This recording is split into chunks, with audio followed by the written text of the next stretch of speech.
They were a preseason Super Bowl contender, but they are 0-2. You can't ignore that.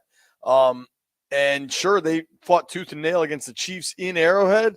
They also lost at home to the Patriots. So try to rationalize that. And there's this statistic I can't get away from. So far this season, every underdog of 7 points or more has won outright. And you'll tell me I'm making that up, but just think about last week when the Raiders beat the Ravens. Nobody thought that was going to happen. The Bucks went to Detroit as a 7.5-point dog and beat the Lions. And week 1, the Patriots were a 7-point dog, maybe even more than that, to the Bengals and won outright. So I would really hesitate to say that Washington has no chance. Before we get into all that, I want to say good morning to the boys. Landini, how do you do? I'm good, man. And I'm not doing bits. I'm not there, so I don't know who's with you. I'm back, baby. There he is. Hello, Jeffrey. Glad you're feeling better, pal. Thanks, man. Brian has an event this morning. He's got some stuff going on. Shout out to B. Last night, I got to host my show on NBC, All Ears.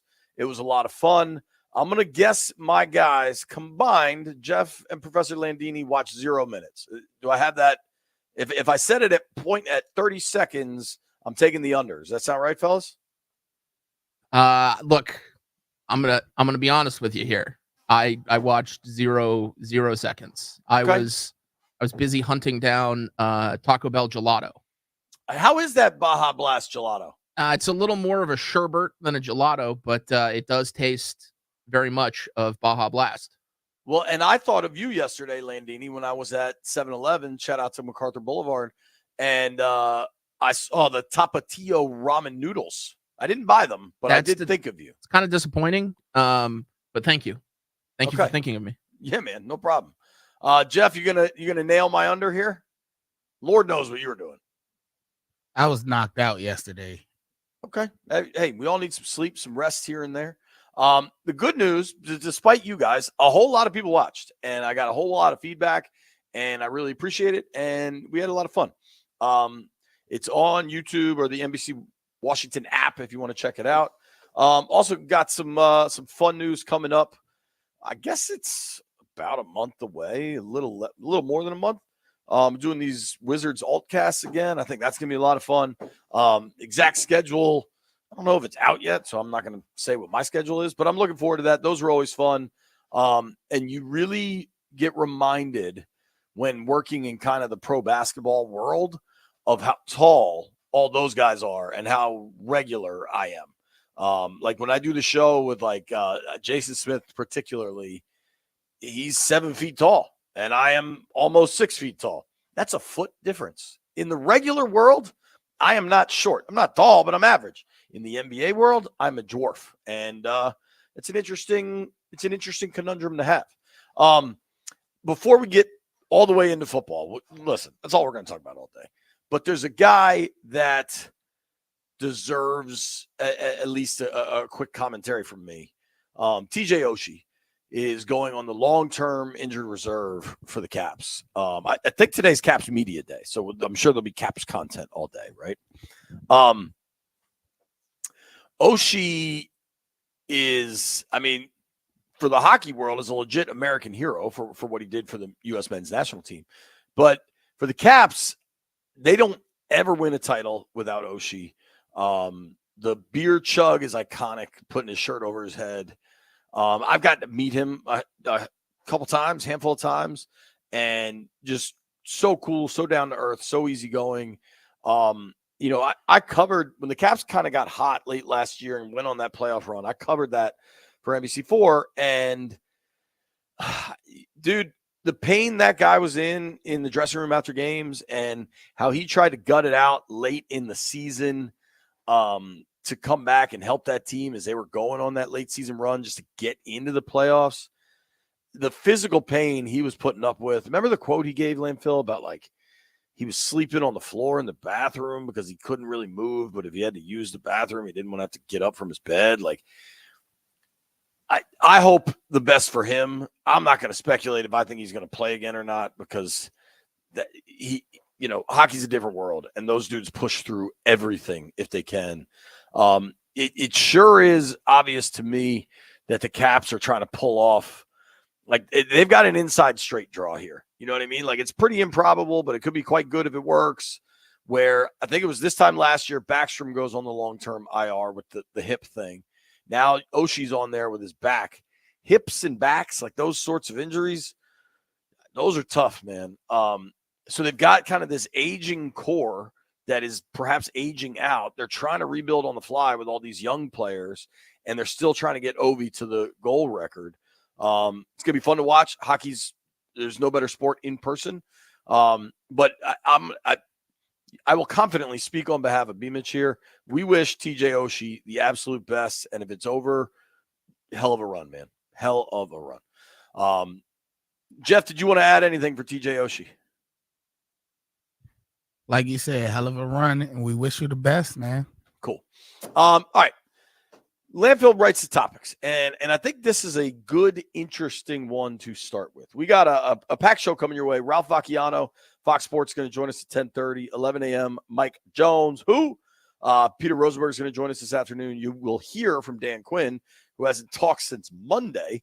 Commanders are using the Monday Night Football NFL PR media rules to their advantage, frankly.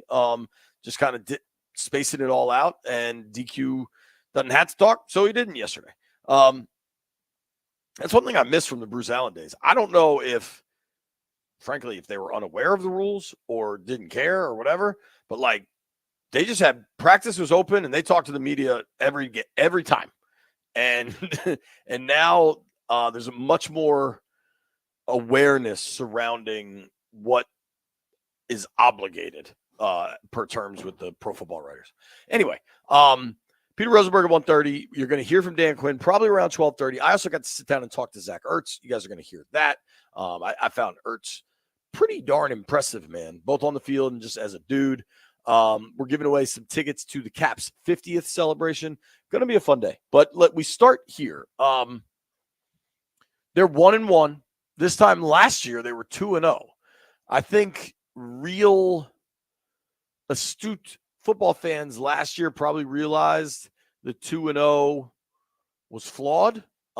They barely beat Arizona at home. Arizona was projected to be god-awful. I think Arizona started, Josh Dobbs in that game, and they had traded for him like 4 days prior. The win in Denver was a pretty good one. Now, they were down big and had to come back, and a Hail Mary at the end. I mean, that was a drag-out fight. And Denver ended up being awful. But, hey, they were 2-0. This year, they're only 1-1, and they got boat raced week 1 against Tampa. They were able to grind out a really tough win Sunday against the Giants. The Giants are bad, okay? There's a real question. Like, if you consider kind of the holy trinity of NFL operations to be GM, head coach, quarterback, I think there's a real possibility that all three of those are gone next year for the New York Giants, just to kind of like keep the operation in perspective up there in the Meadowlands. Still, though, in the NFL, winning matters. And for an operation here in Ashburn, Adam Peters, Dan Quinn, Jaden Daniels, and a whole host of others, new people, getting that first win really matters. It really, really matters because not to get too far down the line here, but they're not going to be favored again for a while. They're on the road in Cincy, on the road at Arizona, Cleveland at home, Baltimore at home. They're probably not favored again after that Giants game until week 7 against the Panthers. And so let's just say Austin Seibert doesn't go 7 for 7. Instead, he goes 6 for 7. And the Giants end up winning that game. I don't know, and the NFL's funky. You never know. Like, there's a chance they get to 0-6 or 0-5 or something. And you know how devastating that would be for a rebuilding mindset? Like, you never want to get – ask Jeff, who misses most of his bets. You never want to get to a 0-3, 0-4 situation. So getting that win, man, especially the way Dan Quinn is about his business, where it is – a mindset, right? Like Dan Quinn is all about mentally, physically, spiritually buying into the concepts of this team and buying into the concepts of constant competition. They needed that damn win. And listen, I'm aware that Graham Gano got hurt and it altered how the Giants had to play that game. Doesn't matter. Like 6 weeks from now, who knows? Maybe they're fighting for a playoff spot. All it's going to say is a week 2 win over the Giants. So when you ask me what sort of reasons I have for optimism in Ashburn, especially going up against a Bengals team that desperately needs a dub and has expected to, anyway, a whole bunch of weapons available to them. My reasons for optimism aren't necessarily for Monday night in Cincinnati, though they exist. I think it's still big picture. And there was a period of time where my top reason for optimism, and perhaps still is, as I think this through, but the top reason for optimism, I think, is Adam Peters, and is frankly just a functional ownership, talent evaluation operation. Like the good teams across the league have an owner that pays the bills. And listen, every owner cares. Every owner wants to be in the loop, but they hire someone to then run the football operation, empower that person to do so, and, get updated along the way. And I think that's what Washington has for the first time since Charlie Casserly and Jack Kent Cooke were walking around. I was a child in that phase of life. I'm now a 43-year-old man with 2 children of my own, so it's been a long damn time, probably 30 years. I believe in Josh Harris. I believe in Adam Peters. So, like, my big picture reason for optimism starts there, right? Now, specific to now, like this week, going forward, I think Jaden Daniels is at the top of the list. If you are watching this young man and understanding how vital the quarterback position is to winning in the NFL, I think you got to feel pretty optimistic about Jaden and what that does for the team and what that does for the operation. You don't want to overstate it. It's only been 2 games. Are there reasons for concern with Jaden with the running and some of the hits? Okay, yeah, for sure.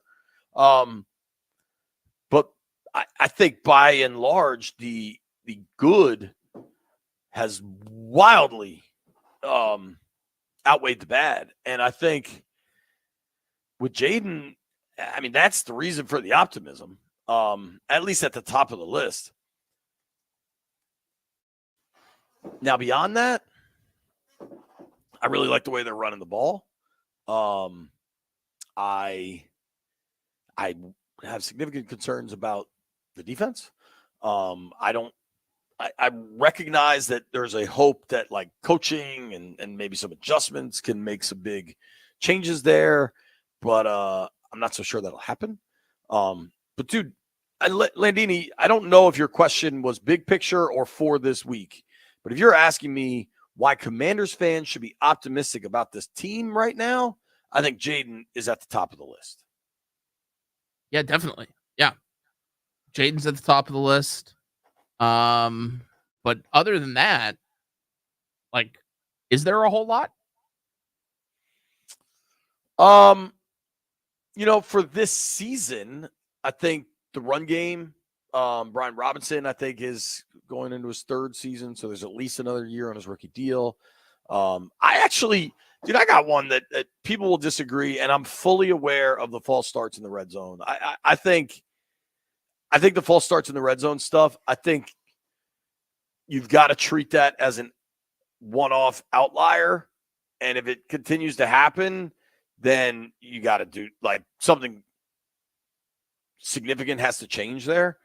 But I'd argue that I think the offensive line has been better than expected. I think Biotish has been awesome. I think Cosby's a really good player. I think Allegretti's been pretty good. The tackles are questionable. Wiley has had some struggles. Coleman has had some struggles. He's also coming back from the injury. He's also like weirdly still a little bit rotating with Cornelius Lucas. Maybe that's just like a football shape thing. But I think the offensive line is some reason for optimism. I'm not sure about the receiver position. For right now, I like the tight end group. I think Zach Ertz can get open among the best tight ends in the NFL. I don't think he's the yak guy he once was, but he can get open and catch the ball. I think for a long-term optimistic view, or hell, just even like this, looking at the entirety of this season, you'd like to see McCaffrey and Sennett get more involved. Generally, I've been saying this for a while, that I'd expect those kind of young rookie players, look for them like after Halloween. Once they kind of see the speed, size, scope of life in the NFL, get used to it, and then kind of advance from there. McCaffrey, depending on the advanced stats you look at, is separating really well. He's not getting a ton of looks, but he is getting separation. Defensively, like I said, that I am pleasantly, I don't even know that surprise is the right word, but I think the offensive line has been better than expected. I think particularly a position they've struggled so much at center since Rouye broke his leg 3-4 years ago in Denver. I mean, that has been such a revolving door disaster at center. Having Biotish, who everybody calls badass, like having badass at center is a complete game changer for them. And they signed him, I want to say, to a 3-year deal. So that's something to be pleased about. Defensively, though, I don't have a lot for you. I don't think you're getting much from the edges. I don't think now it's easy. People will see the price tags with John and Duran and just bang on them. They are getting doubled a whole heck of a lot. Still, they're not producing, so bang on them. That's fine. They're not producing at a level they need to. They're not producing at a level to make this defense a little more functional. I think Wagner still Wagner and Luvu, I like.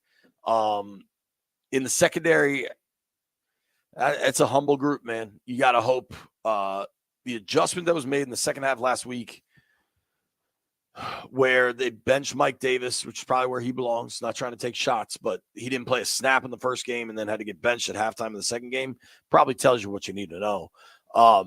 Where you had BSJ and Noah I as your outside corners, I think that's the path.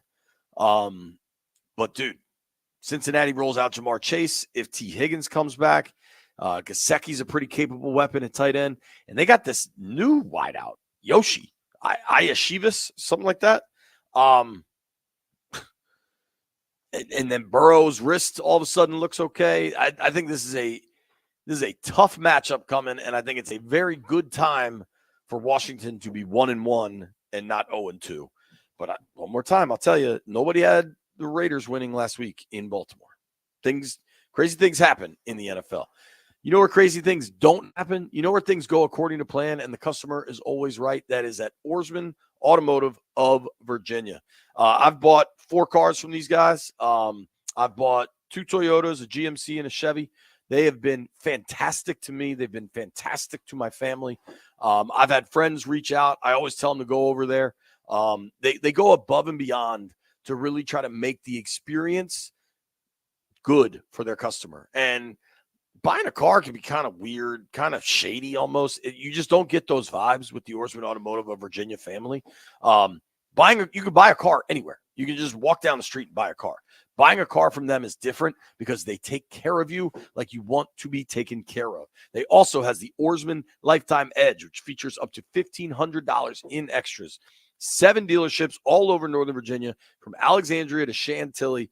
Check them out at orsmanva.com. And remember, Orsman Automotive of Virginia. Let's ride together.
This sports update is brought to you by Reynolds and Power Home Team, Keller Williams Realty.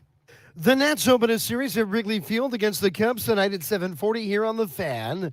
Caitlin Clark and the Fever playing the Mystics in D.C. at Capital One Arena in the final regular season game of the season. A Mystics win and Atlanta loss means a postseason berth for Washington. A 7 o'clock tip. Listen on the Team 980. And the Capitals open training camp.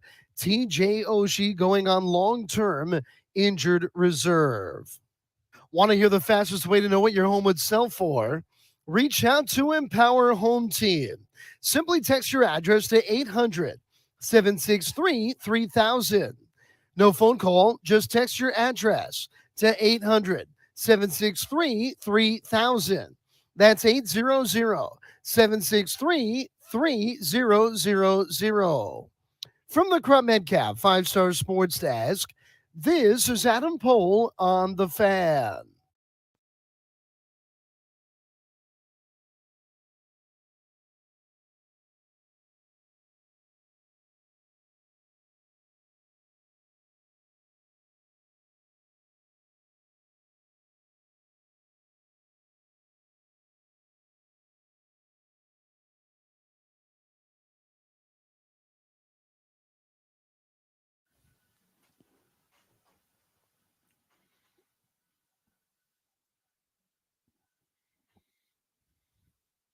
Oh, won't you please take me home? B. Mitch Finley, 1067 The Fan. We are going to make a little bit of time for baseball today as we get towards the end of the season. Got to know who's playing for what. The Nats are out of it, but there's plenty going on out there. Our guy B is going to join us at 12:45. Right now on the BetQL guest line, Ralph Vacchiano joins us from Fox Sports, covers the whole NFC East. Ralph, what's up, man? How are you? Doing good. How are you? Doing well, man. Doing well. So thank you for making some time for us. Forgive me, I didn't see you if you were there. Did you come to Commanders Giants on Sunday as the first NFC East game of the year? No, I did not. I haven't seen the Commanders in person yet. I've seen the film of both their games, but haven't gotten down to the stadium. Gotcha. Well, you missed a real barn burner, let me tell you. But what do you make of Jaden Daniels now? As somebody who's seen a lot of quarterbacks in this league, in this division, what do you think of the impressive rookie? Well, I think he's been impressive. He's obviously got all the tools. He can move. He can throw. He's got a strong arm. And he looks, what I always look for when I'm looking at a rookie quarterback, first-year quarterback, is their composure. Are they panicking when decisions have to be made? Is he running when he probably shouldn't be running? Is he, are his passes shaky, or do they look strong and on target? And he checks all the boxes. I'm sure there are plays in there where his head is spinning a little bit, and I'm sure if I had the plays in front of me, I'd know that he made the wrong throw here or there. But for the most part, there's nothing obvious that jumps out. There doesn't look to be any panic. Everything he just looks like he's under control, which really to me is the most important part, because he's going to have ups and downs. When you get a guy who just looks like he's not a fit, that's where you start to worry. But he's a guy who I think, as he grasps the offense and he grows, he's showing the signs that he's going to be really good. He really is. He's been impressive. To not have any turnovers through 2 games for a rookie quarterback stands out to me. Elsewhere, though, with this Commanders team, the defense has been probably worse than I expected. What were your expectations for Dan Quinn, a Dan Quinn-led team coming in, and then kind of what the performance has been so far? Well, I think Dan Quinn's a terrific defensive mind, right? So you would anticipate that the defense would be strong at some point. I think the problem with the rest of the team for the Commanders is they don't have the personnel. They didn't bring in stars. They brought in capable guys. I don't want to denigrate any of the guys they brought in. They're good NFL players, but most of them are not top of the line type of NFL players. So I sort of looked at the roster and thought, okay, some of these some of the operations are going to be shaky. The defense, might be a little shakier than, Dan Quinn would like. And hopefully over time, the scheme will, sort of take care of that and the personnel will change. The offensive line figured to have some issues, but there were enough players around where they could stay in games. They could give Jaden Daniels the support that he needed.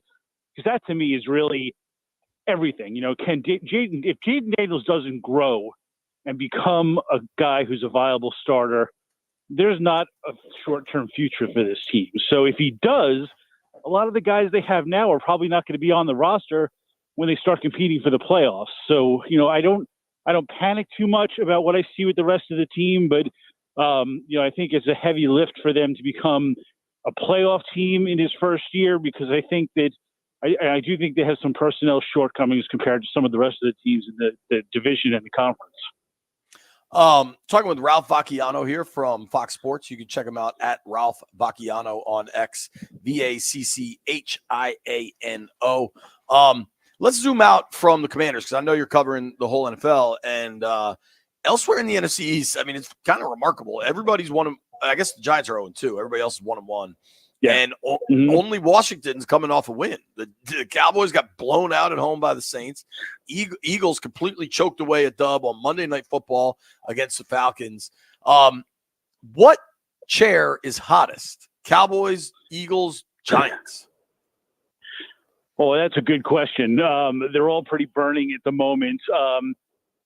Probably the Giants, only because there are jobs really at stake right now there. They're 0-2. Brian Daboll was probably in trouble heading into the season.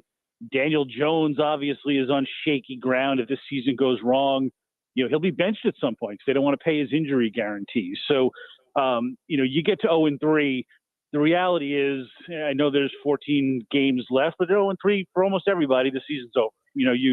It's a heroic lift to get out of that hole and somehow make the playoffs. So for the Giants, if they don't turn it around right now, all of the questions are going to turn to Brian Daboll's future. When does Drew Lock play for Daniel Jones? And it's going to set the tone for a season that's probably miserable already. The other guys, in Philadelphia and Dallas, I think there's still confidence that they'll turn it around. I think those are good teams in general. So their pressure is just a little bit different. It's why aren't you playing up to expectations? The Cowboys, they could be 1-2 after this weekend. Because they're playing the Ravens, which are, they're a desperate team in their own right. So, right. There's a feeling that, there's going to be some panic if they fall to 1-2. Same if the Eagles somehow fall to 1-2. But I think there's still a feeling of strength in those cities that, okay, these teams are good. They'll at least get to the playoffs somehow. But, for the Giants, they're 60 minutes from it being over. Dude, do you actually – so I actually took a look at the Giants staff. There's nobody obvious to promote if you were to make an in-season change there. Like, do you think they would can Daboll in season, or do you think it's more about going to Lock and just kind of hitting the reset button and everybody knows it's over? Yeah, I don't think there's any way they would fire him in season. It's something that, in general, the Giants don't do. They did do it once in my time covering them with Ben McAdoo. It had sort of a perfect storm. That was in part because he had benched Eli Manning, which was a big firestorm in New York, obviously, after his record streak. And also they had a guy, Steve Spagnuolo, as their defensive coordinator. They really liked him. They wanted to give him a few games to sort of show what he could do as a head coach. So, you're right. There's nobody on staff that is an obvious guy to promote. I think they would look outside. I mean, look, even the general manager could be in a little bit of trouble, though. I don't think so.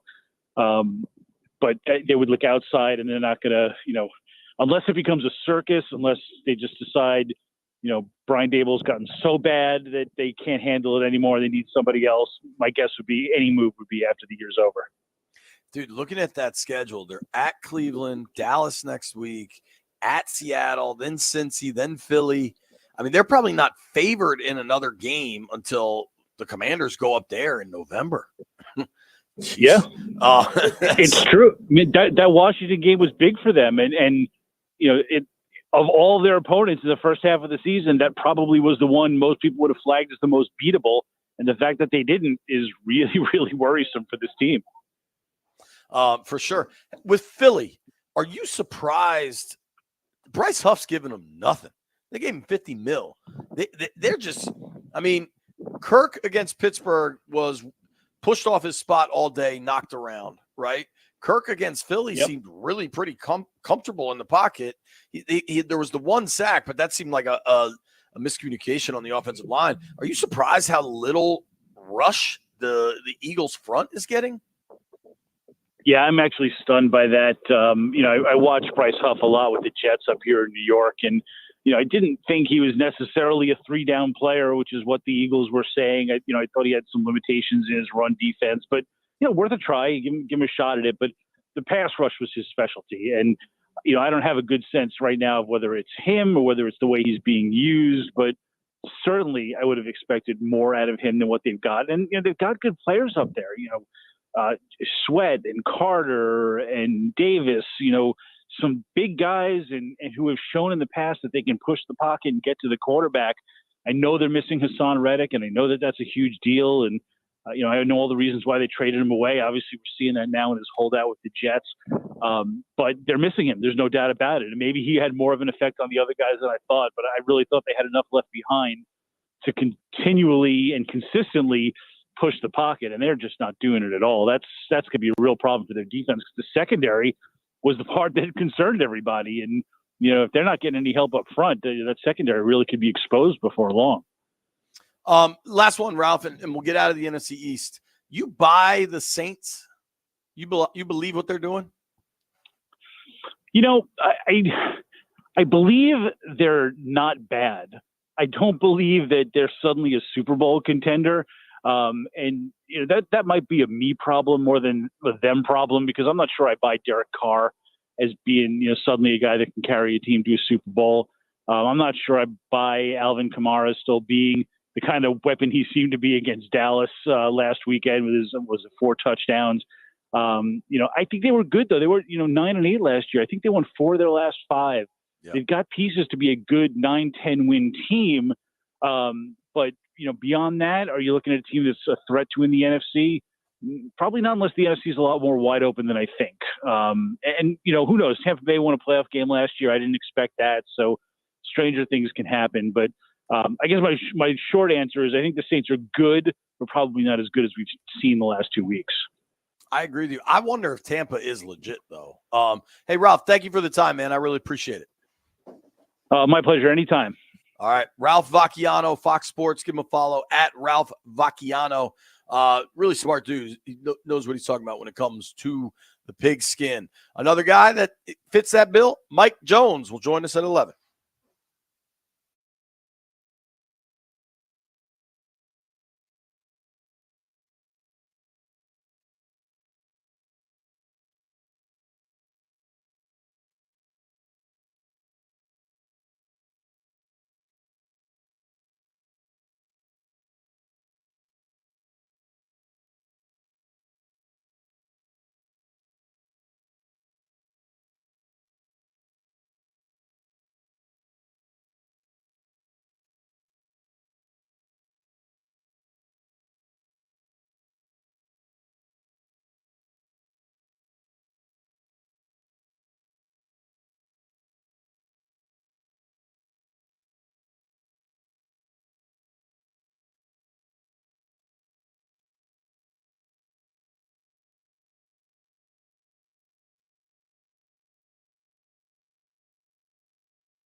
little guitar riff, get us going here. All right, Landfill. Burgundy and gold fans have an interesting opportunity on Sunday. One thing that was funny on the show last night on NBC is I got asked something about the Commanders, like if I had Commanders swag. I have 0 articles of Commanders swag. My youngest daughter has a Commanders hat. I'm not really sure how she got it, but she likes it. My oldest daughter has a Redskins hat. Landfill, do you have any Commanders swag? Not like burgundy and gold stuff you've had, but like specific Commanders stuff. No. Would you purchase some?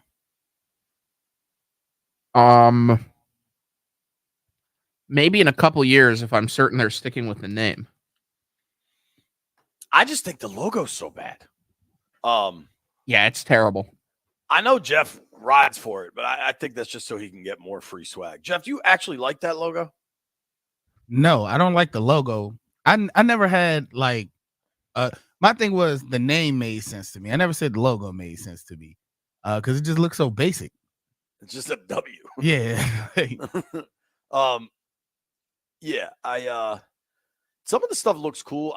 Like if I was buying stuff now, I walked through the team store before the game Sunday against the Giants, and there's some cool stuff in there. Like they have a deal. I think the company's called Homage, but they have some cool t-shirts and stuff, like gear. Like they have this Jaden Daniels shirt that's from Breaking Tea, I think. I would get that for sure. Like it's dope. It's like Jaden's face, like in the cutout of DC. There's cool stuff. I don't know that I'm rocking the actual Commanders gear. It's like the W. It make it seem like you're a part of like the coaching staff or something. Like I could get if all the assistant coaches were wearing the W and admin were wearing it, but the fans, we need something cool. You know what I'm going to be fascinated by when they retire Darryl Green's jersey, and that's in less than a month. I mean, it's probably in 3-4 weeks. I guess I bet it's about a month out now because they have Cleveland and then Baltimore when we get back. So the next 2 are on the road, then Cleveland, then Baltimore. So it's almost exactly a month. October 20th is the Panthers game where they're going to be retiring Darryl Green's jersey. I'll be fascinated what that jersey looks like, if that makes sense. Like, are you going to retire a Commanders 28? Like, because I think it'd be cool. The old jerseys that were iconic had no logos. They had nothing written on them. There was nothing offensive about the actual jersey, right? Like when Jaden Daniels wore the Doug Williams throwback to the preseason game, there's not a single logo on there. And it certainly didn't say the old team name. So I think you should, when you do the jersey retirement, it should be that one for Darryl Green because that's what he played in and was a star in. And I almost wonder if you can just go back to those jerseys and get away from whatever color scheme, whatever the new color scheme is, all of it. I don't know how I got on that tangent. That wasn't my plan. There's a game tonight, Patriots, Jets. You get to watch it on Amazon. I'm actually, you know where I'm going tonight? I'm going to the fights. I think it's at the Anthem. It's I think the group I think is called like Knockout Cancer. It's a bunch of guys get together, or maybe people. I don't know if there's women fighting, but I know Haymakers for Hope is the group. My boy Coley Daniels is fighting tonight to honor his father, who passed away to cancer. There's a whole bunch of guys fighting. Coley's fighting some guy named Devin O'Malley. I hope you kick his ass, Coley. I don't know if that's accurate. There's a bunch of dudes fighting here. But these guys have all come together to raise over $500,000. The fights are tonight at the Anthem. I don't know. It should be fun. Jeff, you want some action on this? Oh, there are women fighting. Shout out to Caitlin Bowman and Nadia Ali. Okay, there's a bunch of women fighting. This is going to be wild. Jeff, you taking action on this? You're our fight expert. Nah, I ain't taking no action on that. I don't want to take somebody and then they end up getting a 2-piece and getting knocked down, and then everybody like it was Jeff. I'm good. Yo, think about this. One of these matchups, Stephen Bauer versus Andrew Isaacs. Bauer is 5'11", 280, 28 years old. Isaacs is 6'3", 265. I mean, I guess the weights kind of match up, but that's two different body types, I would say. And this sounds tough. The dude Bauer is a program manager. I don't really know what that means, but Isaacs is an athletics director, which would lead me to believe he's in pretty good shape. Who's my boy fighting? Coley is fighting this one dude. So this one guy is Quinn Riley fighting a guy named Connor Mac and Cheese McCarty. So look out for him. All right, Coley is fighting John Beard. Who you got here, Jeff? Coley is 5'9", 175. John Beard is 5'10", 183. Coley much younger. He's 31. John Beard is 39. Who you got? I'm gonna take the 31-year-old. Okay. Yeah. That's who we're here for. We are Team Coley Daniels tonight. No Commanders game Sunday. You get to do whatever you want on a Sunday. Maybe we open these phone lines up because there's a lot of good games. Ideally, in our area, you get to watch Chargers Steelers because that's a really good game. I think Ravens Cowboys is a 4:00, right? So yeah, Ravens Cowboys is 4:00 on Fox. That'll be the game of the week that everybody will see. Good Sunday slate, but maybe, just maybe, Landfill, with no Commanders to watch, people go for a hike or, I don't know, go see the monuments. Go check out the new exhibits at the Smithsonian. Mike Jones joins us next.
This sports update is brought to you by thewindowman.com, the educational window company.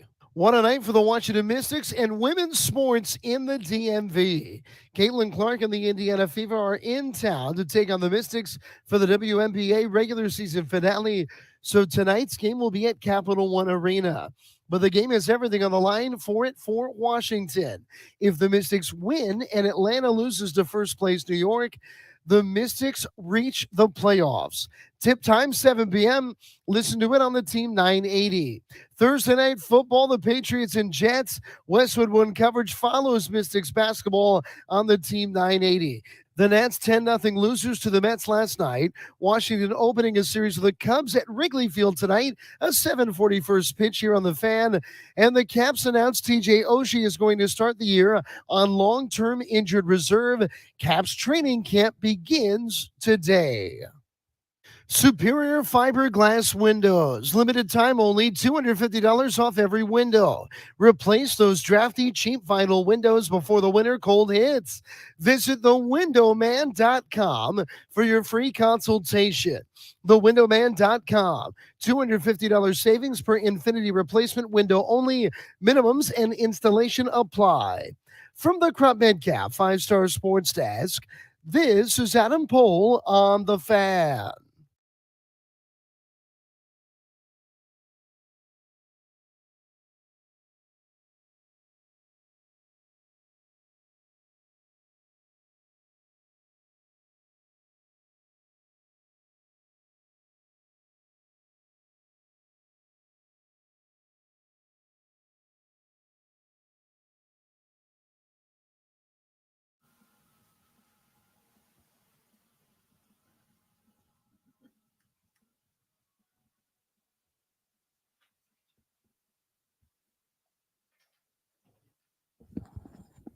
B. Mitchell Finley, 1067 The Fan. It is a Bleep You Thursday. We'll open those phone lines up in about 2 hours. Joining us right now is our friend, Mr. Mike Jones from The Athletic. Jonesy, what's up, man? How are you, buddy? I'm doing well, JP. How you doing? I am good, man. I want to talk to you about kind of the question everybody's asking in Washington. What do you think of Jaden Daniels? I have been encouraged by what I've seen of him and the way that he's being used. Look, I know everybody would love to see him, with a great connection with Terry McLaurin right now. I think that's going to come, but I like how they've done a good job of supporting him with a strong run game. They're working to get the ball out of his hands quickly, which you have to do when you have kind of a work in progress offensive line. I like his instincts that I've seen so far. I know that, cause a little angst as he runs and doesn't always get down as quickly as maybe some people would like. But I like what I've seen so far of him. Of the young quarterbacks that are playing right now, he looks the best of them. For sure. I don't even think that's the close. rookies. The rookies. Yeah. I'm not taking anything away from C.J. Stroud. Right. But, from his draft class right now, he looks the best. Yeah, I'm with you there, Mike. And obviously you covered Robert. I don't think they're similar people or necessarily similar players, but a lot of fans cling to this fear of what happened to Robert. Again, I think it's quite different. I think the game has evolved. I think Jaden has evolved. I think quarterbacks are more protected now. But injuries did Robert in. Do you have any concerns for Jaden getting hurt? Look, we've seen him take off running, but I haven't seen anything that makes me think, hope this is another RG3. I think you've got, like you said, they're two different people. Yes, they're both black. Yes, they're both athletic, but I don't think we can feel like, oh, this is going to be a repeat. I think different styles. I also think that Robert was fast. He wasn't elusive. I think Right. Jaden is a little more slippery.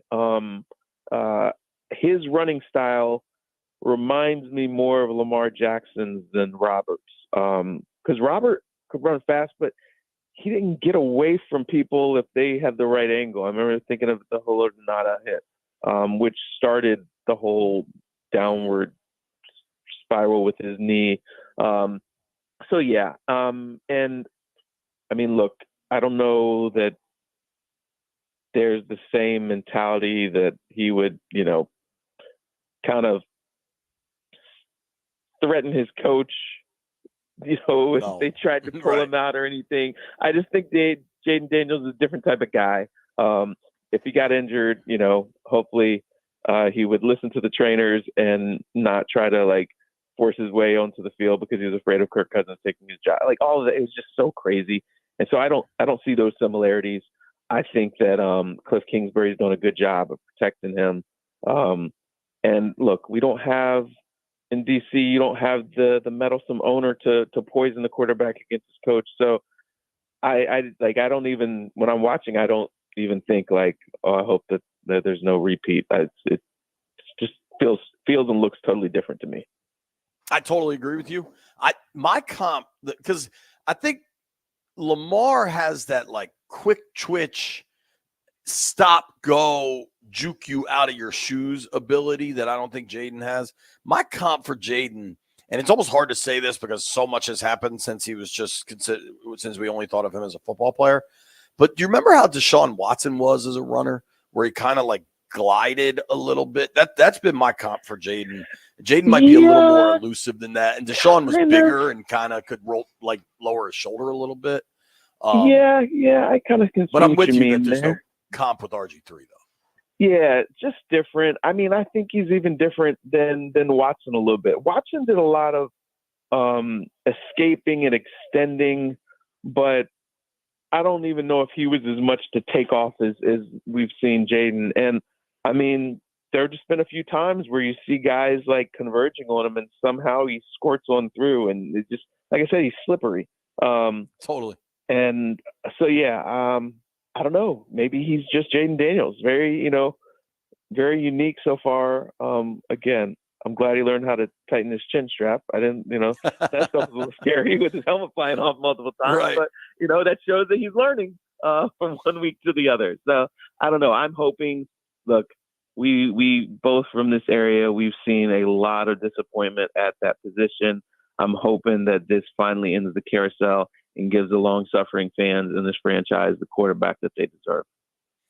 Yeah, man, I that's a great line. Maybe he's just Jaden Daniels. I think that is going to be proven. I think ideally that is proven to be the case over time.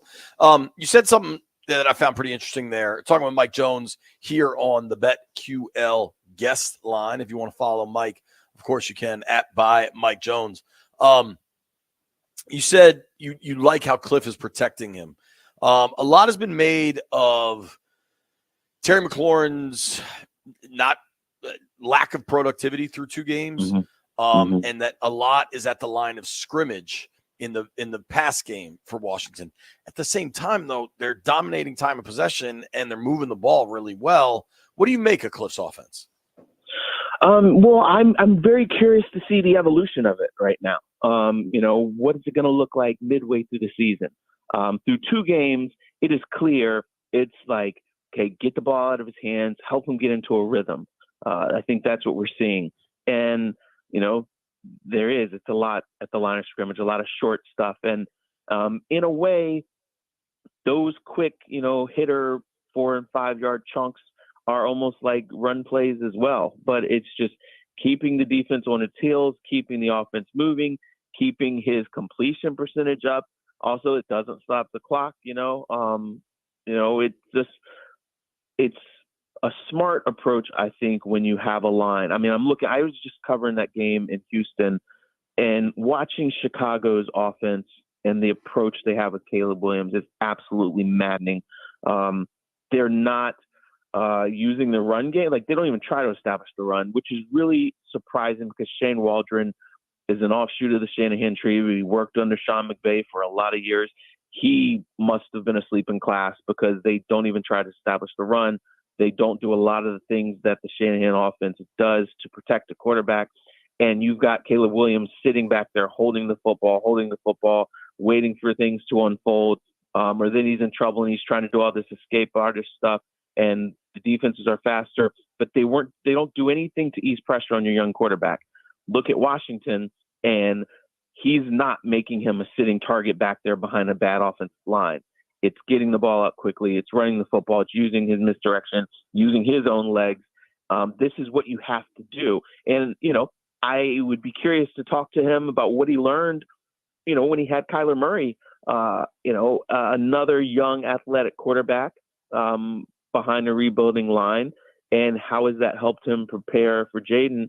It just looks like he's got the good game plan. But I think as Jaden continues to get a better feel for the defenses in the NFL, we'll start to see, times when there's the play action shots downfield and getting Terry more involved in the intermediate to deep routes and things like that, because he's too valuable to not use.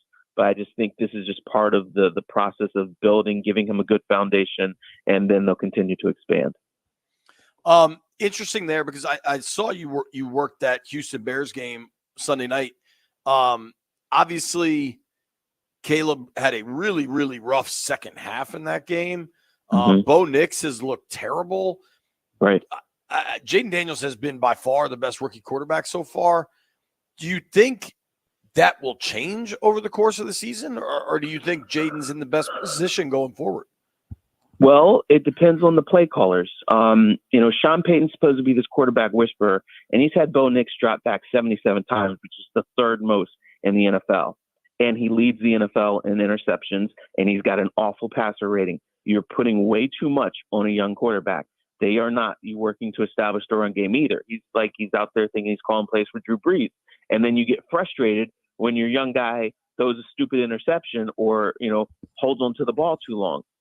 What I see when I compare Washington with those two offenses, and even what was going on in Carolina before Bryce Young was benched, was these coaches don't have a real good feel for how to protect their young quarterback, whereas Cliff Kingsbury is doing that.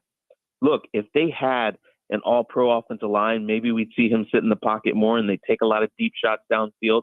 But those plays take a long time to develop. And so what Cliff is trying to do is, okay, let's get a chunk on first down. Let's get a chunk on second down so it's third and manageable, not third and 15 when you need the guys to get beyond the sticks. And by that time, linebackers crashing in and about to take your rookie's head off. So Cliff is being really smart that way. And so if he continues to take this approach of trying to put his young quarterback in third and manageable situations and keep the chains moving, then yeah, Jaden's going to continue to have success, and they're continue to build on this until Waldron in Chicago and Sean Payton in Denver, until they figure that out to that's how they have to call plays for a young quarterback. Those guys are going to continue to struggle, and they're going to continue to turn the ball over, and they're going to continue to disappoint. So, for once, looks like Washington is doing the right thing, where we're used to normally looking at other teams and be like, man, why can't we be like that? I hear fans say, well, right now, looks like Washington has got it figured out, and they're putting their young guy in the best possible way to succeed.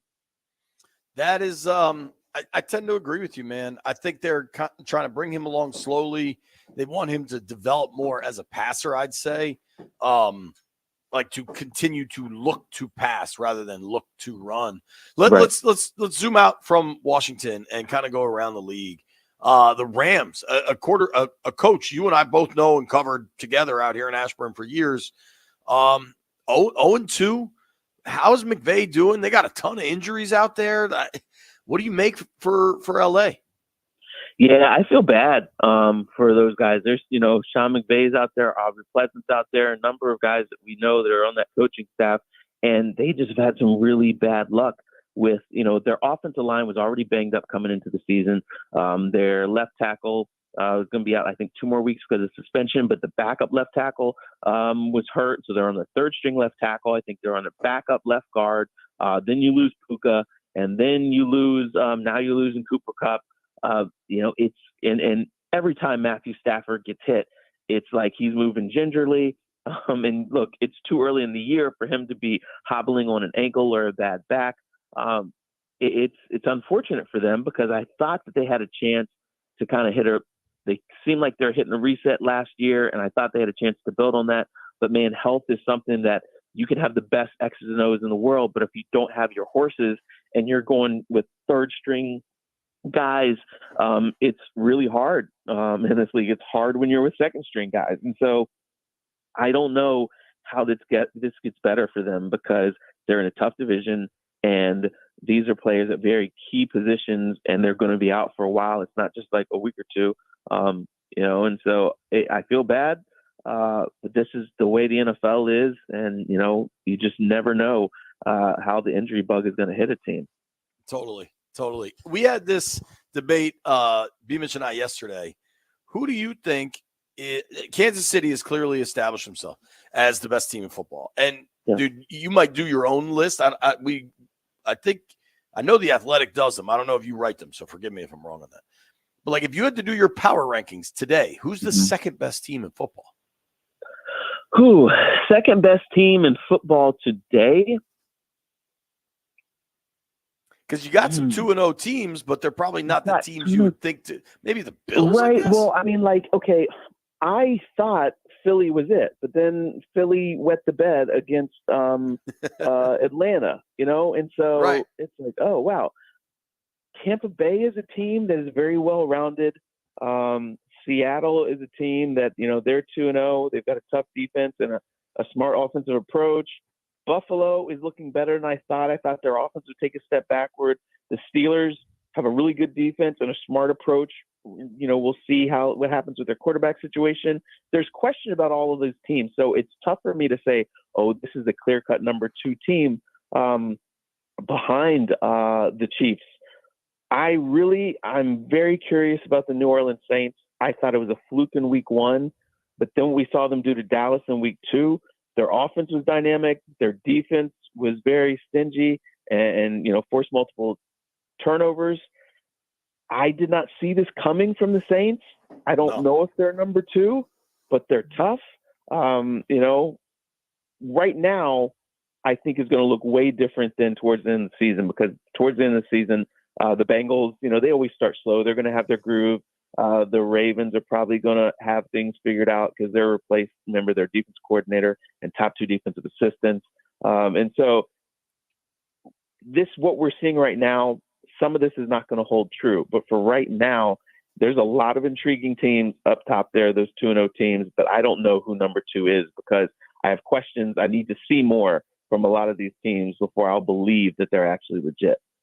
More legit 2-0 team, Seattle or Minnesota? Oh, man. I mean, Sam Darnold looks like he's been reborn. And if he is... Dude, I might start him in fantasy. Right? Shows you where I'm at. If he is, then okay. Then they might be, because I think their offense is probably a little more explosive. And they've got a great defense with Brian Flores dialing it up for them. Seattle, they have a good offense, and Geno Smith looks comfortable again. Now, despite the head coaching change, and they got a good defense, but I don't think they're quite as potent. I can't believe this, but I'm saying, right now, Minnesota looks legit. But again, I don't know. Is this fool's gold, what we're seeing with Sam Darnold? Or is Kevin O'Connell and was that year with Kyle Shanahan that much of a difference maker for him? I don't know. It's hard to believe, but we'll see this Sunday. They have the Houston Texans, which D'Amico Ryan's defense is probably going to give Sam Darnold all he can handle. But again, he's got the best receiver in the game as a security blanket in Justin Jefferson. And they believe in running the football. So maybe this career reset resurgence is legit. It's funny, all these names were thrown around, and you and I both covered them here in Ashburn. Right. You wonder, you go back to, 2019, everything completely fell apart. They bring Ron in. What if they had just promoted KOC then? Who knows? It's just I don't think that CJ Stroud would have had a chance in Carolina. I don't think any coach would have had a chance under Snyder with all the meddlesome ways. So, dude, you should come out here. It is so different now. Even the room is different. They're feeding us now. You should, if you're coming to visit your parents or whatever brings you to this side of the world, you should try to come cover a Thursday practice. Okay. Sounds good. And hopefully I'll be, look, they win a few more games, they're going to become really compelling. And, hopefully I'll get out there to some games. I've been bouncing around. I'll be in New Orleans this weekend, but awesome. we'll see. Last thing is, do you view Monday night as a get right for the Bengals facing this Commanders secondary? I mean, they need to, but I still don't know, just because of the fact that, look, Joe Burrow, like I said, they start slow, but he didn't have his top two wide receivers for, the bulk of training camp and the preseason, so they're still working out kinks. They need to get right. And Washington's defense, the one thing, as encouraging as the signs are with their quarterback, I've been a little disappointed by what I've seen with this defense. I know they don't have a legit dominant pass rusher. I know they've got some holes in their secondary, but I still thought that Dan Quinn and Joe Witt would be able to mask some of this a little bit better. So if there is a defense that Joe Burrow is going to get right on, it very well could be Washington this week. Very well could. Jonesy, thank you for making time, man. Hope our paths cross soon. Yep, sounds good. Thanks for having me. That is Mike Jones. Give him a follow at by Mike Jones. Who? At by Mike Jones. Mel Kiper. You know how they changed all the rules in baseball? They got rid of the defensive shifts and all that. Mel Kiper is mad about passing totals and is screaming about defensive shifts in the NFL. Don't go anywhere.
This sports update is brought to you by Prince George's Community College.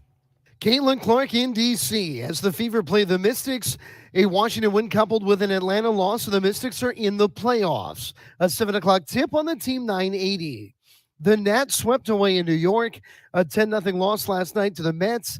They open a series on the north side of Chicago tonight against the Cubs. First pitch 7:40 here on The Fan. And the Caps begin preparations for an October 12th opener as training camp gets going today. Yesterday, they announced TJ Oshie will open the season on long-term injured reserve. Calling all active duty, military, veterans, and their families. PGCC is here for you. Our Veteran Services Office helps you apply for educational benefits, provides tutoring, academic, and career counseling. Enroll today at pgcc.edu. At PGCC, our mission is your future. From the Crop Metcalf 5-Star Sports Desk, this is Adam Pohl on The Fan.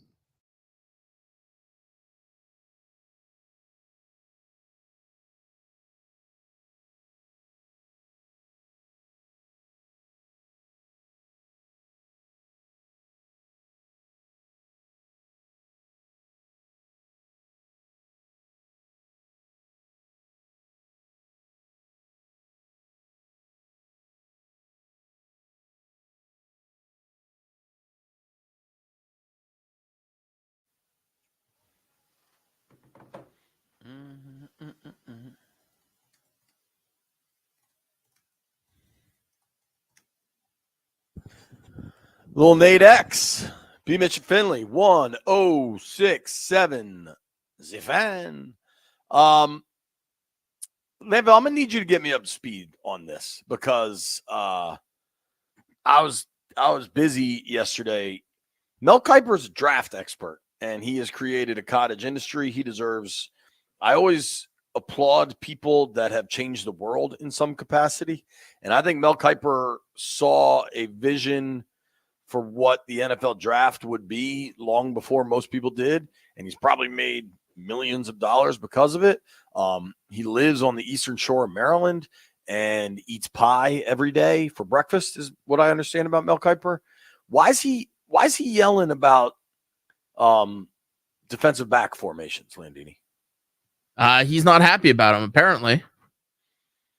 That's my understanding. I guess let's hear the audio, and then we'll try to react to this, okay? This is Mel Kiper yelling. Well, I grew up with the best of the National Football League, 60s, 70s, into the 80s. You're talking about deep shots, right? The go route, the 9-route post. You're talking about Terry Bradshaw in a Super Bowl hitting John Stallworth. You see Leroy Irvin diving, right? Just off his finger. There's the receiver. They laid it out there, right? Hit the receiver in stride. 65-yard touchdown. It's a beautiful thing to watch. That's what I want to see brought back to the National Football League. Okay, check down kings, bubble screen sensations, boring football. Game manager, I get it, but I want to see those deep shots. That's what the NFL was built on. I grew up with John Unitas, Fran Tarkington, Ken Stabler, Darryl LaMonica. You talk about quarterbacks, Joe Namath. It was just right. Brett Favre when he was doing what he did. Burt Jones with the Baltimore Colts. You think about those quarterbacks who would throw the ball down the field. I'd say what Bradshaw did with Stallworth and Swan, Roger Staubach. That's what I want to see brought back. Say, well, you can't do that, right? Well, you got a 5-yard rule with the cornerbacks, right? The Mel Blount rule, right? Now with the push thing with Hurts, you got to be a yard back now. So don't tell me you can't have those safeties closer to the line of scrimmage than they are. I was at games where I'm thinking, hey, too high? They're out in outer space. I couldn't even find us. And they're playing with 9 guys, right? Where are the other 2? Oh, the other 2, they're so daggone far back, and even though they're part of the damn play. I'm telling you, we got to change this thing, and we got to have, hey, you can warn them. Enough for, they come up, hey, guys, you got to get up a little bit, right? You're too far back. Warn those safeties, but you got to figure out, competition committee, somebody's got to figure out what that depth is, but it's too far back right now. The NFL is being ruined by these too high safeties. All right, Mel, relax. Never heard of the Tampa 2? I mean, this has been going on for 20. When did the Bucs win that Super Bowl? 2001 or something? Like, this has been going on a while. I get what he's saying, but I liked this. So passing numbers are down. And frankly, if you're ESPN or you are somebody that pays a ton of money, for NFL rights. NBC, one of my employers, Fox, CBS, whoever you are, right? Like, generally fans want to see offense. They want to see high scoring. They want to see the ball going down the field. It's like in baseball when they used to say chicks dig the long ball. Like, people love the go route. I understand what he's saying there. But one, you can't stipulate how far down the field safeties can stand. I just think that is so gimmicky. Two, so run the ball. Run the ball, and the safeties will have to come up. Like, that's not that hard. That's not that complicated. Give the ball to Brian Robinson and take care of your running backs and value that position. I also thought this was pretty interesting. This is from Warren Sharp. He said, my 2 cents on the too high Mel Kiper rant. Last year, there wasn't one team with a positive EPA. EPA is expected points added. So how much better you do than average. Last year, there wasn't one team with positive EPA when passing at or behind the line of scrimmage. However, 29 of 32 teams had positive EPA when passing beyond the line of scrimmage. We're seeing way too many passes at behind the line of scrimmage, especially versus too high. It's on offensive coordinators. I think there's a few things. I think there's a lot less great quarterbacks in the NFL than there were 5-10 years ago. And that's just like a cyclical, things kind of come and go. Like last year, Tua Tagovailoa was the leading passing yards, led the NFL in passing yards, right? 10 years ago, that would have been Brady and Manning. You know, like it's just, and probably still Drew Brees and Phillip Rivers. Like we're in, and Russell Wilson wasn't an alien yet. Like it was, Matt Ryan was still balling. Aaron Rodgers. Like your best quarterbacks right now just aren't as good as they've been in previous seasons. I mean, Mahomes is so obviously the best quarterback in football, right? Second, you could say it's Josh Allen. You could say it's Joe Burrow. You could say it's Lamar Jackson. But like these guys aren't statistically what Brady, Manning, Breeze, Rivers, the numbers Matt Ryan was putting up when Kyle was running that offense. Like it's just different.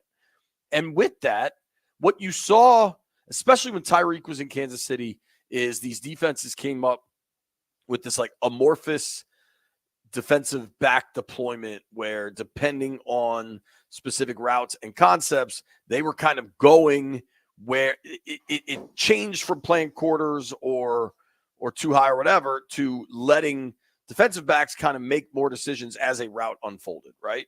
And that's gotten to be really hard for quarterbacks to figure out. And with the Chiefs team specifically, they said, we're not letting Tyreek beat us deep. And that's where you really saw this start to happen. And now you don't have that many good quarterbacks. And you know what coaches all want all the time is to control everything. And when you keep it at the line of scrimmage, you know your completion percentage is going to be really high. Your chances of a turnover are really low.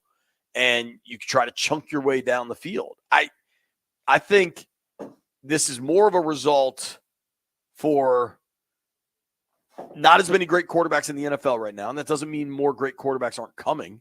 But I mean, if you look at, I'm going to look at 2014 NFL passing leaders. That's 10 years ago, right? You had, listen to the names on this list. This is 10 years ago. Breeze, Roethlisberger, Andrew Luck, Peyton Manning, Matt Ryan, Eli Manning, Aaron Rodgers, Phillip Rivers, Matt Stafford, Tom Brady. And that's without even getting to like the Romo, Wilson, Colin Kaepernick level. Ironically, Derek Carr was still on this list. He's probably passing yards leader right now. But Breeze, Hall of Famer. Roethlisberger, Hall of Famer. Luck, probably, but he retired. Peyton, obviously. I think Matt Ryan gets in. I don't really know. He did win an MVP trophy. I think Eli's getting in, whether he deserves it or not. Rodgers, of course. Rivers, probably not, right on the bubble. Stafford, probably not, right on the bubble. Brady, right there. Go to the passing leaders right now. It's just wildly different. And I think defenses have gotten a lot smarter. Now it's only 2 games, so the sample's incredibly small. But your passing yard leaders right now, Brock Purdy, Gardner Minshew, Stafford, Goff, Lamar, Geno, Stroud, Tua, Darnold, Baker. Then you got Dak and Jalen and then Derek Carr. Like Patrick Mahomes isn't even close to the top. Joe Burrow's not even close to the top. Some of that's design. Some of that it's just too small of a sample size. But dude, of quarterbacks playing right now, who's a Hall of Famer? Mahomes, hell yeah. Probably Lamar. I mean, he's got 2 MVPs already. Maybe Stafford. I know there are people that want to make the argument for Stafford, and maybe that changes now that he has a Super Bowl and frankly that he plays in LA. But Dak, Baker, Tua, Burrow, maybe. I mean, hell, maybe Jaden down the line. Who knows? Josh Allen, I would say. It's just ebbs and flows at the quarterback position, and then OCs and play callers that want to control everything. And this is the result. Mel, relax, man. Have another slice of pie. We'll be right back.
B. Mitch and Finley, 1067 The Fan. I'm sitting in the back corner of this little trailer, minding my own business, and there's a knock on the door, and it's none other than Mr. Fred Smoot. What up, Fred? What's up, JP? How you doing, brother? I am great, man, but you don't like my Deshaun Watson comp for Jayden? No, that's so backwards, so wrong. It's not that wrong. It might not be that right. Here go the thing about Okay. Deshaun. Deshaun, even at Clemson, broke the pocket to pass the ball.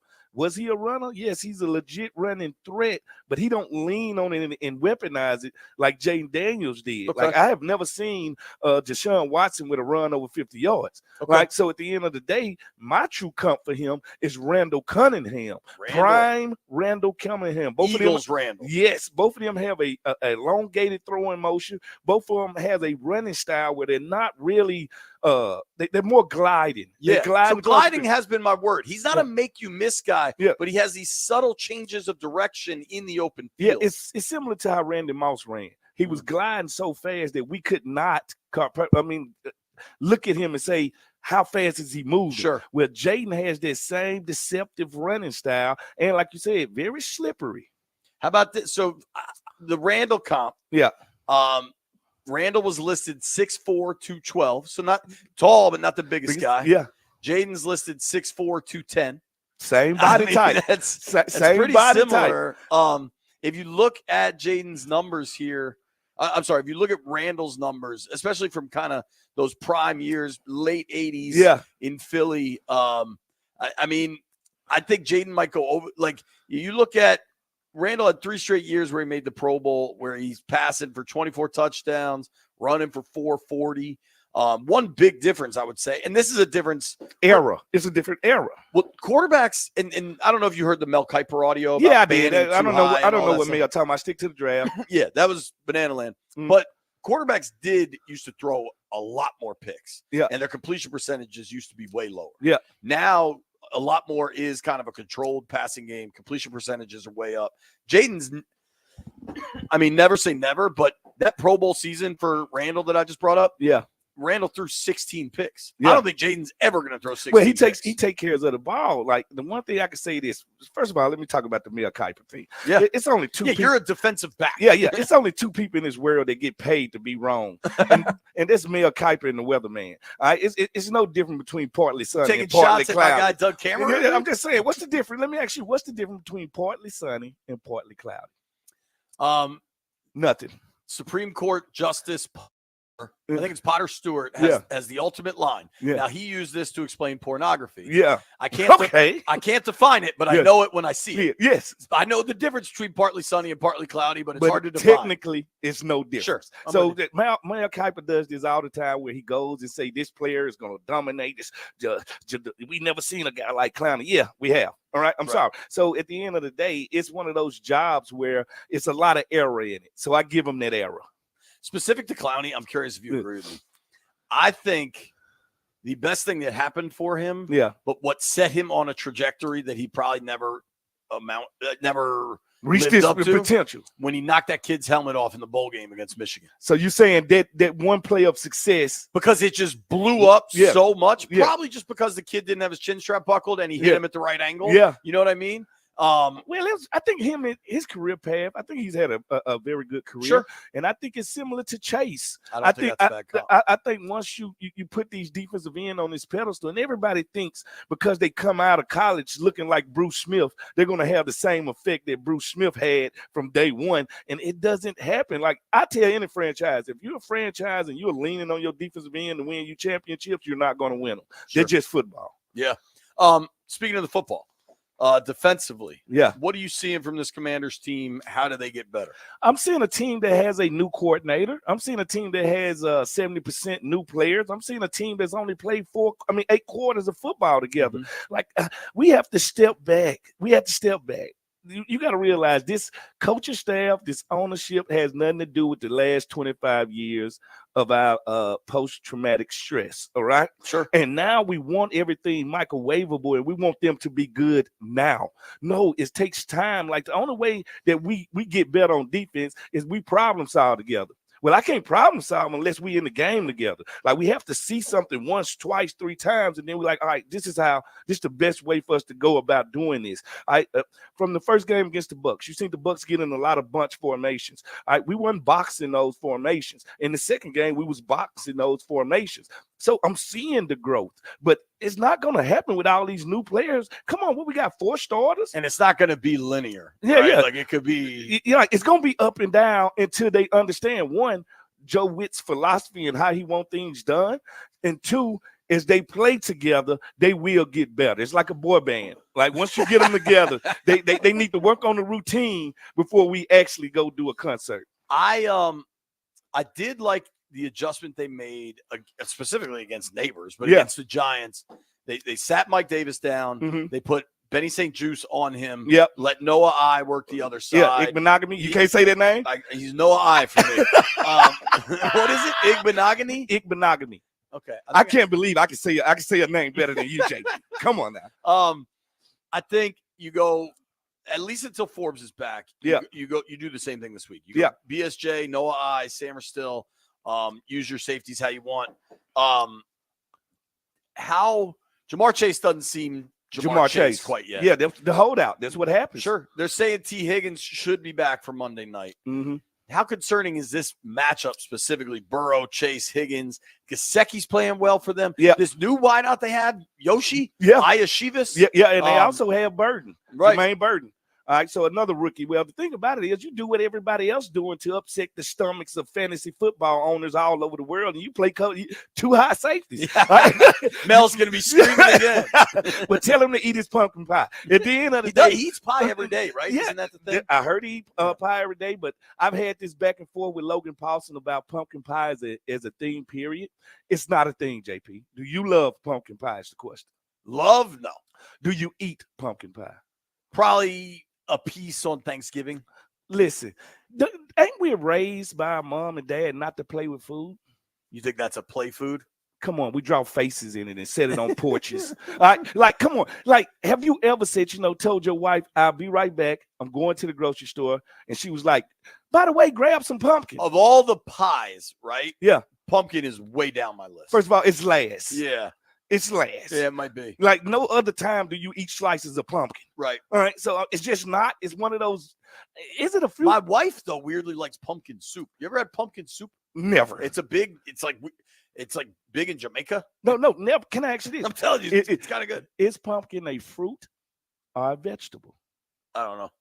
Similar to a tomato. Tomato is a fruit. I like tomatoes. I'd rather have tomato pie. Have you ever had tomato pie? It's really good. No, I haven't. It's not like dessert. It's like a lunch, but it's good. So you do agree with me that tomato is a fruit? I suppose there's a definition to this that I'm unaware of. No. If it's a fruit, that means ketchup is the first smoothie. I'm just telling you. You've been workshopping that one. No. Because when I do my investigations, I want to know what, why, and where. What's your 1 seed for pie? My 1 seed for pie. It's hard to turn down a good put together apple pie. Let's be honest. Sure. I love peach pie though. That's a See, I like peach cobbler. No, I love peach cobbler. Yeah, that's 1 seed of cobbler by a mile. I don't know because peach cobbler and blueberry cobbler, it's a fight right there. So blueberry pie is my 1 seed. Well, yeah. Blueberry pie, peach cobbler. My wife makes a blueberry and peach cobbler, which is banging. Yeah, most definitely. What do you got going? You're here doing podcasts or what? No, we finna do a couple of shows right now. We finna do a couple of interviews. You know me. You're welcome to hang out here as long as you want. B. Mitch has an event today, so I'm solo. Well, you know what? Y'all do a good job of dodging each other. For y'all to have such a brotherhood and such a show. And plus, Skinny B. Mitch is everywhere now. He's everywhere. I think he's full of energy. He lost 20, 30 pounds. He's doing the Howard Hampton game this weekend at Audi Field. Oh, nice. The battle of the real HU. I have to let B. Mitch know this. I'm doing this shirt, and I'm going to wear this shirt probably for the next couple of years until they get these guys in the shirt you're currently wearing? No, another shirt that I'm getting made right now, and it's called Damn Shame Hall of Fame. All right, I'm gonna do Joe Jacoby, Brian Mitchell in the middle, London Fletcher on the end. I like it, and I think it's up to us as the fan base, it's up to us as the team to get these guys where they belong. It's a shame that London Fletcher numbers reflect Ray Lewis's, and he ain't in there. Yeah. It's a shame. I hate to say it. I played against Devin Hester, but he wasn't supposed to go in before B. Mitch. Right. All right. B. Mitch should have been the first returner to ever get that bust of his head, and that's gonna be a big old head when they That's actually a big do it. bust. You're gonna have to mine some more copper or whatever, bronze. And Joe Jacoby, come on, come Totally. on, like, what are you waiting on? Not only am I with you, I got a guy that might be Todd Bradley or Tim Manley. Make us those shirts. Damn shame, Hall of Fame. Right. Those three faces on it. I'll wear it on TV. Fred will wear it everywhere he goes. Yeah. Thank you for stopping in, dude. Randall Cunningham is the comp. I got it. I thank you, brother. And stop eating pumpkin pie. We'll be right back. It's B. Mitch Finley.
Good afternoon, everyone. Well, it's a huge night for women's basketball in D.C. Caitlin Clark and the Indiana Fever are in town for a 7 o'clock tip at Capital One Arena. The game is the regular season finale. If Washington wins and Atlanta loses, the Mystics get the final playoff spot. Listen to the big game on the Team 980. Week 3 of the NFL season gets going with the Jets hosting the Patriots at the Meadowlands. An 8:15 kickoff tonight. When Mystics coverage concludes, you can listen to the game on the Team 980. The Nationals were outscored by the Mets 22-2 in a 3-game sweep. They now head to Wrigley Field for a 7:40 first pitch this evening with the Cubbies. You can hear the call right here on The Fan. And the Caps begin to get ready for their 50th season of hockey. It's the 20th year in D.C. for the Great Eight. Alex Ovechkin. They will be without TJ Oshie, who will open the season on long-term injured reserve.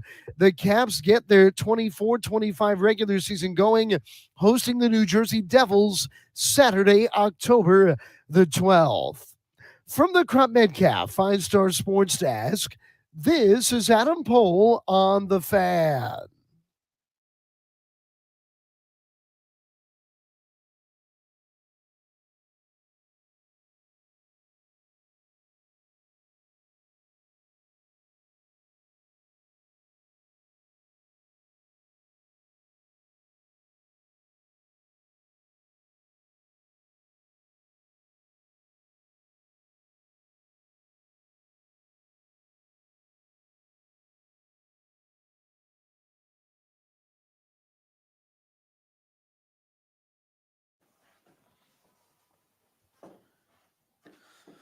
B. Bishop Finley, high noon in the District of Columbia. Big thank you to Fred Smoot for stopping by. That was a fun surprise. Always good to catch up with the mouth of the South, Mr. Fred Smoot. I did get to sit down and talk to Zach Ertz earlier in the week. You're going to hear that in a minute. But I just briefly, the Commanders aren't playing Sunday. There's no Commanders game to occupy your Sunday. What are you going to do? For me, I'll tell you what I'm going to do. I think I'm going hiking in the morning. I'm going to wake up and take my girls to the Billy Goat Trails. Hopefully, I haven't really looked at the weather. Hopefully, it's agreeable.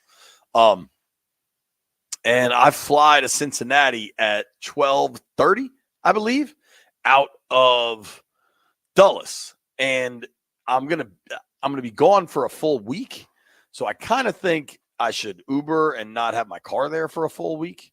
That's just a lot of parking to have to pay for a full week. So that's kind of my mindset for Sunday.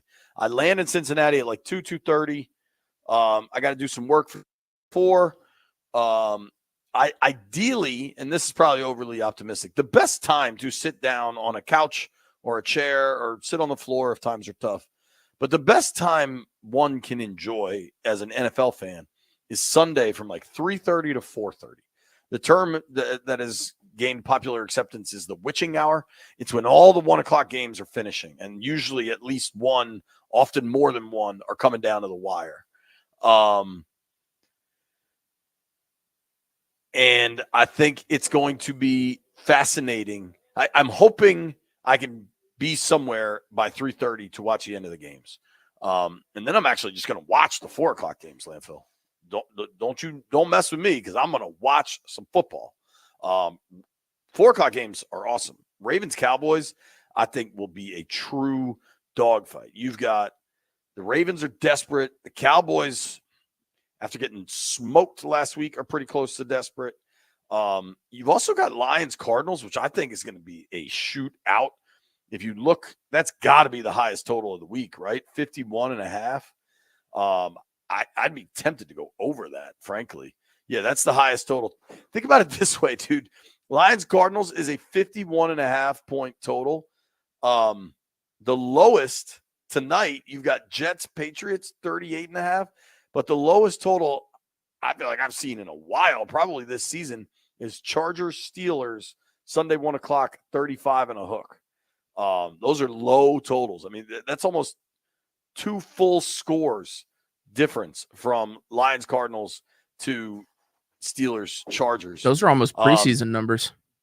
Yeah, dude. I mean, that is really low. And I get you got 2 limited offenses, 2 ball control coaches, 2 guys playing a lot of defense. Chiefs Falcons is Sunday night game.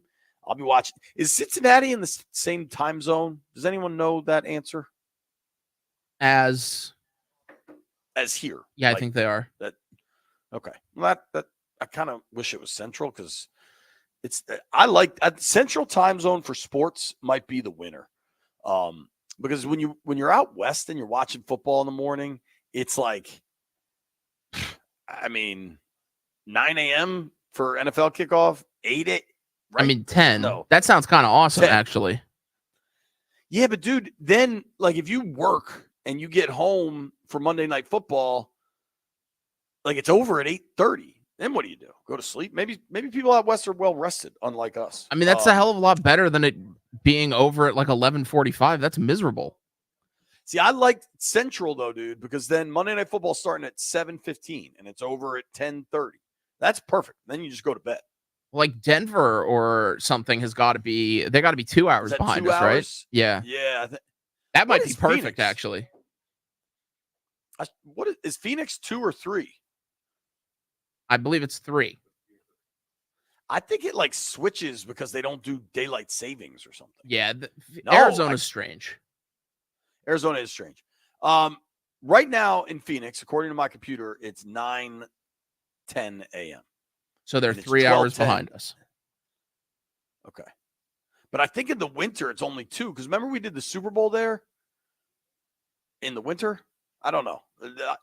Landville, what are the odds of me screwing something up when I'm doing the remotes from Arizona with time zones? Approximately 1,000%, which is astonishing because it's just 3 hours. Like you just have to be there at 7 Phoenix time.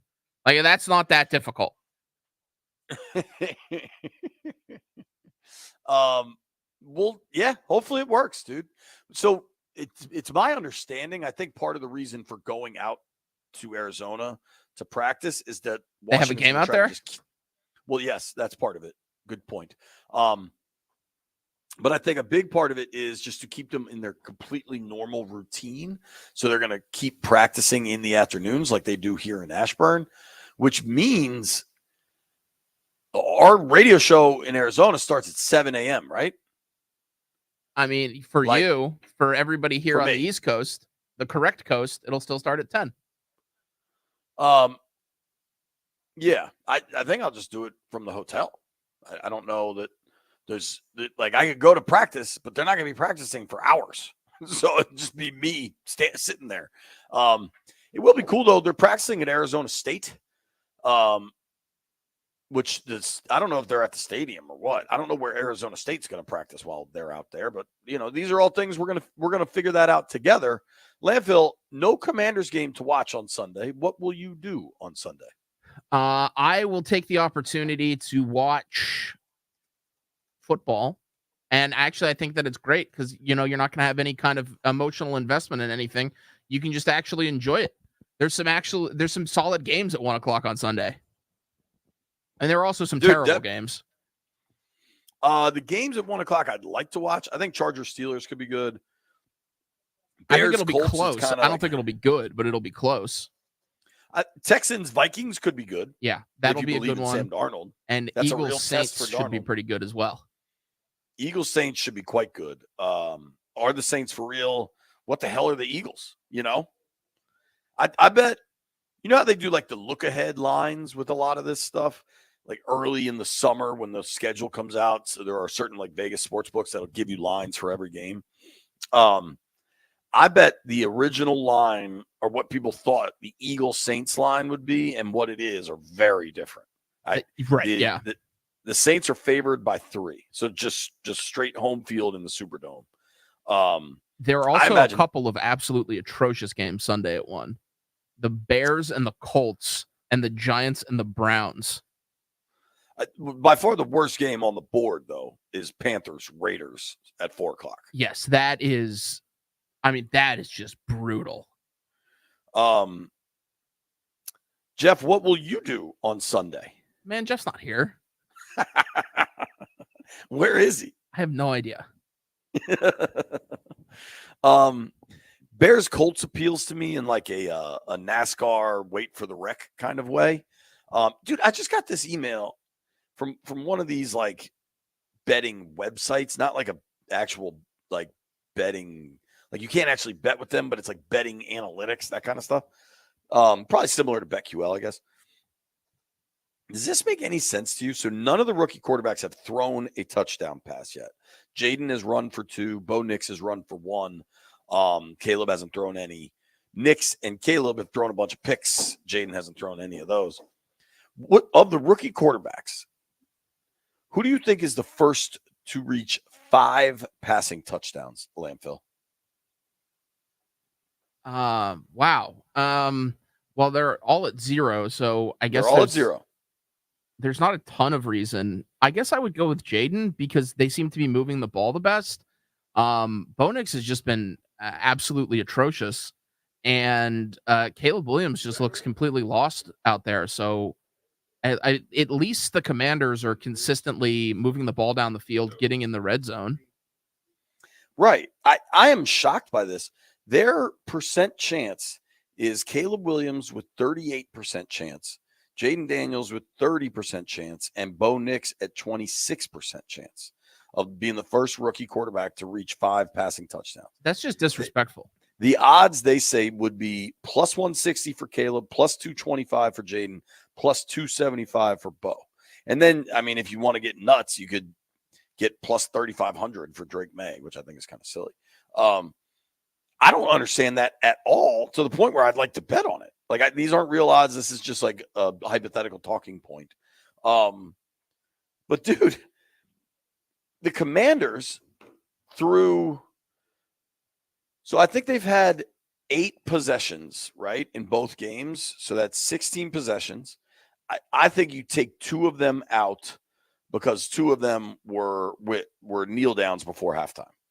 So of the possessions where they tried to advance the ball, now you're at 14 possessions.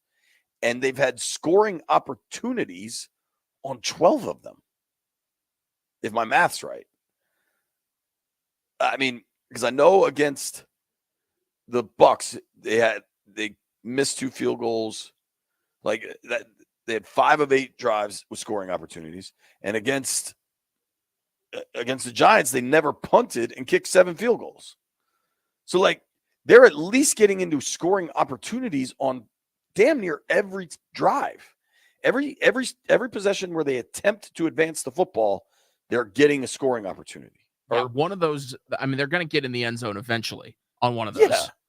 Dude, somebody just misses a tackle and they run one in from 25 yards out. I don't know how it will happen, but, like, it's going to happen, right? Like, there's a sense of inevitability. Versus watch it. Now, the Texans defense is good, and maybe we shouldn't mock that, like, for what Chicago's doing. And Chicago's got a chance this week against the Colts, although I actually think the Colts will win that thing. I don't understand how that could be anybody but Jayden, frankly. Yeah, I mean, I guess Chicago's got better weapons, maybe, but I don't know that they do, but both DJ Moore's a player. Caleb Williams and Bo Nix have just been awful. Like, there hasn't been anything to like looking at either of them. They've both been terrible. Terrible. What was the rookie of the year thing you saw? Jayden's numbers have gone up and like back down? No, so Jayden was second at the start of the year. He's still second. To who? Caleb Williams was 1, but now Caleb Williams is down at 3rd, and Marvin Harrison Jr. is 1st, which I think, again, is disrespectful. That is essentially a award that goes to a quarterback, and Jaden Daniels is clearly the best rookie quarterback. And actually, if you just you zoom out, take a look around the league, quarterback play is kind of down generally. He's like way top down. Half of the league, maybe top 10 quarterback in the league at quarterback statistically. How that guy isn't the runaway favorite for the offensive rookie of the year it's just baffling to me. Dude, in just about every stat, Jayden is killing it.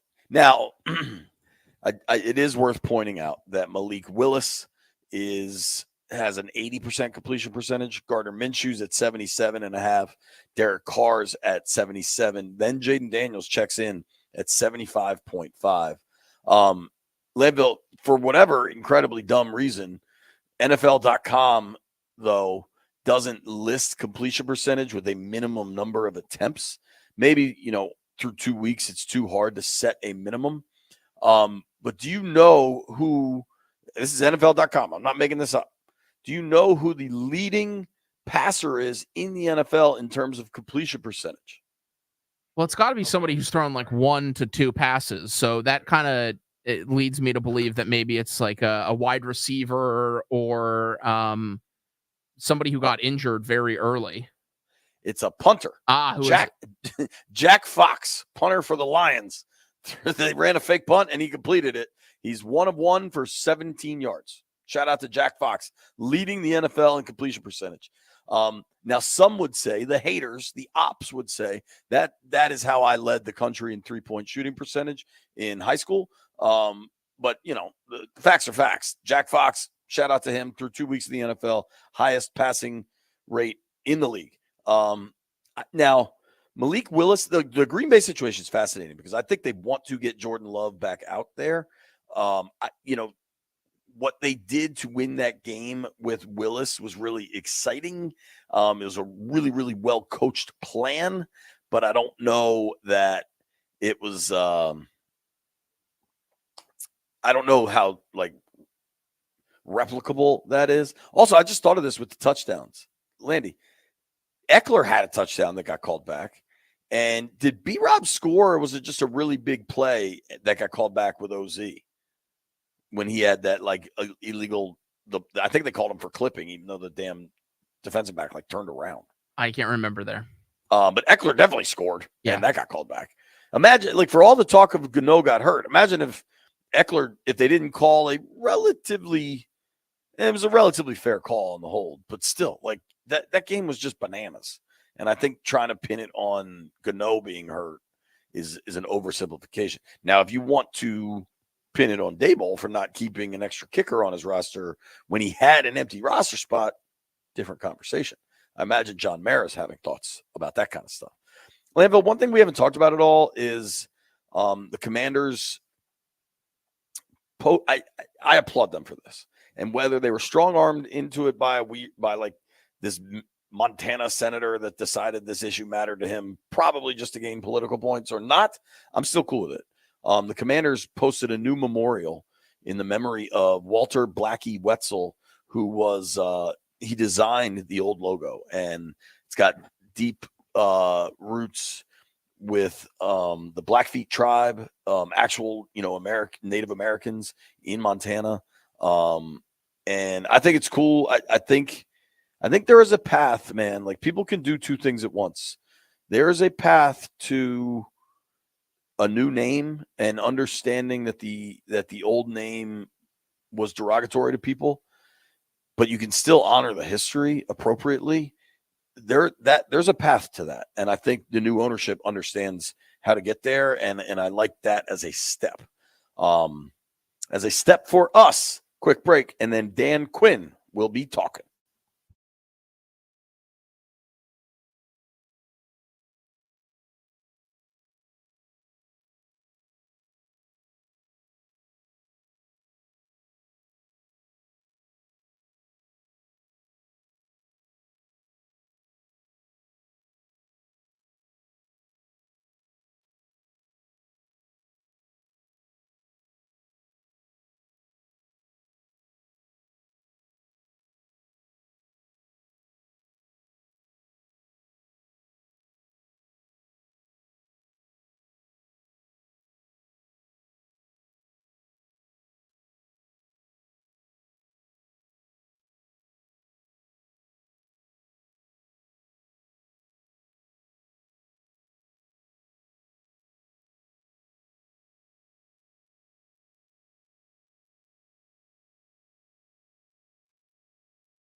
This update brought to you by Ted Britt Automotive Group, home of Ted Britt for life. Washington Commanders practicing today at 1:05 p.m. Commanders and Bengals Monday night. Thursday night football tonight has New England Patriots against the New York Jets at 8:15 p.m. We'll join in progress on Team 980 after the Mystics game. Nationals against Chicago Cubs to begin a 4-game set after losing to the Mets 10-0. That's tonight at 7:40 p.m. right here on The Fan. Caitlin Clark is in town with the Indiana Fever against the Mystics in a must-win situation for Washington at 7. Live play-by-play on Team 980. Washington Capitals training camp underway. First preseason game is set for Sunday against the Flyers. For 65 years, Ted Britt has set the bar for the best car buying experience in the D.C. area, hands down. Ted Britt Ford Fairfax, Ted Britt Ford Lincoln Chantilly, and Ted Britt Chevrolet Sterling, all home of Ted Britt for Life lifetime vehicle coverage, just a click away at tedbritt.com. I'm Byron Kerr on The Fan.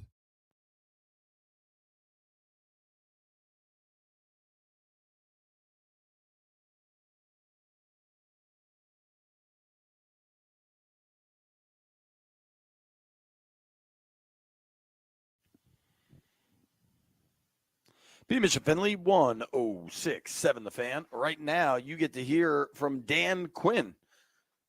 First day of Bengals week, folks. Buckle up. Here's DQ. Preparation that goes into Cincinnati and, the challenges that they provide as well. So with all that said, ready to get rocking with you guys. How do you feel about John Allen and Deron Payne, just in how they've done through the first 2 weeks? Yeah, through the first two, I definitely know their presence inside. Some games you get more chances to rush and some games you don't. So what we want to always make sure is we're finding the matchups when we can and get into some drop back stuff. Sometimes when you have the production they've had, other people go into the game saying, okay, these two are not going to ruin the game as well. So a little bit of both, but yeah, we're definitely looking forward to them for this week and really, making their impact. And they want that too.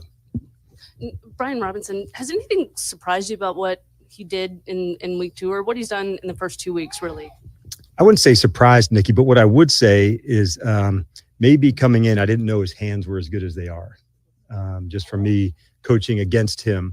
And so that's been one of the things that I've been really impressed by. I knew this guy was a rare competitor. I just knew that. But what I didn't know was that he was complete in that way in terms of running and catching and being outside and doing that too. So that would have been something I wouldn't say I was surprised at, but I was like, man, that's cool to see.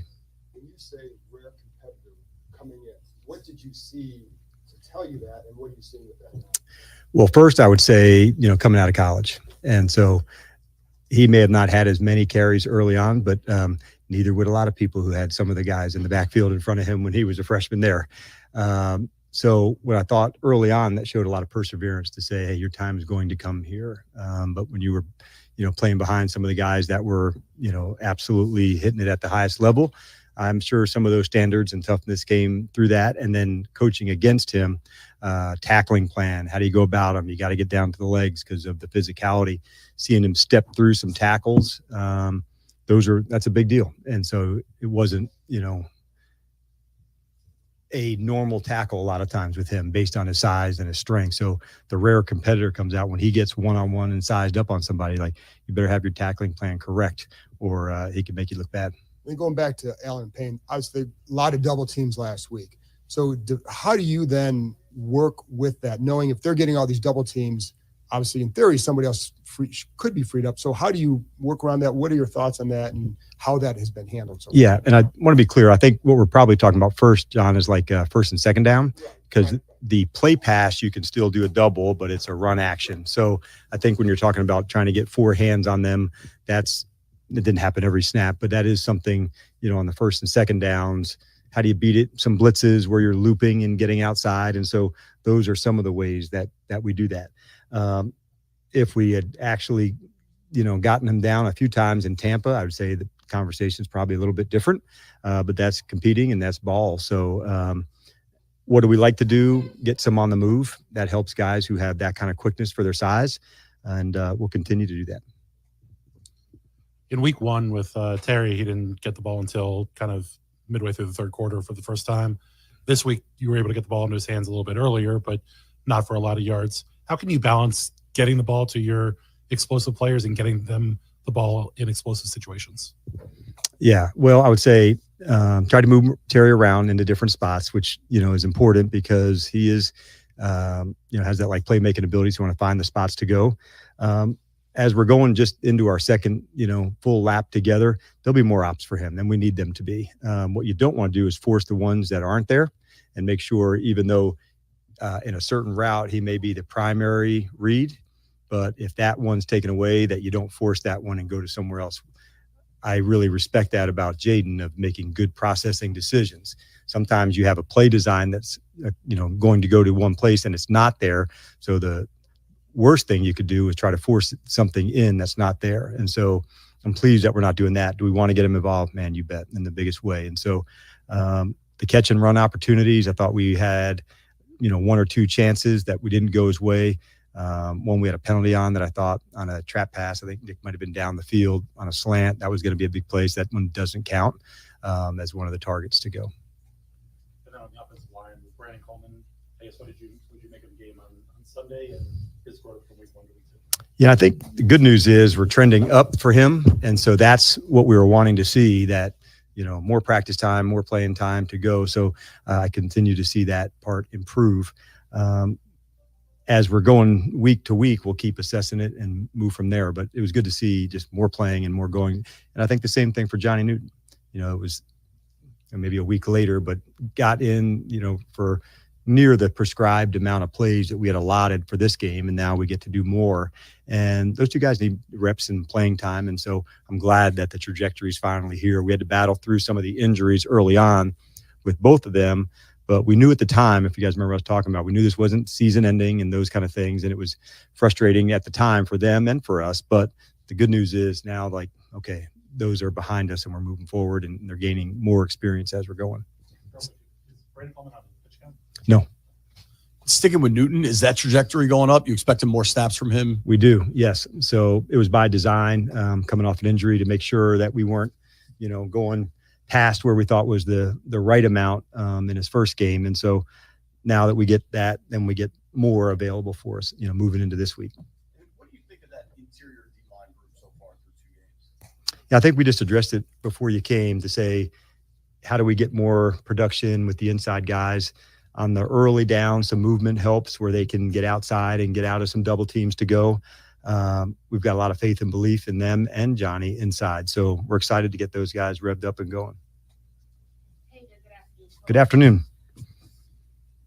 At the first 2 weeks in the season, are you already seeing some recurring areas of improvement? And if so, what are some of those? Yeah, I would say, are we a lot better than we were at the start of training camp? You bet. I don't know, 6 or 8 weeks later, I'm hearing the communication improving on both sides, but that one is, like from here to here to here. So I would say there's some things that we've probably gone in that way, Candy, from like a D to then a C and a C plus. And so not to where we're going to be, but I do feel like that has been improved.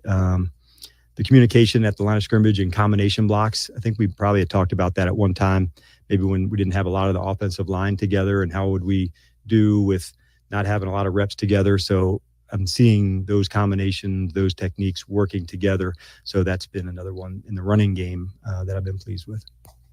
And on Tell the Truth Monday, I think last week you shared with us one of the kind of categories that you all discussed, the starting field position. So how do you all think, you all did this past week? We did not win that one on the starting field position. And so that's a big one for us to make sure, that we have really unique ops to go.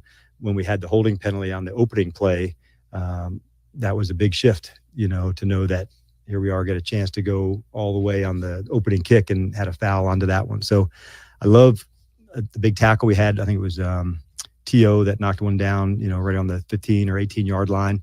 That's a big play. So for us, it factors into everything. Like, we didn't punt in the game, which is unusual, but those are some, swings that get into that as well. But it's a big factor. The turnover margin, that was, a number one top of the pile to say, if we can win the ball, we got a chance to go win the game. And so that was one. The tackling margin was better than we had the previous week. So those were two things that arrow went up. Hey, Coach. The first question I have is, Francis Tiafo was here to address the team. What was it like to have him here?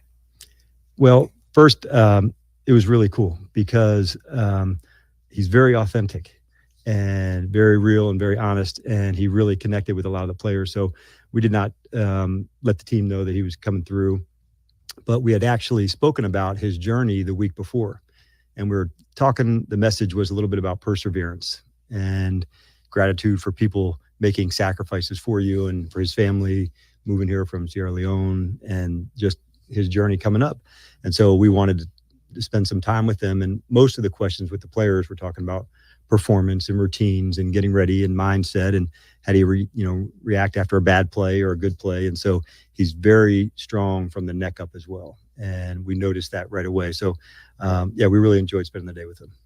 And sticking with the question that Candy asked, is it a particular area 2 weeks into the season that is getting close to what you want to see from them on this team? That's a good question. I would say taking care of the ball, we're doing a nice job on that, Candy, on the offensive side. So I'd say that's really important for us to get into the plus. We've got to create more takeaways. And so I'd say we're getting closer because we're having a really good conscience to take care of the ball. But now the defense has to knock a few out, because then that really affects what we were talking about earlier with Candy, to say, how does field position change? You get a takeaway, you get, chances to give the offense another drive. And so I would say we're closer into that, but not to where I think we'll get to. But if we're talking progress, then I would say, I think we have a real thoughtful approach to the ball. And that part's really important, because if we get that right, then a lot of other things can come into place as we're trying to establish who we are and our identity. And it's going to take a few weeks for that to come into fully, express ourselves of how we want to go. The speed improved, not to be confused with the standard. And so that's what we're chasing, and that's what we're going to go after. And that's why, it's a fun group to coach, because they're down for the challenge. They're down for the things to work on. And so that, as a coach, makes you excited, because the progress, it happens in these big spurts. You coil up, it's like, boom, and you land at another spot. You coil up and you land at another spot. And so all of these games are opportunities for us to go and improve and get better. And I love that, today, as the week starting, it's a lot on Cincinnati, but there's plenty of us in there too, of things that we want to tighten up. This is the first premier window game for the team, a Monday Night Football game. How are you thinking about talking to the team about playing in a national spotlight game for the first time? To embrace the buildup for it and enjoy it, because it's a really cool experience, and one that, for the players that haven't done it before, to enjoy it. But it'll really come down to us. That's my message, to say our style, our play, and how we get down. Once the game kicks off, it'll be like normal if we function in that way. But I want them to enjoy the buildup and knowing there's a routine that goes into place for a night game. What does the day of the game look like? We have some meetings and things that day, but we have to be at our best in the evening that day. And so we've had some experience with that in the preseason with some night games, but just going through that process, having the younger players lean into the older guys onto that, it's a big deal. And we're really excited for it. Hey, Dan, how did Noah Brown fit in as a receiver and as a physical presence for you guys? Yeah, boy, what a first start for him, I thought, in a really cool way of having some trust already with Jaden. I thought Jaden absolutely ripped the dagger that went inside on the last drive to Noah. He's an aggressive, strong player. I think, he demonstrated that in the game. So he's worked really hard to try to, learn it and get involved. And so as he's going at the receiver position, it's really all hands on deck. And we like to feature the guys in different ways. I know it was a topic earlier, who's two and all of this. And I don't really see it that way. I see this as all hands on deck, and they go and attack and battle and feature them in different ways. And so I love that they play on special teams and return punts and cover kicks. And it really demonstrates team at the highest level. And so positions like that, where you've got a lot of competitive guys, it's a lot of fun to coach. And sort of a broad defensive question. There are some games, there may have been one this last week that you guys were in, where a receiver is just getting target after target after target, even though people know that guy is probably going to get the ball. When things like that happen, I'm not really talking about this last game. Sounds like you are. It's a good. With all due respect, you're still not allowed to say that. It's word of thought. But no, when that's happening, is it the receiver is just that good? The offensive scheme is putting him in situations to get him up, because obviously, when it's the best receivers league, that's going them, and that they still get 10 plus targets. Yeah, and it's a fair question. So what I really thought was an excellent job, most of the time when that happens, a player has to move around to different locations because maybe you and the fans have heard, bracketing somebody, which can be good down in the red zone because there's a person behind there called the 12th man who's the back line. So when you bracket somebody, that's called in and outing. So you're not the threat of it going vertical because there's an end line there. Out in the field, sometimes you have to high-low double team because if you bracket them and the guy runs through it, there's no one deep to go. So putting guys in different locations is a good way to do that, to feature them to go. In that particular instance, there were some times that Neighbors had a double on him. And, if you lose a leverage or do one of those things, it always comes back to fundamentals and techniques, right? So that is no different really than how did the pass rusher, get, this many sacks or that type of thing. So the unique players, and he's going to be one. He's very strong, very competitive. I was certainly impressed by him, but moving people around is one way that people try to do that.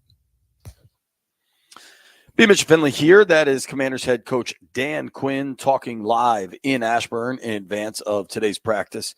Big game coming up Monday Night Football in Cincinnati. Nobody go anywhere.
There's a man with a gun over there. Commanders just made an announcement. They signed Justin Hollins to the practice squad. It's another defensive end. Something to keep in mind there. Remember, Colin Farrell popped up on the injury report late last week. He obviously played, but Hollins he bounced around. He was a 5th-round pick back in 2019 of the Broncos. Won a Super Bowl with the Rams. Kind of a fringe roster player, but something to keep in mind when they're adding guys this time of year, it's usually about position depth. And perhaps that means more. We'll find out shortly. Commanders headed out to the practice field in moments. Get our first look at the group we're going to see Monday night in Cincinnati. I thought Dan Quinn had an awesome answer. It was a good question from George Wallace at WTOP. Kind of like, hey, coach, you're going to face a team that's 0-2 that many thought was a Super Bowl contender, and it's Monday Night Football, and it's at their place. How do you prepare for that? And Quinn explained, it's going to be loud. It's going to be raucous. It's going to be an awesome atmosphere. But once you get in the game, everybody's fighting for their lives. And that is just so true. Now, I think the biggest time things like that really start to matter is if you make mistakes, because then it feels like they compound. And it feels like you're coughing in a movie theater and everyone's staring at you. You know what I mean? And when you start to get that feeling like you're drowning and everything just starts to pile on, that's when it can come undone. And that's when crowd noise and tough atmospheres really start to make an impact. What I'm fascinated to see, because let's be real, week 1 in Tampa was an away game and the Tampa crowd was fine, but there were a ton of Skins fans there and it was so damn hot. Nobody was really making that much noise. Jayden hasn't been in a pro environment like he's going to experience Monday night yet.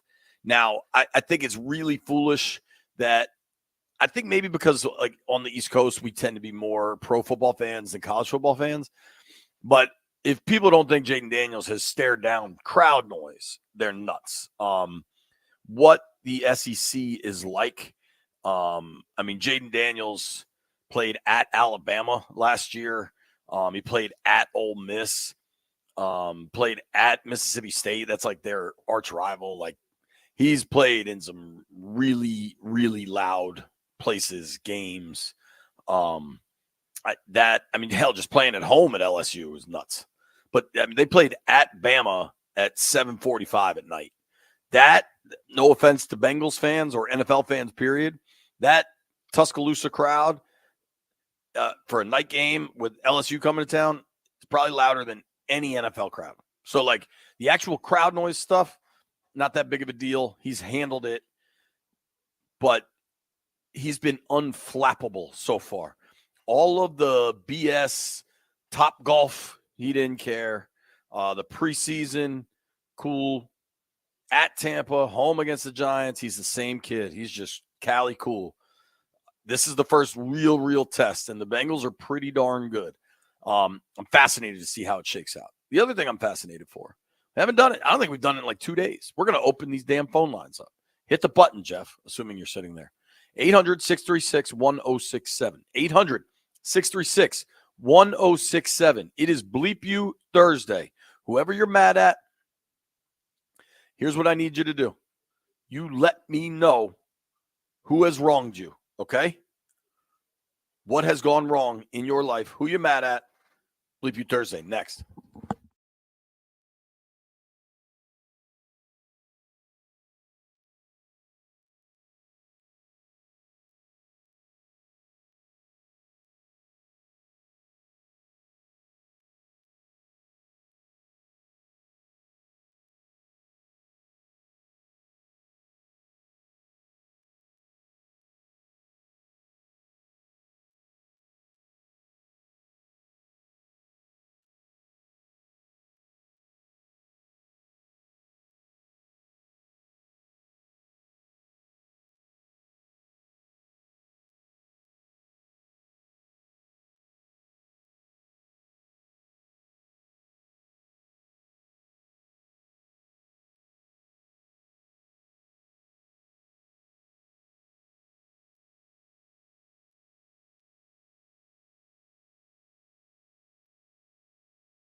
This update is brought to you by Prince George's Community College. Washington Commanders preparing for the Cincinnati Bengals on Monday night. Head coach Dan Quinn speaking today as they get ready for practice on the importance of getting Terry McLaurin more involved. Try to move Terry around into different spots, which, is important because he is, has that like playmaking abilities. You want to find the spots to go. As we're going just into our second full lap together, there'll be more ops for him than we need them to be. What you don't want to do is force the ones that aren't there. Thursday night football, New England Patriots against the New York Jets at 8:15 p.m. will join in progress on Team 980. Nationals baseball against the Chicago Cubs tonight at 7:40 on the Fan after a 10-0 loss to the Mets. Baseball about ready to go. San Francisco against Baltimore. Minnesota takes on Cleveland. Atlanta is at Cincinnati.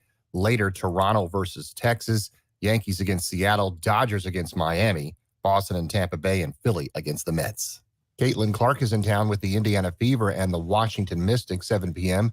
Must win for Washington. Live play-by-play on Team 980. The Mystics must win, and Chicago must win, and Atlanta must lose for them to make it to the postseason. Washington Capitals training camp is underway. First preseason game Sunday against the Flyers. Get a degree, certificates, or take an enrichment course. Live within 6 miles of MGM. You could go for free. The local impact grant makes it possible. Visit pgcc.edu for more information and freedom to learn. I'm Byron Kirk.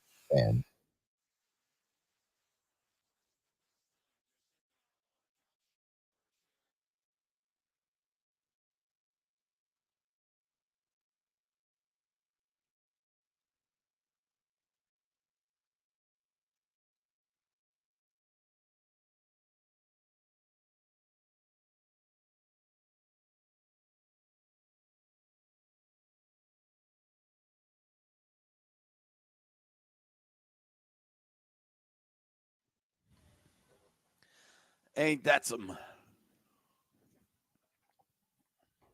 All right, folks, we come together as a group.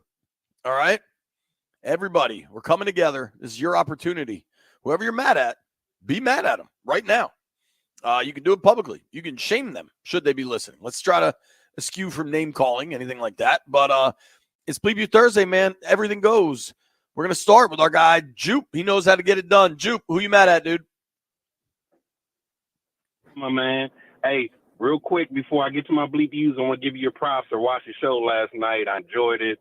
I was getting close, ready for bed, so I didn't get a chance to watch the whole thing, but I want to give you props on that. Thanks, buddy. But I appreciate got a couple bleep views. Yeah, no problem. Couple bleep views. First, I want to bleep the Madden creators for changing the kicking meter. Like, I hate it. I'm looking like Cade York on that thing. My other bleep view... My other bleep view goes to myself. My other bleep view goes to myself and my kids. I've trained them too well in the art of joning. So every time I get home, I'm getting bombarded. From my oldest to my youngest 3-year-old. She's 3 years old. She comes up to me and says, "Hey, Daddy, you ugly," and then runs off. Took my kids to the zoo the other weekend, and we went to the chimpanzee section. Seen one of them swinging around. My son say, "Oh, look, there goes Daddy," and a couple behind us bust out laughing. So, yeah, that's all I got for y'all. I appreciate you, Jupe. Thanks, buddy. Good call right there. Phone lines are open, 800-636-1067. Line 3, Jake is in Woodbridge, and he's mad. Jake, what's the word? Listen, man, I've been a Commander fan, Redskin fan my entire life, and every single time I show up to a game, there are more of the other team's jerseys in our stands. So I want to say bleep you to the fans who say they're dedicated, but they don't go to games. They don't find a way to get there. And when we get into the red zone, we get false starts, and then we're surprised when the false starts because the stadium is so loud for some reason. And I bleep you to all those fans. You think there were more Giants fans than Commanders fans? Is he still with us? Okay. Let me ask Jeff, assuming Jeff's there. He was at the game. I think there were a decent amount of Giants fans, especially behind their bench. But I would say it was still 70-30 Commanders fans. Does that sound right, Jeffrey? I would say about 60-40. It was a little closer than that. Was it? Yeah. I did see more Commanders fans than Giants fans, but they were in there. It was like a nice little healthy mix. But I think the thing that was throwing it off was the white. What does that mean? You didn't really know if it was like looking from the crowd. You couldn't really tell if they were white jerseys Commanders fans or white jerseys Giants fans. Like just looking all around the stadium. Gotcha. If I had to guess, I don't know. I feel like most Giants fans buy blue jerseys, but yeah, that's interesting. The press box, you're kind of cordoned off. Do you think, Jeff, that the Giants fans impacted some of those red zone penalties? Because I know they were talking snap counts this week. I actually think they did impact because there was one play. Matter of fact, I think it was either the first or second offensive false start. It was either the first or second when Jaden was trying to. He was signaling his hands like calm down. You know how like when quarterbacks signal their arms, they're waving them like little go down, lower the tone, lower the noise. It got louder at one point. It was like so yeah. All right. That is really alarming. If week 2, if your rookie quarterback's home debut, they're having trouble with crowd noise from the other team's fans. That's quite alarming. A couple of bleep views coming in from the chat here. Timothy Park says, bleep you to Landfill or Jeff, whoever cut off me the other day and went to commercial break. I'm not sure that happened. And if it happened, it's probably a tech thing. Well, can I say something to Timothy Park? Or is that specific on the chat? The people in the chat got to chill. Listen, we love having the stream, but the priority is the radio. So sometimes the stream is a little off. That's just the truth. And that's kind of weird because all he would have been doing is looking at you read the read. Like we can't cut audio. We cut off when y'all do y'all reads because each one get up, but we can't cut the audio. The other thing, the folks on the stream this morning were convinced that I was like pre-recorded because I wasn't up on the stream yet and that it was just me. And I was like, yo, I'm here. I'm live in Ashburn, sitting in front of this window. Okay. So everybody chill out. Another one on the stream, D-Money811 says, my bleep you is to JP, Landfill, and Jeff for not having Mike Beasley weekly on the show to give out bets like last year. We're having Bees on tomorrow at 10:30. All right, D-Money. And he's got a whole bunch of baseball information for us going into playoff season. We love the stream. I'm just saying, sometimes there's a lot of moving parts here. Let's get back to these phones. Oh, Commander Tequila's on the line. Let's see what kind of shape he's in. Hello, Commander. How do you do? I'm pretty good, you guys. How you guys doing? I got a big bleep view to my wife, eh? She wants me to stop listening to you guys because that's all I do all day. Bleep her then. Keep listening, Commander. We need you, buddy. Exactly. Hey, that's how I feel. Okay. What I enjoyed, Commander, I noticed earlier in the chat you said you were going to have a BQQ instead of a BBQ. So enjoy that, all right? Oh, I will believe that because I'm off Monday, Tuesday, and Wednesday. I'm Commander, looking for a doctor's note. You live a good life, brother. Yeah. I'm not a doctor, but if I could give you a note, I would. Thanks, buddy. Oh, I'll just give you CPR, buddy. Don't even trip. No, thank you. Hey, yo. Nope. That's a firm no. All right, see you, buddy. 800-636-1067. Can I do a low-key bleep you to Commander Tequila for offering me CPR? I think that's fair, right? Let's try Mike in DC. Mike, who you mad at? Hey, before I get to my bleep you, back onto that about the Giants fans at the stadium. I was there Sunday, and it was about a 60-40 Giants split. I was right there, section 127, right on the side. So it was quite a few Giants fans in there, and that play where Jaden was trying to hush the crowd, from my section right there, it was a lot of boos and noise. But at the end of the day, we pulled out the W, so it don't even matter. They can come. As long as we win, that's all that matters. But my bleep you goes out to the Tampa Bay Buccaneers organization week 1. We were down there for my anniversary. Wife and I, we took our 2-year-old. So we get there, and then they tell us that we got to buy a ticket for a 2-year-old. And we're like, what the hell?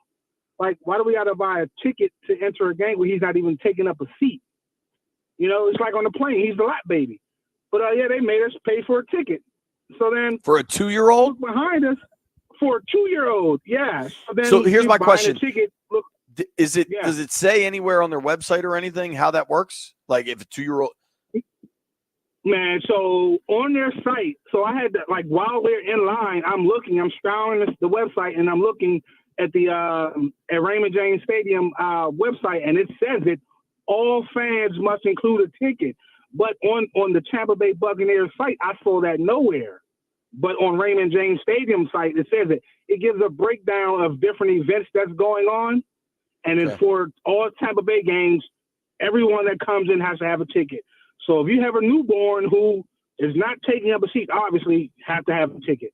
And I thought that was the most ridiculous thing ever.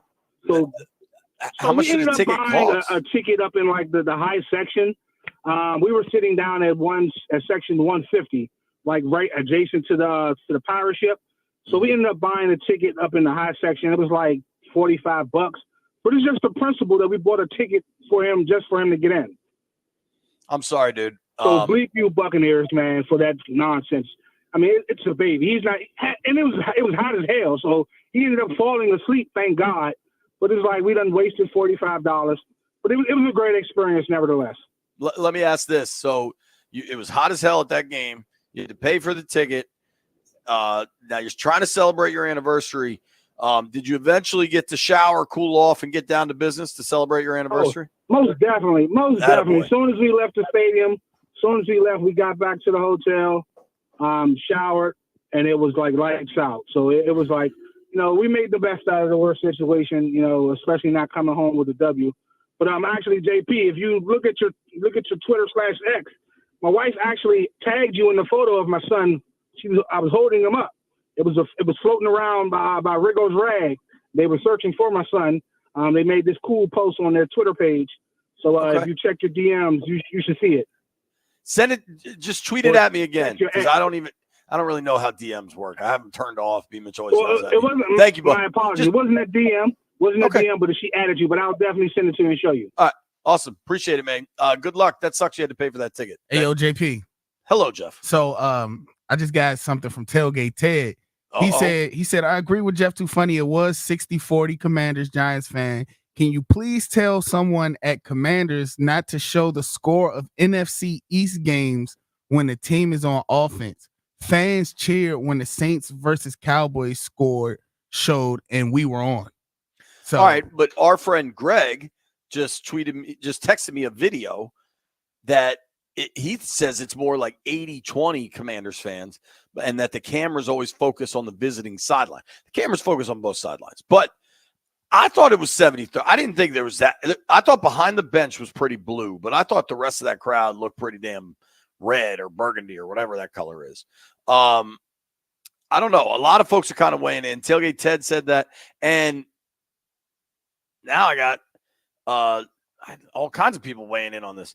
I have Robert McCartney, who's a retired Washington Post editor, says he was at the game. Giants fans made more noise, and it was very frustrating. That is frustrating. That sucks. Make more noise out there. Some people are agreeing with me, 70-30. Tailgate Ted saying 60-40. Man, you'd like to think we get back to a world where it's 90-10. You know what I mean? Like, it just – I will say this, though, because it seems like we're kind of knocking the Commanders. Greg, our buddy Greg, has a suite there, and they messed up his food order in the suite.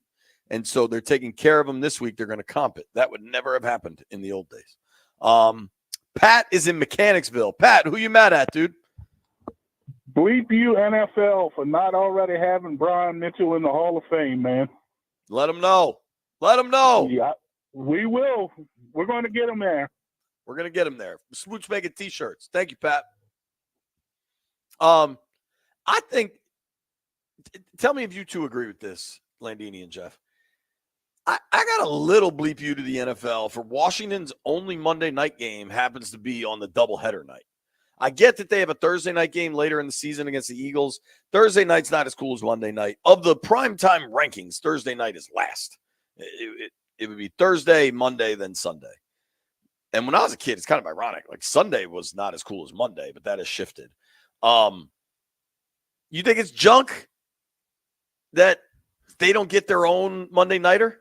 JP, I know you would usually think I would agree with you on this one, but I'm gonna have to say it's not junk, and that the Ashburn syndrome may be getting to you a little bit because we have traditionally not done well on Monday. We haven't been a winning team, so I don't think they're going to give us just Monday night by ourselves. Not right now. Maybe in a year or two, yeah, but right now, no. We still have a lot to prove as a team. Sure, I don't disagree with that, Jeff, that like they're not that good or that bad or whatever. But a lot of these Monday night games are dogs. Week after week after week, we see dog games. I agree with you there. Next week, solo, not a doubleheader. They get this one by themselves. Titans at Dolphins. Like, that gets you steamed up. Lampville, how fired up are you for week 8 Monday Night Football? Giants at Steelers. That sounds horrific. That's going to be the combined score of that game is going to be 9-6. Yeah. Like, you tell me the Commanders couldn't get their own? I think they could. Now, to be fair to you gentlemen, do either of you have any bleep views? Anything you need to get off your chest? I think I'm good right now. I'm very happy and positive as always. Very happy and positive as always. I like to hear that. I think Dan Quinn kind of wanted to give me a bleep view. I don't know if you heard the part where I kind of asked the same question and he kind of dunked on me. Did you guys enjoy that? I did. I thought you might. I think, from a straight football perspective, they have got to get more out of the inside of that D-line. And I think everybody involved knows it. I don't know that they'll get it, but if Johnny Newton can be the player, that they expected, that they thought was a first rounder that slipped to the top of the second round, if you start getting that kind of production delivery, it could change a lot for this defense because you're not getting much from the edges, and I'm not sure I see that changing. The amount of people that think Jamin Davis could be the difference maker there, I don't know. We'll see. Via the chat, Todd Stout says, bleep you to Chris Collinsworth for crowning Caleb Williams before he does anything. I can't read the rest of that, but it's pretty damn funny, Todd. I don't know. He might get thrown off of YouTube for that comment, but it's pretty darn funny to me. Landfill, somebody in the chat said bleep you for not having Denton anymore. So the people are talking in this chat, Landfill. Do you want to respond to them? Not particularly. I got a text. Jess Height says bleep you to Jeff for not coming to say hello on Sunday. Jeff was on a different mission at that Sunday game, man. Jeff had people that he was entertaining. Is that a fair way to say it? Yeah, I was trying to get down there, but it's not as easy to move through the stadium as it used to be. Because you're so famous and people are like, oh, DJ Jeff. Nah, because you ain't getting through. If you one of them people that finesse up to places with screenshots of sweet tickets, you're not, that's not happening. And I couldn't. I wanted to, but I couldn't. So Jeff just told the world that he's one of those people that tries to sneak into suites and they're hip to him. It's not that. People be like, yo, come to my suite. And I'd be like, yo, I can't get down there right now. And they'd be like, oh, here, use this. You could get in. But nah, they're not having that this year. Okay. Whole new ball game. I tell you what, a low-key bleep you that, listen, just between us, just between the three of us, right? Don't let everybody hear this. Mute my mic, Landfill. The NFL and this facial recognition software that I have to deal with all the time is super annoying and bleep you. Now, don't let the NFL hear that, all right? But the stuff doesn't work at least half the time. And then and every time, like post-game, I am going from the locker room to the field probably like 25 times. Like it's like a constant back and forth. And the fact that I have to stop and scan my face every time, come on, man. Come on. Nobody go anywhere. It's B. Mitchell Finley.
This update driven by the Ted Britt Automotive Group, home of the Ted Britt for life. Washington Commanders against Cincinnati Bengals Monday night. Head coach Dan Quinn on improving each week. The progress, it happens in these big spurts. You know, you coil up, it's like, boom, and you land at another spot. You coil up and you land at another spot. And so all of these games are opportunities for us to go and improve and get better. And I love that, like today as the week starting, it's a lot on Cincinnati, but there's plenty of us in there too, of things that we want to tighten up. Commanders have a vacancy in their practice squad after the Cowboys selected defensive lineman Carlos Watkins. Tonight's Thursday night matchup features New England Patriots versus New York Jets at 8:15 p.m. Nationals in Chicago to take on the Cubs at 7:40 on the Fan. For 65 years, Ted Britt has set the bar for the best car buying experience in the D.C. area. Hands down, Ted Britt Ford Fairfax, Ted Britt Ford Lincoln Chantilly, and Ted Britt Chevrolet Sterling, all home of Ted Britt for life. Lifetime vehicle coverage just a click away at tedbritt.com.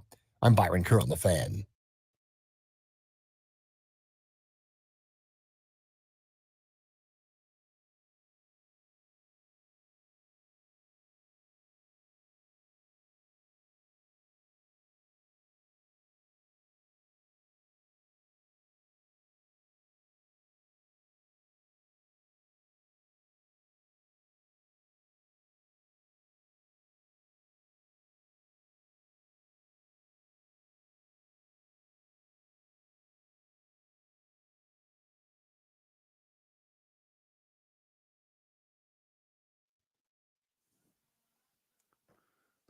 Married to this game. B. Mitch and Finley, 1:30 in the afternoon on a Thursday means we get to talk to Mr. Peter Rosenberg, the man of many talents, from the WWE to Hot 97 to ESPN New York, and above all, a BCC Baron.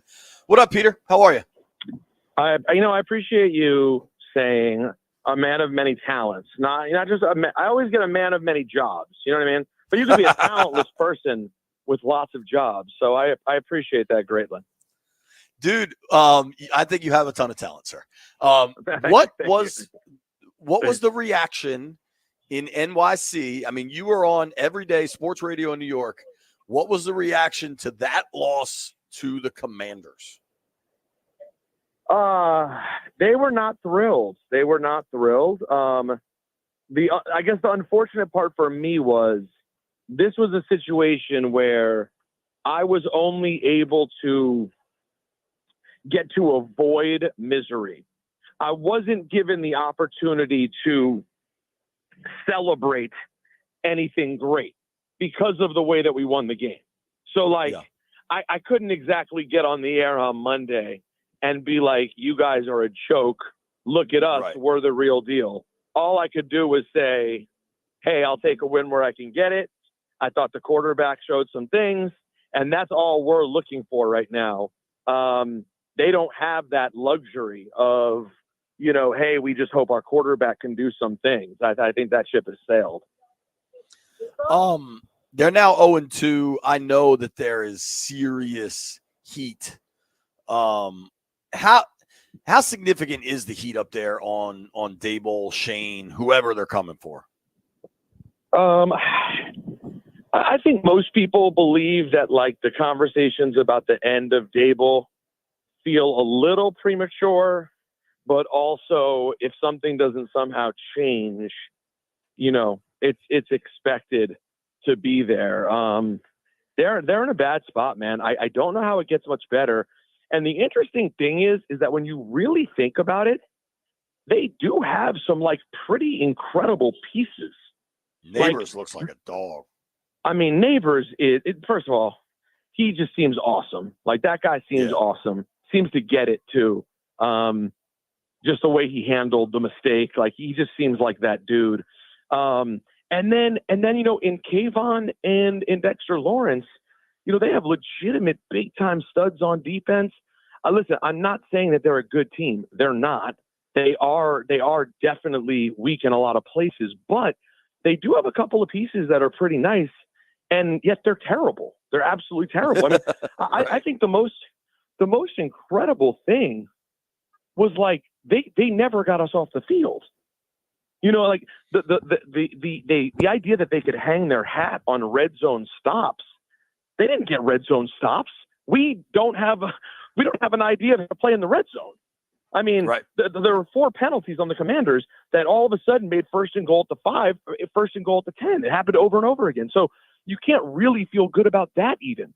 So all you can do is say, the Commanders' offense, which is okay, but it's certainly still finding its footing. They never got us off the field. They're just lucky it turned out to be 7 field goals. Right. It's a great point because in some ways the Giants remind me of some old Skins teams where it's like, oh, well, they got Trent Williams and, Jordan Reed and Ryan Kerrigan, but they're 6-11 or whatever it used to be, 6-10. Right. But what did you think? Where are you at with Jaden through 2 games? Because I think folks are the excitement for Jaden Daniels is really starting to build. For me, it's very measured. It's a very measured, happy. I really think he's shown good stuff. And it's also not like it's some sort of RG3, oh my God, game 1, multiple touchdowns, airing it out. He still clearly has a lot more to show us, but I really like what I've seen. I mean, there's a couple of decision-making things I'd love to see them just fix right now. Obviously, we know he's taking some unnecessary hits, and while we know that's always a concern with a kid who can run, Jaden's a pretty slight dude, and I really think that needs to be a priority. And also, I don't know if you feel this way, JP. There are a few times when he easily, and by the way, these are coachable things. These are not. I'm just trying to be, critical. There were multiple times in which he had plenty of time to decide to throw the ball away, and instead, would step out of bounds for a loss or try to force something somewhere. I just need some basic coaching of hey, kid, it's 1st down at the 10. We got 3 tries. If it's not there, once you're running towards the sideline and there's chuck that thing out of the back of the end zone. What are we thinking about? Let's not even think about doing anything else. So I'd like to see some things like that, but listen, these are all very workable things. He looks like he could be the deal, dude. He really does to me. He really does. And I almost feel like, when a pitcher's throwing a no-hitter, you don't talk about it in the 8th inning. I'm kind of scared to discuss what it seems like Jaden could be. Does that make sense? We've just seen everything always go wrong here, and you don't want to get into hypotheticals and think too far down the road. No, you don't. You can very quickly start picturing that number 5 Daniels jersey sitting at one of the tailgates that you walk by on your way into the stadium. And you because we know the ceiling is so incredibly high because he's got a legit arm. He's pretty accurate. I absolutely just delighted with that completion to Brown on the final drive. To me, I mean, maybe it's obvious. Huge throw. That's the play of the game for that offense. It's whatever was 34-yard pickup. And by the way, I love the fact that we get to that drive, and once Neighbors dropped the ball, I thought we would win, which is a cool feeling. Now, granted, the Giants' defense is horrifying, so take it with a grain of salt. But and by the way, while we're heaping all this praise on Jaden, let's just be realistic, man. Our defense is at a point where to me it was a matter of if they get the ball last, we're losing. That we do not have the ability to stop the Giants. And that is a concern because they targeted Malik Neighbors 18 times. I mean, if you look, I think 18 of the 28 throws were to Malik Neighbors. They had nowhere else to go with the ball. They do not have a dynamic running game, and Singletary was picking up yards in chunks. So the Jaden thing is very promising. The defense thing, it feels like Jack Del Rio hasn't left yet, and that makes me unhappy. Yeah, I mean, largely the players, I think they lack talent defensively. They do. I mean, listen, I think it's a Jimmy's and Joe's. Yeah, it is. It is. You got what? 3 or 4 players you love on the defense, and then after that, it starts to get pretty rough.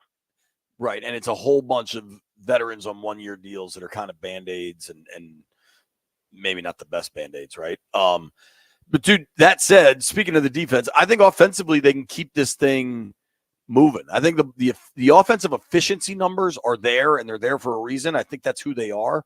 I do think Cliff will add more and more to the offense. I think you're going to try to see some deep shots as things continue here. But, dude, defensively, going to face the Bengals. You just don't think there's a ceiling. You just don't think we don't have a place to go defensively. Like, this is just going to be what it is. You know, I thought they made a nice adjustment in the second half last week where they benched Mike Davis, put BSJ on Neighbors, and then brought Noah I in to play as an outside corner. Neighbors slowed down some in that second half, but compared to that drive right before halftime where it was just the Malik Neighbors show and they went right down the field. I mean, the Commanders' defensive staff had to know that they didn't have a kicker. So all they're trying to do is score a touchdown. And even knowing that, they couldn't stop them, which was really, really bad. Mike Davis got benched. The second half was a little bit better. But, Peter, you're going to Cincinnati to face the 0-2 Bengals with Burrow now finally looking healthy after that Kansas City game.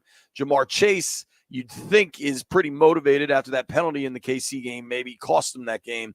And reports now out of Bengals practice are that T. Higgins is practicing for the first time. I think you get T. Higgins back Monday night.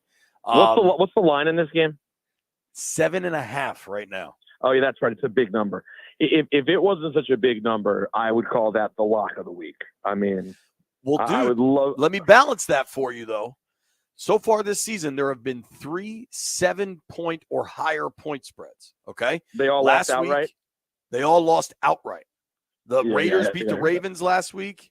The Patriots beat the Bengals week 1, and the Bucks were a 7.5-point dog in Detroit last week. Yeah, which, by the way, that was a crazy line. I mean, maybe I was biased because I just watched the Bucks just dominate us offensively the week before.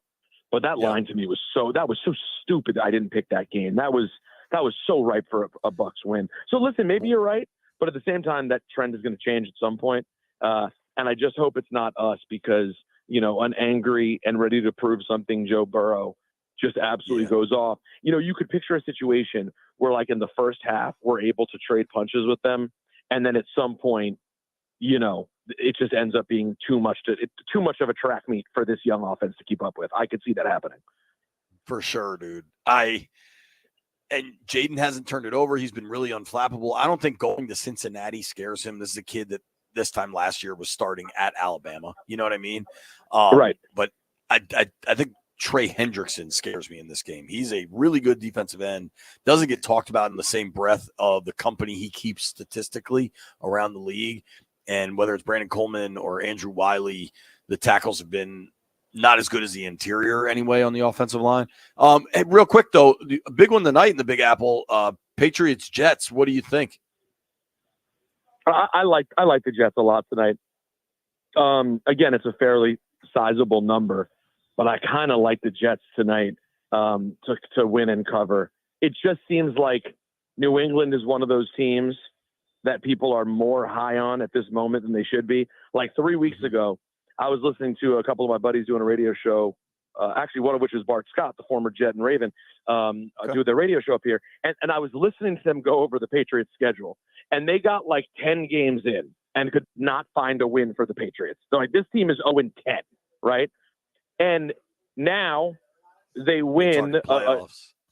Yeah, and they win a game week 1. They play well in week 2, and people are like, I don't know, the Patriots. I'm like, guys, this is why this whole thing is preseason. We know who the Patriots are, and we know. Listen, I like Jacoby Brissett. We know who he is, but like, if the Jets are going to be what people expected, and obviously that all hinges on the healthy arms and legs of Aaron Rodgers. But assuming right now it's okay, and he takes a step forward tonight, they should win easily. That is my thought. I think that's fair. Peter, thank you for the time, man. Always appreciate you, brother. All right, buddy. Have a good show. Hail to the Commanders. Peace, bud. That's our guy, Peter Rosenberg. Give him a follow at Rosenberg Radio on all your social media platforms. Really good content. Really good dude. When we come back, let's make some bets.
B. Mitch and Finley, 1067 The Fan.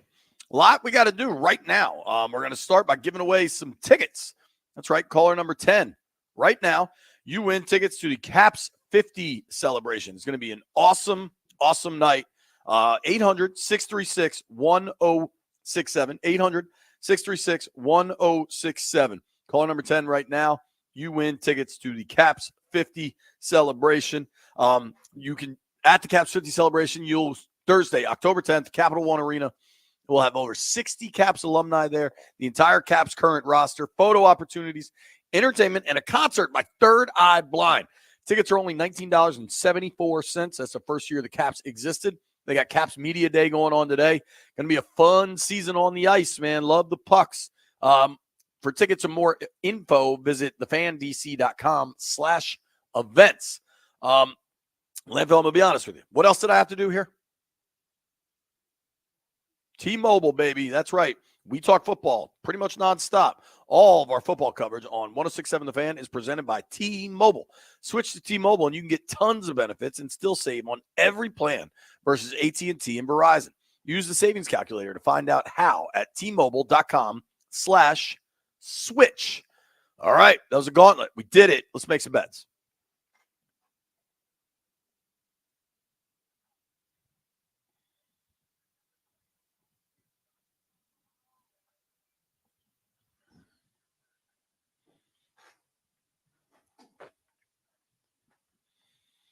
All right. Jeff has not won in 2 weeks by my calculations. Do you have the same calculations, Landfill? Yes.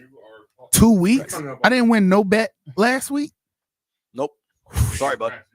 I apologize, everyone who takes my bets, who's crazy enough to take my Metal bets. Chris in there too. Yeah, Heavy the Metal big Chris friend in the building, huh? Big friendly giant is here. He is. You know, if you saw Heavy Metal Chris on the street and it was in the evening, It's you not an might walk to ironic the other name. side You'd of the- know him if you saw him.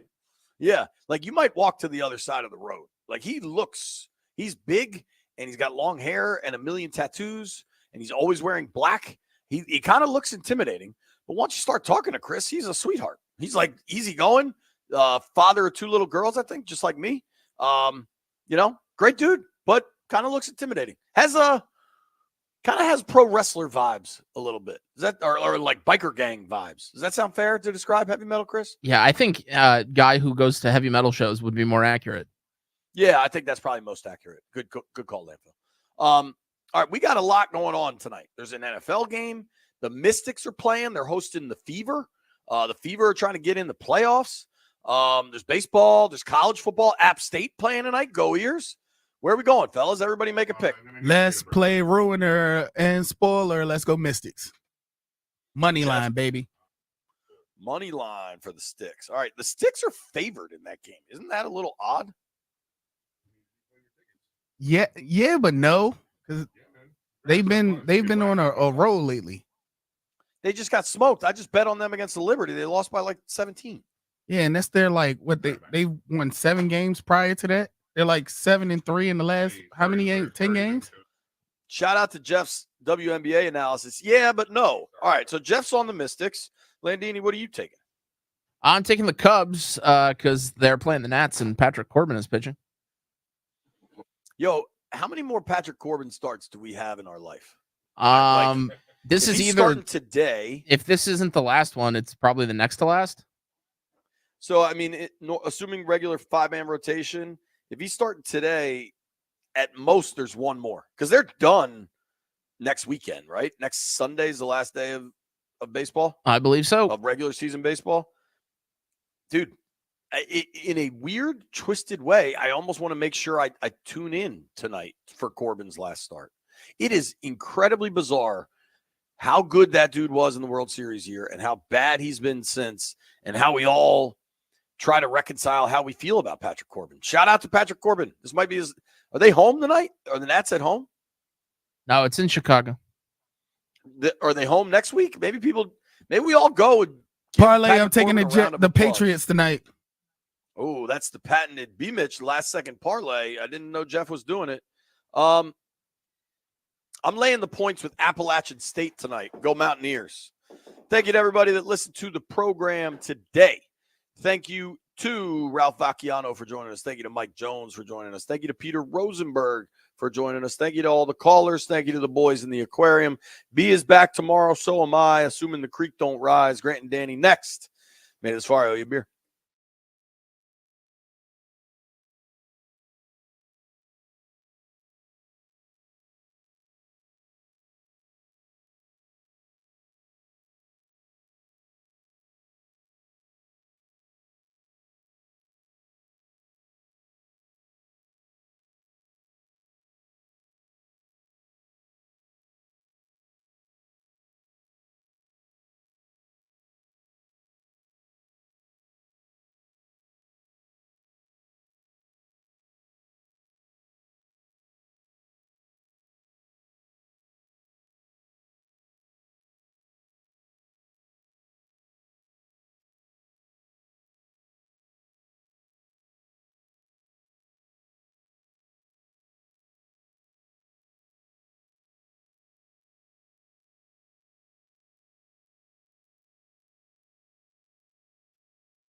This update brought to you by Verizon. Washington Commanders practicing for the matchup Monday Night Football against the Cincinnati Bengals. A pair of Heisman Trophy winners and Joe Burrow against Jayden Daniels.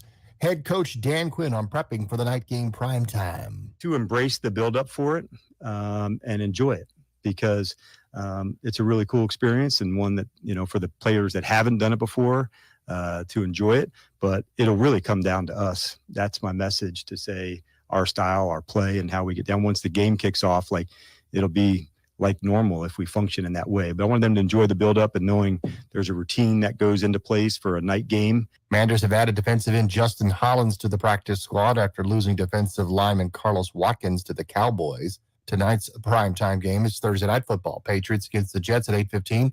Joined in progress a little bit after 9 on Team 980. Chicago Cubs against the Nationals, live play-by-play on the Fan.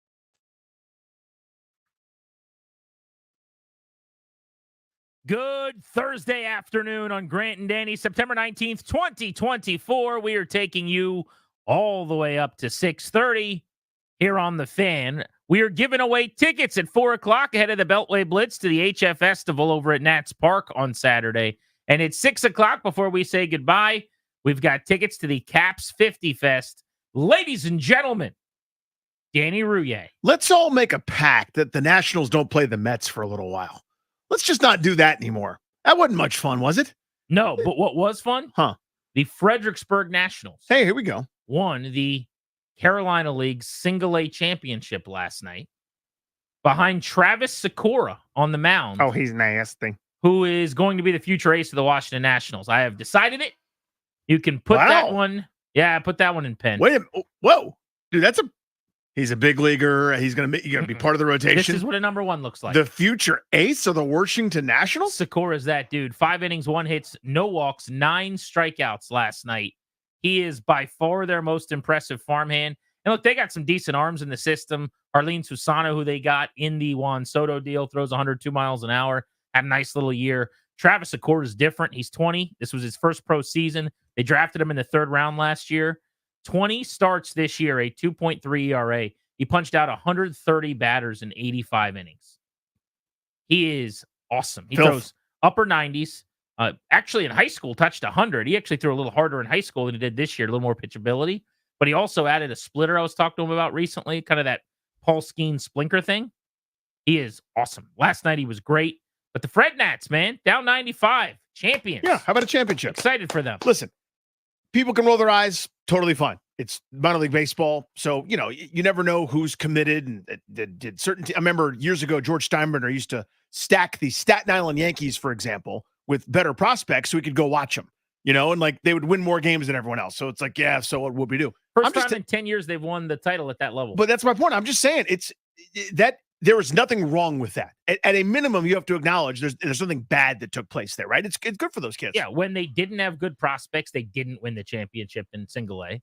And now they have good prospects, and they did. Ta-da. It's a great ballpark, and a lot of friends and family that I know go to those games down in the King George area. So happy for the Fredericksburg Nationals. I don't want to get too deep into the weeds on this, but is there any correlation in the minor league system when teams down there win championships, and does it lead to success with their affiliated big league clubs eventually? And that's kind of along the lines of what you were alluding to, Yeah, Danny. it's not automatic. I don't think it's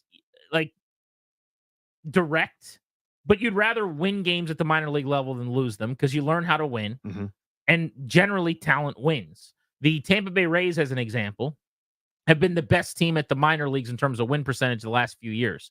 They actually won championships at almost every single level for a couple of straight seasons. Not coincidentally, prior to this year, they were a playoff team every year at the big league level. So I would say there is a bit of a correlation, sure. But I don't think it's 1-to-1. What's important, though, is who are the players that are doing it. And last night, Sakura's on the mound.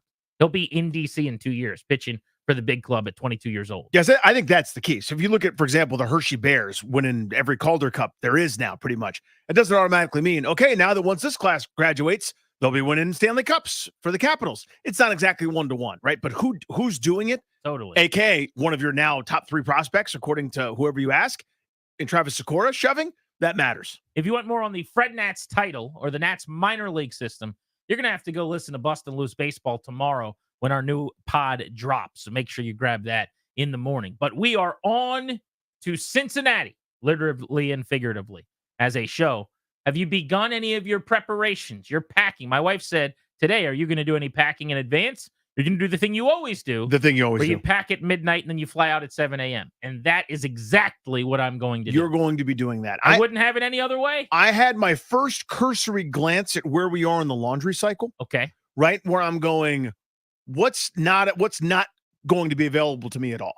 Like certain underwear that won't be there. Socks I know are just long gone. There's no chance they come back by Saturday evening or even Sunday morning. So, just trying to make my evaluations in that regard. What are you going to wear to the game? Do you have any team apparel that you would wear to the game? No, nothing that says the stupid name on it. But it could say Redskins or just be the colors of the team. I think suppose, I'm going with neutral colors because I haven't worn team gear in many, many years. I'll probably go in burgundy and sold shirt from 1067 The Fan Shop. That's pretty good. I'll probably Maybe I'll do that, actually. Yeah. That's not a bad idea. Yeah. Or winning off the field. I've got one of those. those. You got one of those? Yeah, we've got one of those burgundy too. and gold winning off the I field. could do that. That might be my play. Because that is not a team-issued item. Right. Or like press box Paulson, I'm a neutral colors guy at games. You know that. Sure, you know of that course. about Yeah, me. well, if you're in the press box, you can't be rah-rahing. Well, but you could take press box Paulson out of the press box, but you can't take him out of the Paulson. Well, that's right. I see that. Like even if you sit him in the crowd, he's still going to be press box. Are you whooping and hollering? Are you like it? Let's say first play, little play action. Now that's where we don't see that much right here, but that's where the quarterback would fake the ball to the running back to help enhance the passing game. Again, it's not something that we're doing much of. And then they throw a screen to the left. No, behind the line of scrimmage. Not in this case. This is Terry McLaurin, receiver for the team. Now he's only got 39 yards through 2 games. Kind of like Terry's catching it. Yeah, he's been So acting it'll go like for a -2. No, he's been acting kind of like a fullback, like an Alex Armas type receiving 5 total yard at this stop point. route. This is a little stutter go. This is a deep ball. Sails over his head by 6. No. Okay. Daniels throws it, and this time Terry McLaurin catches it. And there's room in front of him to run, and he does run. Yeah. And he runs into the end zone. First play of the game. It's dialed up. Touchdown. Your reaction is 70 yards to the crib. 70 yards to the residence. Oh, I am punching you in the ribs. I'm screaming. I'm up. You're screaming. Oh yeah, we're getting loud. Well, that's not press box Paulson. That's fan Paulson. Well, I mean, we like that the guy. good folks at Condori and Murat are taking us on the road. Yeah. They don't want us to be squares, Oh, I just see. sitting there on our hands. We got to give the fellows a good time. So to me, like press box Paulson immediately has a tweet ready. Like, good look here, good dial up from Kingsbury. Oh, the tweet great will come. throw. The tweet will come. I will say though, and people need to prepare for this in advance. I'm at the game. Yeah. I'm doing it on a phone without my laptop. Yeah. There will be way less tweetage. Uh-huh. And what kind of major observations am I going to make? If I see an open receiver, Luke McCaffrey, you guys wouldn't know this based on his targets or catches, but he is the 3rd most open receiver in terms of separation score in football Through 2 over the weeks, first couple of weeks of the season. If I see him running free, maybe that's an observation we'll make. If I see Jayden Daniels rip off a 57-yard run, I'm going to tell you about 2012 and how fun that was. Haven't seen anything like that around here in a long time. If I see Daniels drop a dime for a touchdown, we'll break it down a little bit, but there's just going to be less ability for me to really dig in the lab. Yeah. I'm not going to have all my notes. I'm not going to have my special little stat packets that I normally work with. I can't tell you the last time someone had a 75-yard touchdown catch. All that stuff's not going to be available to me at my fingertips. So it's just going to be a little bit of a different mode for me. Different vibe. Which are you comfortable with that? It's not my preference, Right. But what I like is hanging out with good people. I get what you're saying. Fellowship and camaraderie, Mhm. and I like being on the road. Would I prefer to am I most in my own habitat with a dress shirt and khakis sitting in the press box? I am. Yes, no doubt about it. But am I going to enjoy myself punching Danny Rouillet in the ribs every time Jaden There's going to be so many Daniels rib punches, by the way. moves the chains I'm going to a have to little wear bit? like one of those like a quarterback flat jacket things. You will be questionable for next week with a rib. But my oblique is in danger. either a cracked rib or what does Chris Sims get that like he went to the hospital with, like a spleen thing from getting hit so hard in the ribs? Maybe he'll have a I spleen think that's thing. right. Yeah. I don't want you to have a spleen thing, but Yeah. you might. Please don't give me a spleen thing. That sounds terrible. It's not my idea. It's just we don't know what's going to happen. Maybe Jaden Daniels lights it up. We don't know. Thursday Night Football tonight gets week 3 started. Patriots, Jets on Amazon Prime. Prime time, 8:15 kick in the Big Apple. How about this? I didn't realize this. This is the Jets home opener tonight because they were on the road in week 1. Yep. We saw that Monday Night Football game in Santa Clara. Week 2, they were at the Titans in Nashville. So the Jets, for the first time since Aaron Rodgers ruptured his Achilles in week 1 after running out with the flag in the Meadowlands last year, are back on that turf for game number 3 against a Patriots team that has been way better than advertised. They beat the Bengals as an outright underdog, the biggest underdog in week 1 in all of football. And then last week, they took the Seahawks to overtime. They could be 2-0 coming into this game.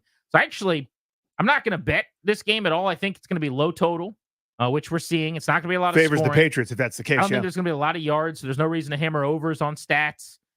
And I think it's going to be kind of a field goal type game. It's going to be an ugly Thursday night game. It's going to feel like a 2011 AFC East type matchup. You know what I mean? Like Rex Ryan looking for snacks, ground and pound type deal. But yeah, the Patriots want to play that way. They want you to not be able to air it out. If we have a pushing contest, we'll take our chances. That's kind of what they drag people down to their level. If you're the Patriots and you lose tight tonight, your defense plays really well. It's carbon copy of the first 2 games, right? But let's say you lose 17-13, 20-17, something like that. And it looks a lot like it did last week in terms of you ran the ball well, you played defense, you just weren't explosive enough in the passing game. At what point does your Drake May plan start to shift a little bit? There was a report this week that he's up to 30% first team reps in practices. It's all well and good if their original plan was, let's sit him for half a season. We got Jacoby Brissett. We're going to be terrible. We don't want him to play behind this dreadful offensive line. But like I know, you can get impatient when you feel like you're actually not that far away. And if they keep stringing games together where their defense is good enough that they're in games and they're basically a team that if they made 1 or 2 more plays in the passing game, they might be able to win, then the guy who was your best quarterback in the preseason might become more and more interesting. I'm a bit of a simpleton, as many people know, and I'm mocked routinely for it, and I'll take it. I'll wear that. I got some pretty good if-thens, pretty good axioms and rules that sort of govern my thought process. Here it is.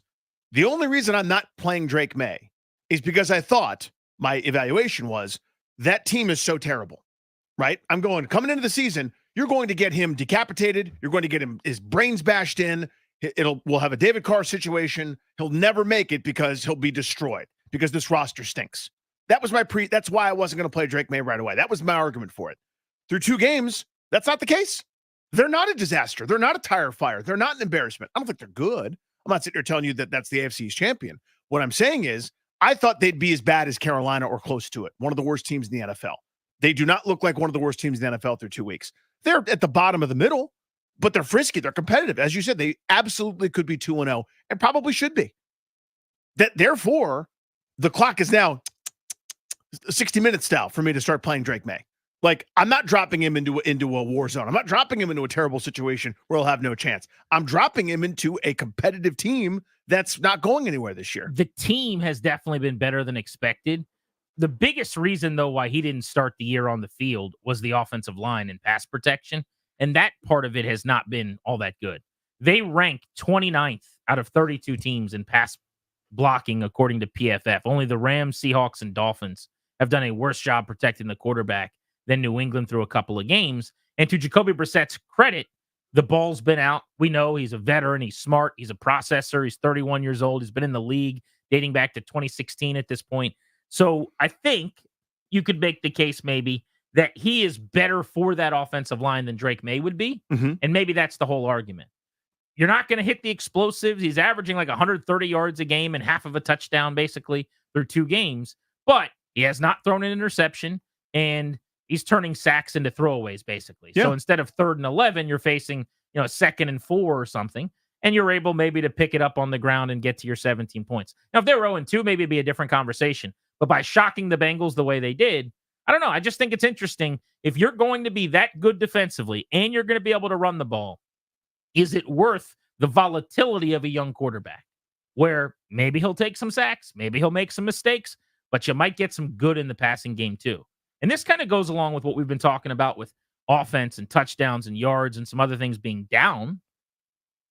I think teams have kind of decided against the volatility, the explosiveness that's good with the big negative plays that are bad. And they're okay with the more middling, less highs and lows on the graph. Like, it's okay if we get to 17 instead of sometimes 24 and sometimes 10. We'd rather average 17 every single week with a guy who's more of a known commodity.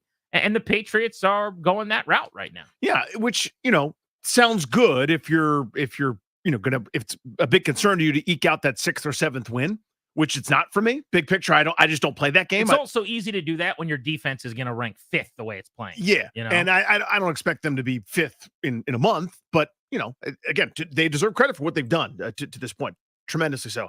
I didn't know what to expect from Gerard Mayo. He's got them playing hard, and they all seem to know who they are. They know they're not supposed to be something different. They're supposed to be this kind of, a boring ground and pound attacking defense, run the ball, not screw us type offense.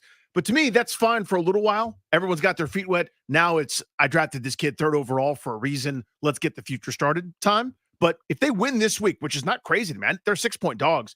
I don't know that the Jets can beat anybody by 6 right now.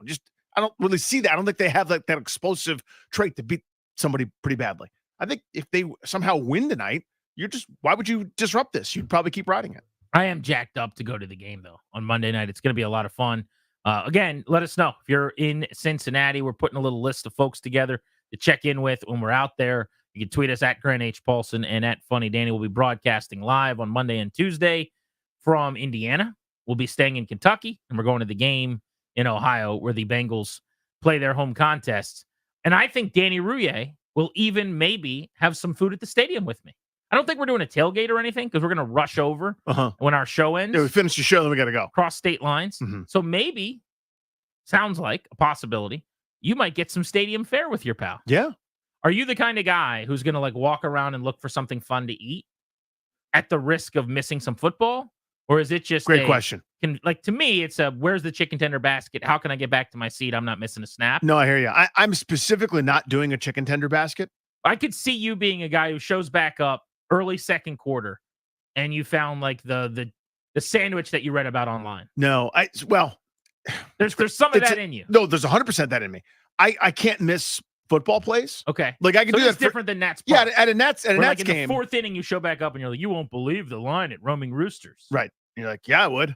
There's one register open and 4 people wanted food. They didn't know what to do. Anyway, for that, I need fast, but I also need the cool thing. I need the best thing. I can't just do we're at the Grand Slam boring place, or we're at Bengal Corner where you have chicken tenders. I can't do that. You will find me at Bengal Corner. Right. I can't do that. Here's what you got to do. You walk up to the counter, Mm-hmm. you ask for that souvenir cola, and you got to pay for it in that stadium because Arthur Blank, a Hall of Famer in my book, he's going to the Ring of Honor not for a giving it to reason. you for free. That's right.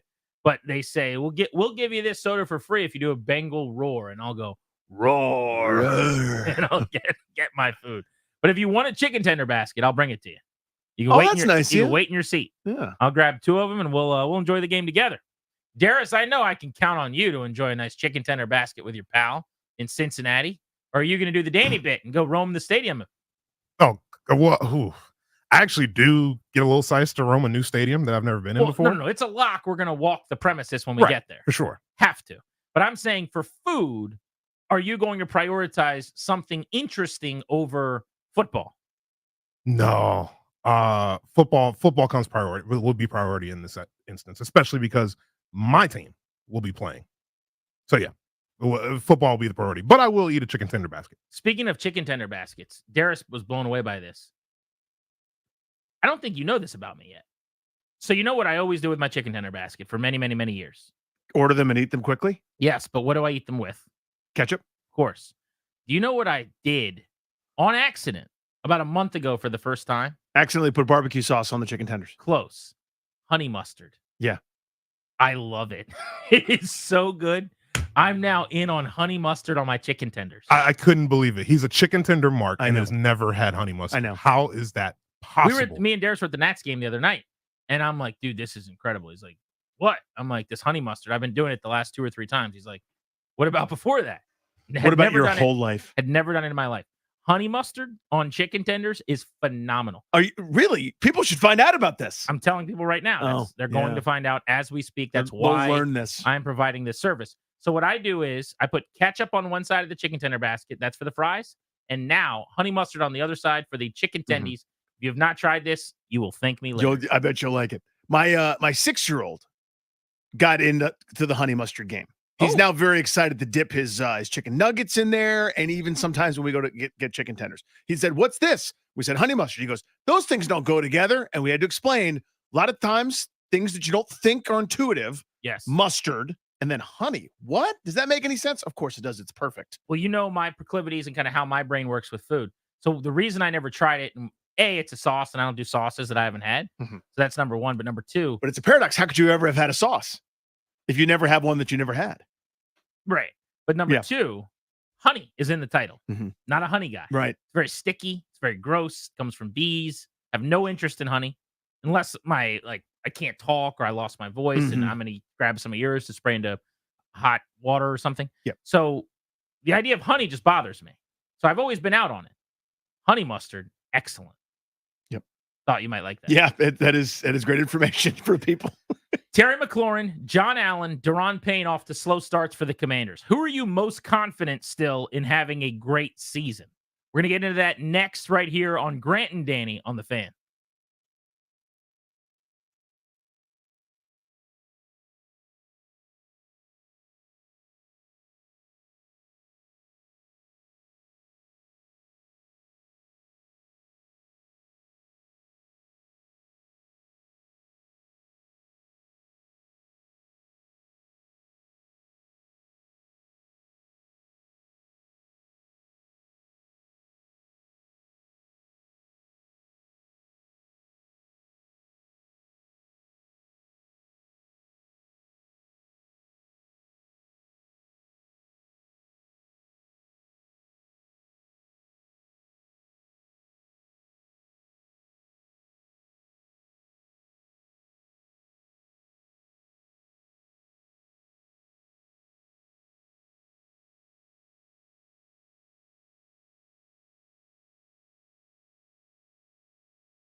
Yeah, through the first two, I definitely know their presence inside. Some games you get more chances to rush, and some games you don't. So what we want to always make sure is we're finding the matchups when we can and get into some drop back stuff.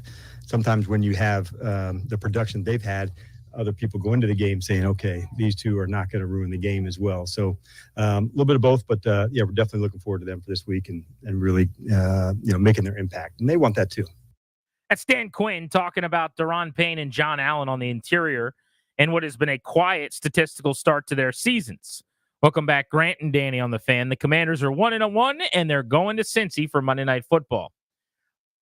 It stands to reason that the three biggest stars on the team, who, just by way of the numbers, have not started fast, are going to bounce back. And it's more likely, I'd say, that all three have really good years than don't.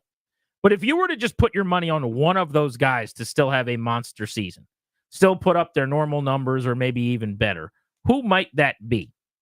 Daron Payne, John Allen, or Terry McLaurin? Those are the three high-paid, perceived best players on this team.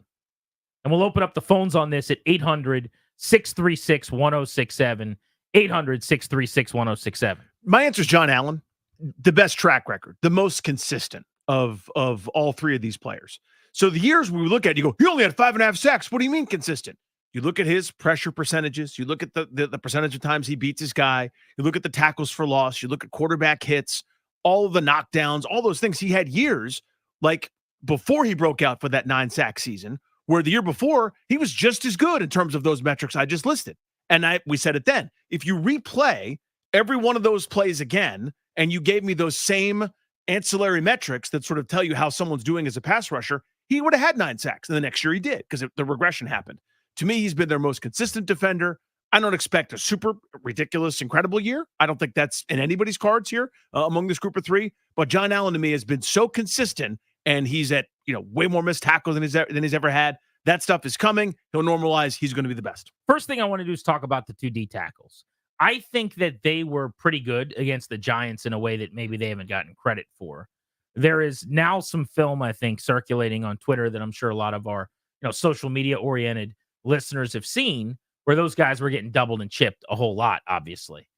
I don't think that is because the Giants were scared of them as much as it is because that's what happens now with your best pass rushers. Mm-hmm. It so happens in this organization that those guys are on the inside and not the outside. But also, teams don't want the interior pass rushers generally to be the difference maker on a play because they'll kill a play because the quarterback sees him coming and is forced off his mark and moves him around in the pocket.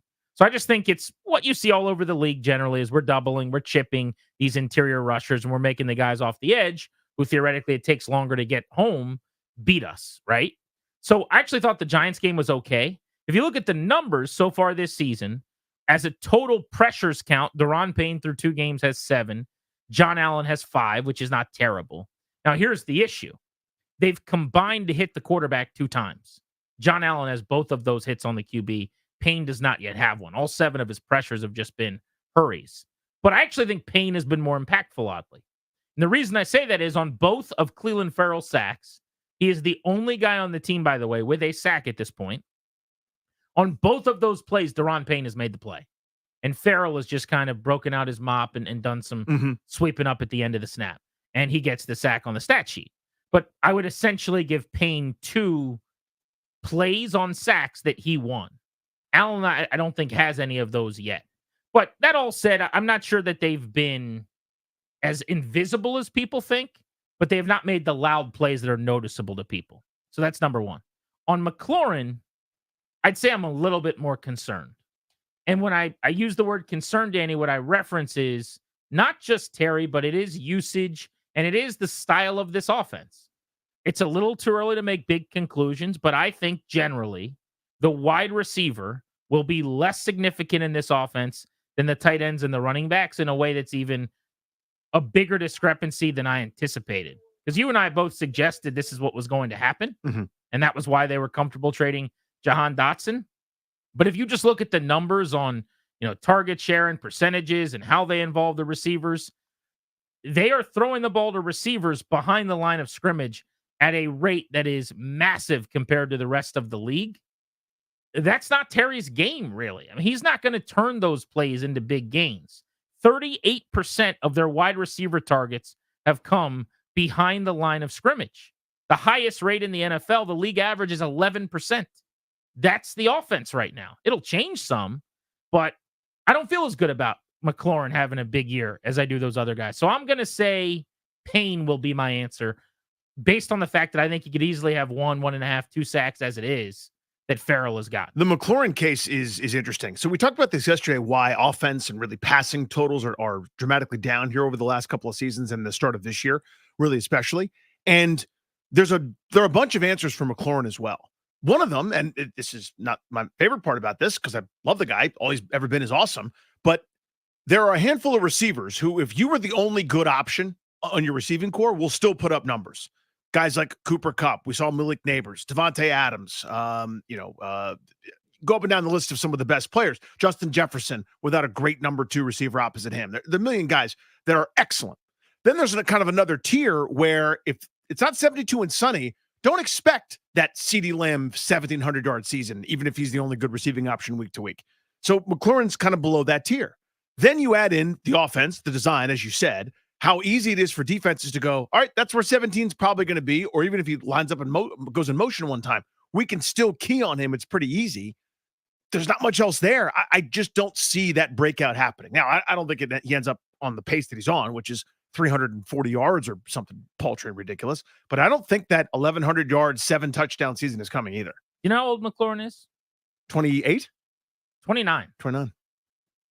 He is, and he just turned 29. It's not like he's about to be 30, but I mean, he's not a kid, and even for his experience in the league, he was kind of an older rookie. He's always a couple years older than I think of him as, if that makes sense. I don't plan on disrespecting Terry McLaurin, who I think is one of the great ambassadors of sport in this town and has been one of the true professionals and awesome players in this city for a long, long time. But I do think it is okay to, if you can't handle this, I'm just going to ask you to put your big boy pants on and grow up a little bit to ask a question, which is, like, where is he right now among the best receivers in the league? Where would you rank him? When they paid him, we talked about him being a fringe top 15 wide receiver. I would not say that right now. Is that because of how they use him? Maybe. Is that because of opportunity? Possibly. But it's multiple offenses, multiple schemes last year and just the 2 weeks now. But you have seen a decline in some of the explosive metrics. Now, I also think the conversation could be different, if I could say this. If when he was running wide open on the first play of the second half in Tampa, if Daniels doesn't overthrow him, he's got a 70-yard touchdown on his resume, and his numbers stack up pretty favorably with a lot of other guys. There was another play in that Tampa game where he ran like a deep post in the middle of the field, and he was behind everybody wide open, and Daniels either didn't see him or didn't want to push it, and ended up scrambling on the play, pulled the ball down and ran. If you hit on that, maybe he had 170 yards or something against the Bucs. Right, we're talking about, has Terry ascended to top 5? I mean, so I get it. I'm not saying the plays won't be there occasionally, but I don't know that I've ever seen, I don't think you could throw the ball to Jamar Chase 4 times and he could have 8 yards. I don't think you could have a 4-catch Justin Jefferson game where he has 8 yards. And through 4 catches this past week with a -2 and a -3 in there, McLaurin was at 8 yards. So if it sounds negative, that's not my goal, but I think it's just a fair thing to ask. I'll go through it with you. Yeah. You're not putting him up there with Lamb and Hill and Chase and Jefferson and Brown, right? Those are the top guys.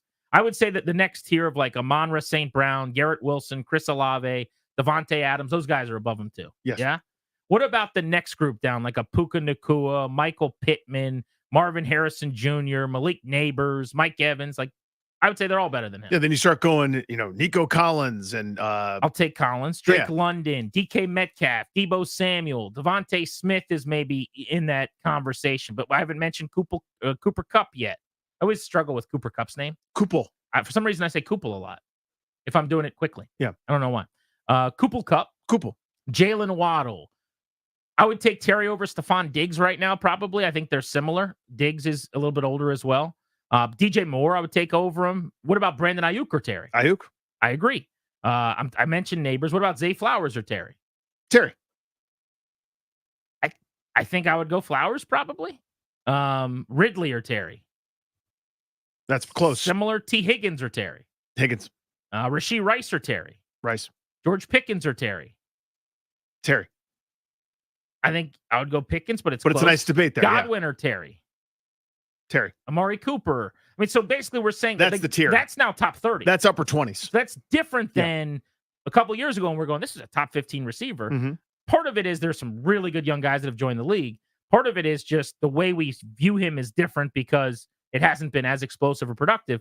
But we're now at top 30-ish, top 25-ish maybe. That's a different thing. It's a different conversation. And again, I want to reiterate, it sounds like this is a negative Terry thing. This is the same conversation we used to have about Ryan Kerrigan, where Terry McLaurin's not the problem.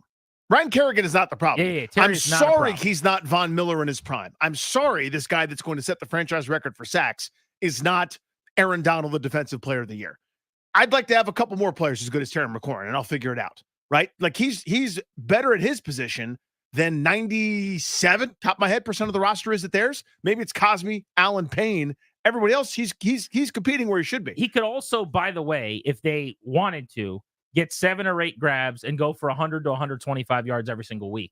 Because, I mean, he is the epitome of consistent, and he's not going to – the plays that are there to be made, he's going to make. He will catch the football. He's not going to drop it. He's not – he's going to do the thing that he's supposed to do.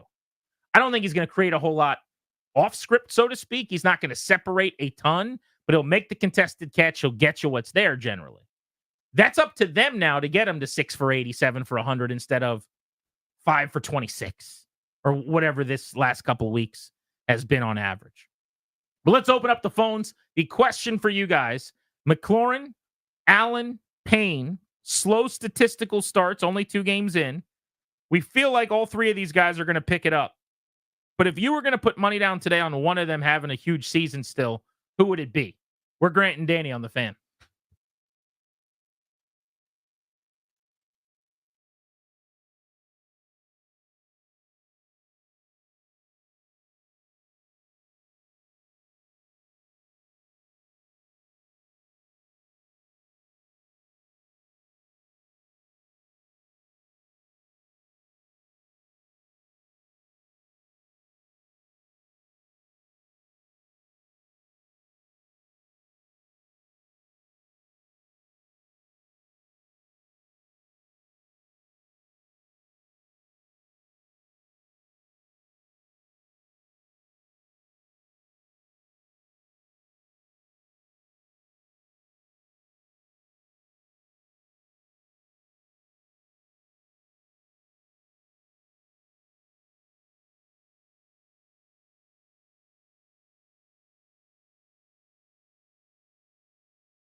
around into different spots, which, is important because he is, has that like playmaking abilities. You want to find the spots to go. As we're going just into our second, full lap together, there'll be more ops for him than we need them to be. What you don't want to do is force the ones that aren't there and make sure, even though in a certain route, he may be the primary read, but if that one's taken away, that you don't force that one and go to somewhere else. I really respect that about Jayden, of making good processing decisions. Sometimes you have a play design that's, going to go to one place and it's not there. So the worst thing you could do is try to force something in that's not there. And so I'm pleased that we're not doing that. Do we want to get him involved? Man, you bet, in the biggest way. And so the catch and run opportunities, I thought we had, one or two chances that we didn't go his way. One we had a penalty on that I thought on a trap pass. I think Nick might have been down the field on a slant. That was going to be a big place. That one doesn't count as one of the targets to go. That's Dan Quinn talking about Terry McLaurin today.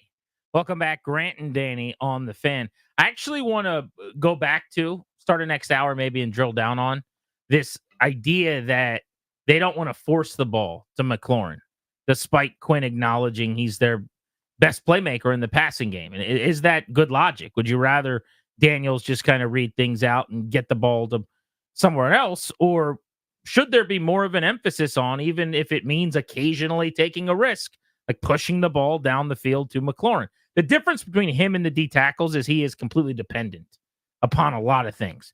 Pass pro, the quarterback seeing him, finding him, throwing it to him, all those things. And there's just no denying, Danny, that part of the issue he's had recently, I don't mean these 2 weeks specifically, but really throughout his whole career, is quarterback play. And we talk about this on this show all the time, but he has never one time in his entire career had a legit passing quarterback throwing him the football. And the hope is that's about to happen with him and Jayden Daniels getting on the same page as we go this year. And you hope that he's still the same guy that could take advantage of it, right? Like a couple years ago when he was the fastest guy in the room and had all the explosion and he's saddled with garbage at that position. You saw this with Allen Robinson, right? Who was just with some of the worst quarterbacking you could possibly fathom. And then when he finally got to the great place, he no longer had his fastball. I'm hoping that's not the case with McLaurin. Remember, since that foot injury at the start of last year that kind of hampered him a little bit, I don't know that he's been as explosive as the same guy. He can still get it done. He's still good.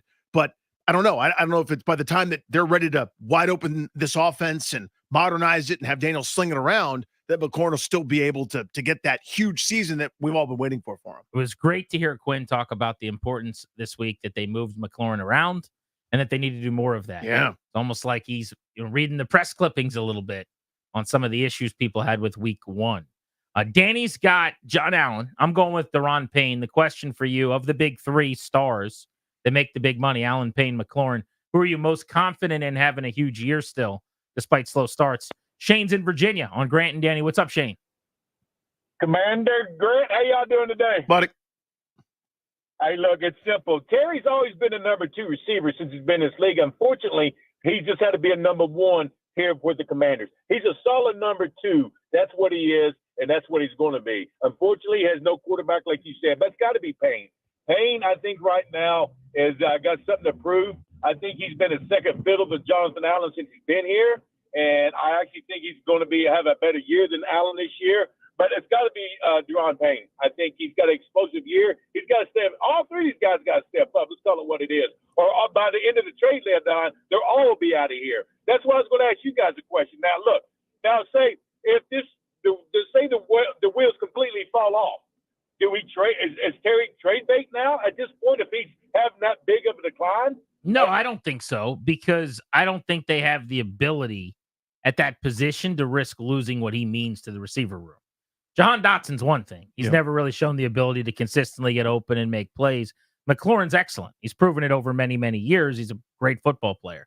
You say he's a two. I don't get into the is he a one, is he a two thing. I think that is Joe Flacco elite stuff. Like it's a moving target weird argument because it's what would be the art term of something that isn't tangible or actually there? Impressionism? No, not that artsy. I'll think of the word in a second.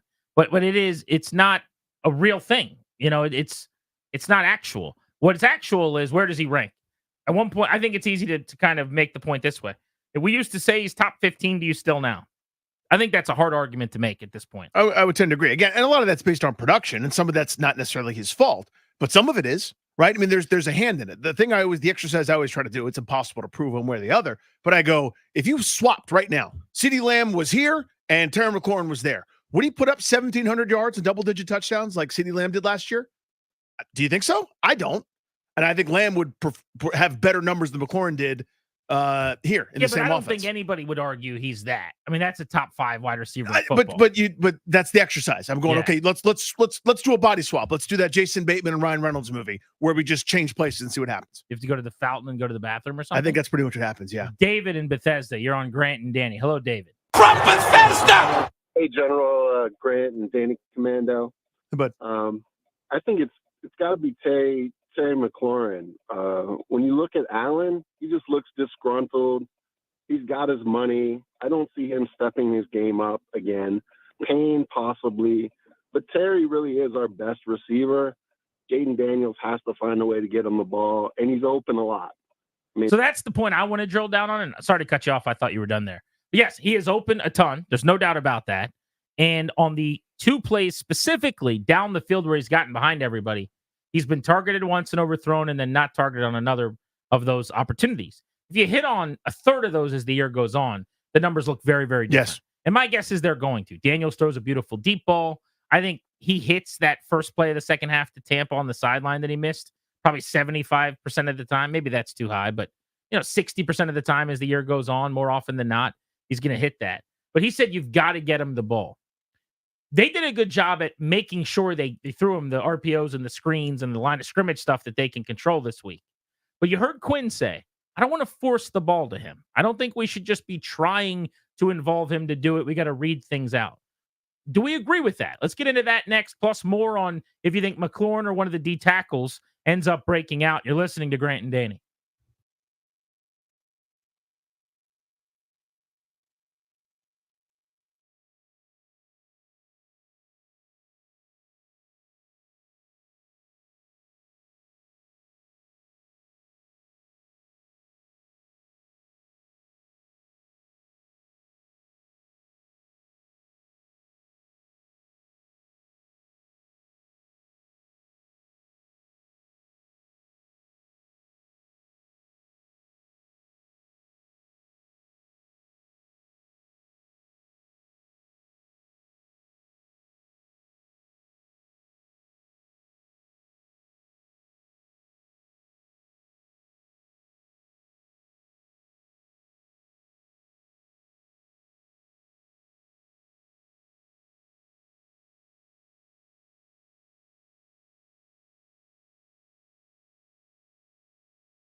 live all over DC on 106.7. Richmond now AM 910 FM 105.1 for the next 3 hours.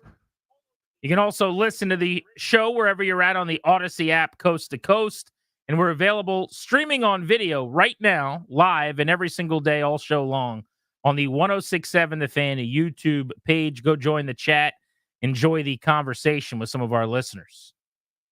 Coming up in 1 hour on Grant and Danny, we've got tickets to HF Festival Saturday afternoon at Nationals Park. Somebody's going to win a pair at 4 ahead of the Beltway Blitz. Right now, though, we are discussing the slow start to the season for D tackles John Allen, Daron Payne. Statistically, Allen's got 2 hits on the quarterback. Payne has 0 through 2 games. He does have the 2 big plays he's made that have led to the only 2 sacks of the season for the Commanders, 1 in each game, both by Cleveland Farrell. And then Terry McLaurin has started similarly to last year, frankly, very, very slowly. He ended up picking it up, getting to more traditional numbers. He's one of the only 5 receivers in the league to go for 1,000 yards 4 straight seasons. He got to 10.02 last year, just barely got over the threshold, but he's got 8 catches for 39 yards, sub 5 yards per reception. Which is wild, by the way. That's hard to do. I think he'll be better, just like I think Allen and Payne will be better. But the guy I'm saying is going to have the best year is Payne. So I've got Allen, and it's not, I don't think anybody's doing this in a walk, right? I don't think anybody's going to have that ridiculous year that we, reference and think about for decades to come. But to me, Allen's been so consistent. His sort of metrics that aren't the counting stats, like the ones we look at, we always look at sacks, we look at, forced fumbles, tackles for loss, et cetera. And those are usually there for him. But his pressures, quarterback hits, TFLs, stuff meaning that he is having an impact are pretty consistent throughout the last 4 or 5 seasons. Even when he's had higher sack totals, like he's at a 9, had a 7.5, even when they're down, it's still those numbers have always been there for Allen. I expect him to get back to that. We'll get back to what Dan Quinn said about Terry McLaurin in a minute, because I want to get to that audio on basically this idea of not forcing him the ball and operating the offense based on whoever comes open, not making sure McLaurin is more involved. Let's go back to the phones. Pete's in Lanham wants to hop in on Grant and Danny. What's up, Pete? Hey, guys. How you doing? Thanks for taking my call. Good, buddy. Look, out of the 3, I want to say it has to be Terry, because I know Payne and Allen just get doubled up on one, and I think they are kind of wore out. But Terry is, I know he's a little slower, but he's also a little smarter. And Terry's been backing Jaden from day one, that he knows, he's a young man and it'll come. And so he's not pressing. I'm not going to press it, but I think if anyone's going to break out season, it's going to be Terry. And maybe he's not going to burn somebody deep, but he certainly can, still get open. He Thanks, has Pete. that ability, and I think he could make an impact tomorrow. Appreciate you, bud. I want to double click on this idea because you brought it up, that he's not as fast as he was a few years ago. What are we basing that on? Like, why do you say that? Is it just anecdotal? It's what you noticed? Yeah, I don't have any measurements. I don't have any, any pop times in front of me, or any kind of PFF he analytic. ran by his assignment on the play designed for him to catch a 9 route. He was there. He did everything right. He's free. On that post where he was kind of clearing out and then has a chance to get into space, people may not have even noticed the play, but it was one of the Jaden Daniels scrambles against Tampa. He was wide open down the field. He has gotten free behind everybody twice already this season. So to me, it doesn't feel like speed is a problem, but I will say separation with him has been an issue, it feels like, over the last couple of years. And that sometimes is an explosiveness thing, you would say. I think it's all part of it to me. Like, I don't know how to describe this, because again, he might be able to sit down. I'm sure that you would do this, but he might be able to like race his former self and come close, like in a straight line thing, right? On the market set go, and maybe they're tied through the 40 or the 50 or whatever. It just doesn't feel like he's as quick, explosive, dangerous as he once was. Twitchy. Now, part of that could just be everyone knows it's him or bust, and there's defenders everywhere. He's got nowhere to go. Maybe that's something. I don't know. It's a feeling, because all I'm working back from is where is that production? Where is in an offense that threw it 1,000,000 times last year, he barely cracked 1,000 yards. Like, how are we getting that?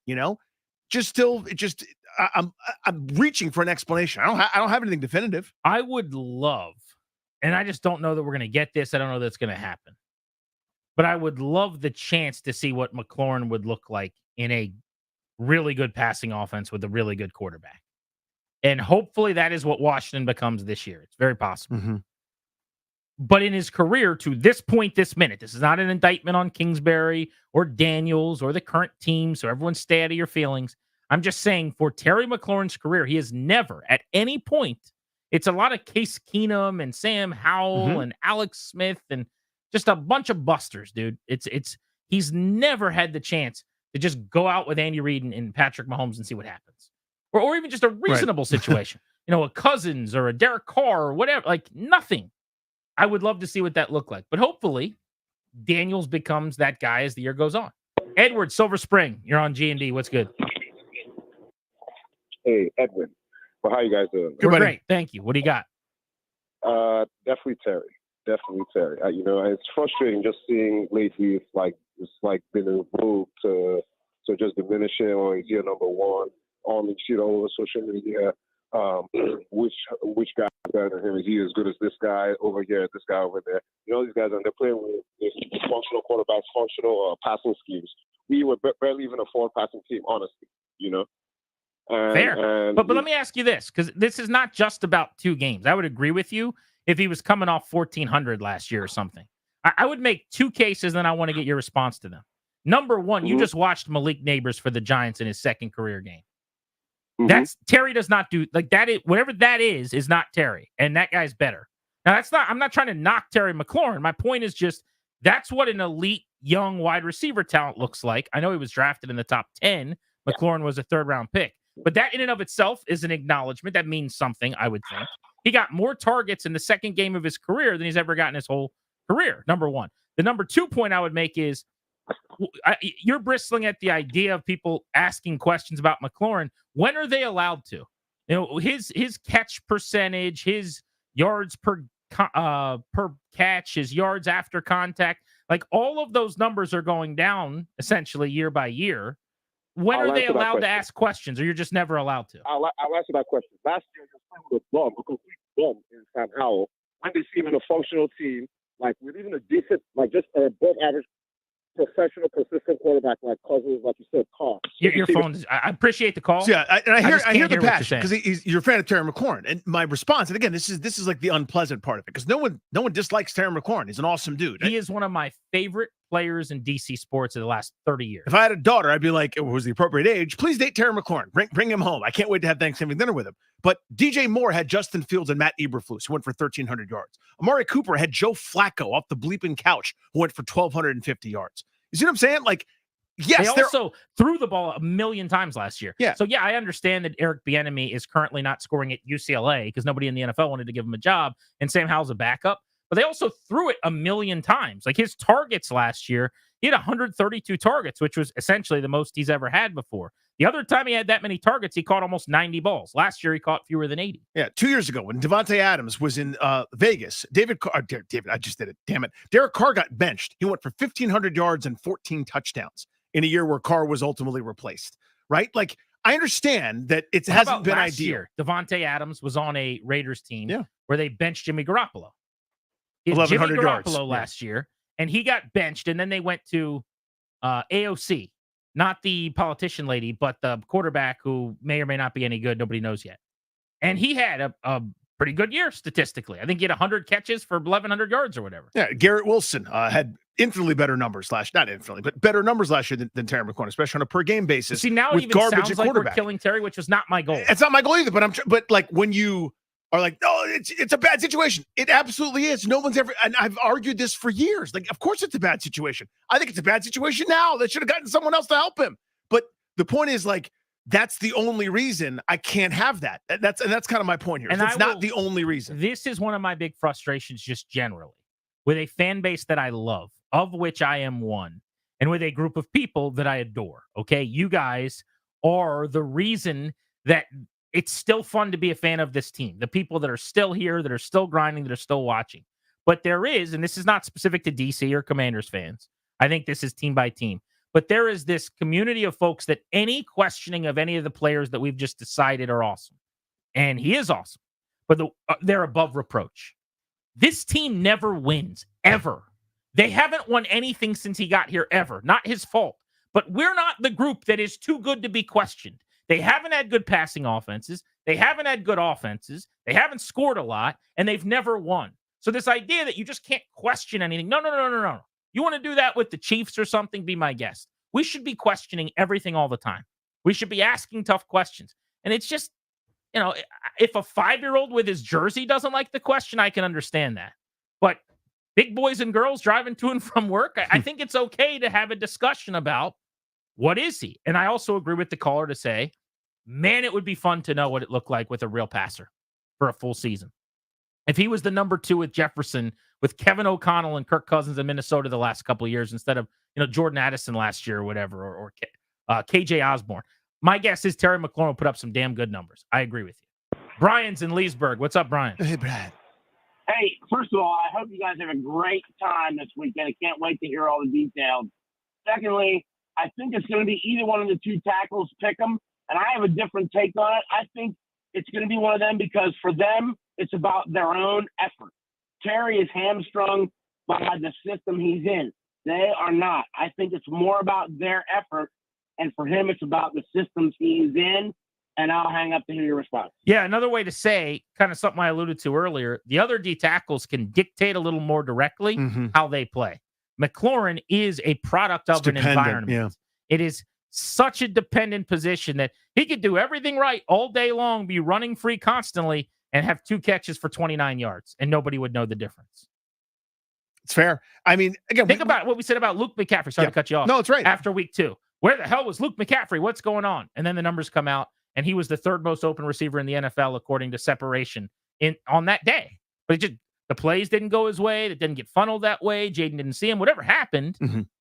And there's a feeling about him, a negative feeling about his performance that he had nothing to do with, basically. Right. And yeah, it is super dependent, but it's something that when you're not one of the 2 or 3 guys that are literally unstoppable, the uncheckable monsters of Justin Jefferson, Tyreek Hill, at times Jamar Chase, although it hadn't been the case this year, but in years past, if you're not one of those guys that it does not matter what the scheme is, doesn't matter how you bracket or cloud or cover or jam or in and out or whatever the hell you want to call it, those guys are going to get theirs. What a burger. If you're not there, which is not a crime to not be there, there's hundreds of guys that aren't at that level. Jack in the box. You can be taken away. And McLaurin can to a degree. There's also the limiting of the offense. I really think that's a huge factor. They're not right now in the business of, Terry, let's block something up for you. You go 20 yards and run a deep comeback, or you run this square in that's going to take 3 or 4 seconds for us to really get what we want. They're not in the business of doing that right now because they got a rookie quarterback and an unsure line. Shane's in Oxon Hill on Grant and Danny. What's up, Shane? What's going on, guys? Hey, buddy. I just wanted to say, man, that I think that Terry will be awesome in another offense. Let me turn off this background noise. I think that he will be great in another offense. I think that he's comparable to guys like Brandon Ayuk and, some of the other top guys in the league. He may not be as dynamic with the ball in his hands after the catch, but if he was in a Shanahan offense and the ball was being delivered on time, I think that he gets enough separation. He has the speed and he has the hands to be a standout receiver, I think, in a lot of the offenses in this league. And that's one of the reasons why, not to make this about Jaden Daniels, but it's the reason why I wanted another, a true quarterback, so to say, prospect. And I'm going to say that I was a May guy, you know what I'm saying, because I just thought that he was better at the quarterbacking aspect of things, not being an athlete first. But I just wanted to say that I thought that Terry is underappreciated, and I think that kind of undervalued still with this offense. It seems like that I thought it would be different than what we've seen with the enemy. And I just hope that we finally can scheme up something and that he gets the credit that he's due, because I think that a lot of the things that he, it's not his fault, that he doesn't get the ball. Like you said, it's on the quarterback to get it and the blocking. And I think that he's just been dealt a bad hand, honestly. I get it. And I'm with you, Shane. Thank you, buddy. Appreciate you. Let me ask you this. Yep. I'm a Kyle Mark. Everybody knows that. It's just so correct, by the way. Anyway, 85 catches for 1,197 yards. That's what I predict Terry McLaurin to have in San Francisco this year. 85 for 1,197. He runs those square ins, those digs, like all that stuff underneath crossers and drags beautifully. I think they would have, basically he'd be more of the Ayuk, I would call it, to like the Debo or whatever. But to me, he would be like the Pierre of the Kyle offense in a sense. Do you agree with that? Like in that offense with that kind of play caller, he would eat. He would do better than here, yes. I mean, my whole thing with him is, I don't even want to use the word dynamic, but like, he is not a separator. The only word I keep coming back to is, like, from a weapon standpoint, is a dynamicism or something. But like, that ability, Neighbors is, you all watch Neighbors. I'll just use that. Whatever that is, it's just not his game. You see what I'm saying? Yeah. Like Jamar Chase, some of these young, he's like an Art Monk. Nothing wrong with that, by the way. One of the greatest to ever do it. Mm-hmm. But it's kind of like run, cut, guy on your back, catch the ball. Like, to me, that's more of what he is than what the league is trending to, which is, it'd be nice to have him Malik Neighbors. You know, that's what, to me, the 1,300, 1,500, 1,700 yard guy looks like. Try to use a different analogy. Think of basketball. Who's the best scorer in the league right now? Top of your head. Luka Doncic is who I thought of. Okay, how's that? Take that? Does that work for you? I'm out of season on the NBA. Yeah. But yeah, I was gonna say Steph shooter, Luka scorer. Yeah, Luka scoring 25 a game. Excuse me, 34 a game. You know what everyone knows? He's getting the ball. It's worth it for that coach to go, I don't care that they know. I'm going to dial stuff up for Luka Doncic at all times. So I'm glad you said that. This was Dan Quinn today talking about not wanting to force the ball to Terry McLaurin, and instead wanting Jaden Daniels, and he's happy that he's basically going, I'm not going to fit that in there to him. Let's find somebody else. Try to move Terry around into different spots, which, is important because he is, has that like playmaking abilities. You want to find the spots to go. As we're going just into our second, full lap together, there'll be more ops for him than we need them to be. What you don't want to do is force the ones that aren't there and make sure, even though in a certain route, he may be the primary read, but if that one's taken away, that you don't force that one and go to somewhere else. I really respect that about Jaden of making good processing decisions. Stop it there. Here's my point on this. Terry is a contested catch king. Think about that catch against the Colts anecdotally, but like over the years, Terry McLaurin is a contested catch star, right? The idea, it's rarely going to be ass open. It's just not going to be wide open all the time. That quote worries me a little bit. Like, don't force it. No. To Terry McLaurin, he doesn't need to be open to catch the football. In fact, most of the time, the defender is going to be close and he's going to make you look right. It's that slant that Jaden threw a dime. And it was 6-7 yard slant, whatever. But it was like the best throw to me in a small window that he's made. NFL drove it in type throw. That's Terry. He takes a big hit. He's got a guy hanging from his back, draped over him like a blanket. And Quinn's point is, if it's not there, let's not throw it. Well, if it's got to be there, then he's not going to get as many looks, I will say. Isn't that the beauty of McLaurin? That's part of the appeal, right? Is on a 50-50, he makes you right, because it's not 50-50. He's winning. So the point I was trying to make with Doncic, and you could pick any of a dozen scores or so, it doesn't matter that they know. The whole priority is to get in the ball, even if they know it's critical. There are receivers that would fit that bill. I bet you Justin Jefferson appears on the scouting report when you play the Minnesota Vikings. That doesn't matter. It's too important. They can know all they want. He has to get the ball. Now, there's nothing wrong, picking again the NBA example. Nothing wrong with, Miles Bridges. That's a good player. Miles Bridges is a very nice player. That cost balance is not worth it anymore. In other words, I can't stop everything that I'm doing and go, I need Miles Bridges to have 25 shots. Otherwise, we had a bad night at the office, right? He'll get his. He'll get some. He's a good player. He will make some plays and make it happen for you. But he ain't Luka Doncic, because nobody is. That's an MVP candidate, right? And that's an extreme example, but the same kind of applies here. There's a tier of receiver where it doesn't matter the day, the weather, the opponent. That dude is getting the football, and that's the only thing I'm walking to my offensive coordinator's office that week going, do you have enough for Tyreek Hill this week? Because we only had a couple catches this past week, and you could see our offense really struggling. Do you have enough in for him this week? Great, I'll see you Sunday. We're not doing that with McLaurin. The Giants, I'm over talking about Malik Neighbors, but I love Malik Neighbors. Well, you just saw it, yeah. Also, I just love Malik Neighbors. How do you feel about Malik Neighbors? I like him a little bit. There was nobody else on that offense that worried you even a little bit. Not an iota. Devin Singletary plowing for 5 is cute. Go get your 5, sir. 20 of those and you get to score a touchdown. The rest of the receiving core, it's just Jags. If they improve a little bit, they'd be the 80th best receiver in the league. And Washington, knowing that, 16 targets, 10 catches, $127. Would have been 11 for 135 if he made the nice catch on the sideline to put the game away. they couldn't do anything with him. You're right. I mean, that's if you got that skill set, it doesn't really matter. You just find a way. But we're going to see if they can continue to scheme it to make it work for Terry McLaurin. Grant and Danny on the Fan. Let's talk about the quarterback position, who's hot and who's not, through a couple of games, including some odds on who the quarterback most likely to be benched next after Bryce Young lost his job is in the NFL. We'll get to that on Grant and Danny.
G&D on the Fan, DC, Richmond, Odyssey app, and 106.7 The Fan YouTube. You can go watch us right now.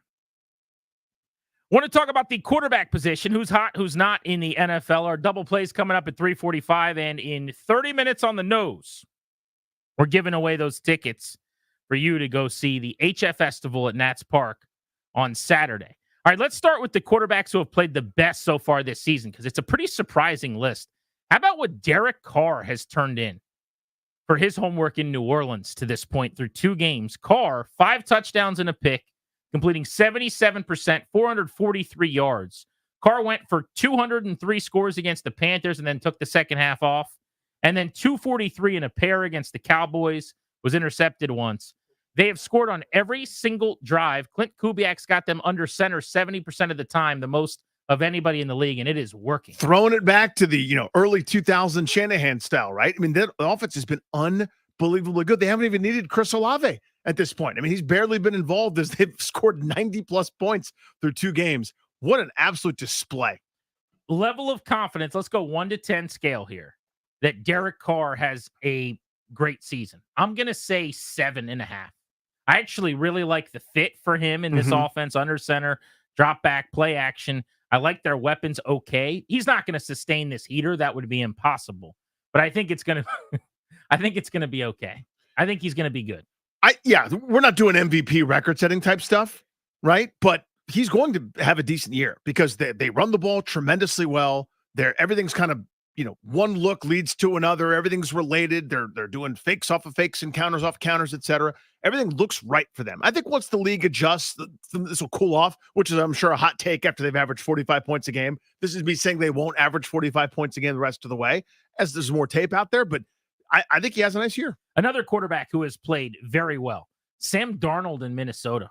72% complete, 476 yards with 4 touchdowns and 2 picks. They're 2-0. By the way, their defense is number 1 in blitzes, number 1 in pressures, number 1 in sacks, pretty much every single category right now under Brian Flores. But as far as the quarterback goes, he had a walk in the park kind of game against the Giants, 19 of 24 with a couple of touchdowns. And then he was very solid against San Francisco. Now, the numbers are buoyed by a 97-yard touchdown, obviously. The Justin Jefferson, and Jefferson did the heavy lifting on that play, but who cares? I mean, otherwise, he still threw for right around 170 yards, a touchdown, and was 16 of 25 passing. So it was a much more pedestrian Darnold performance in week 2, but hard to argue with what they've gotten out of him in their first 2 games post-Cousins. He's been fantastic. There's no changing that. There's the period. Here's the next paragraph.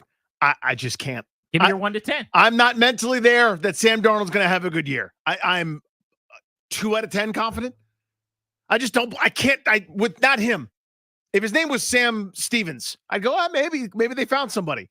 There's too much, oh my God, what are you doing, Sam Darnold, in my memory bank. How old do you think he is? 27? 27.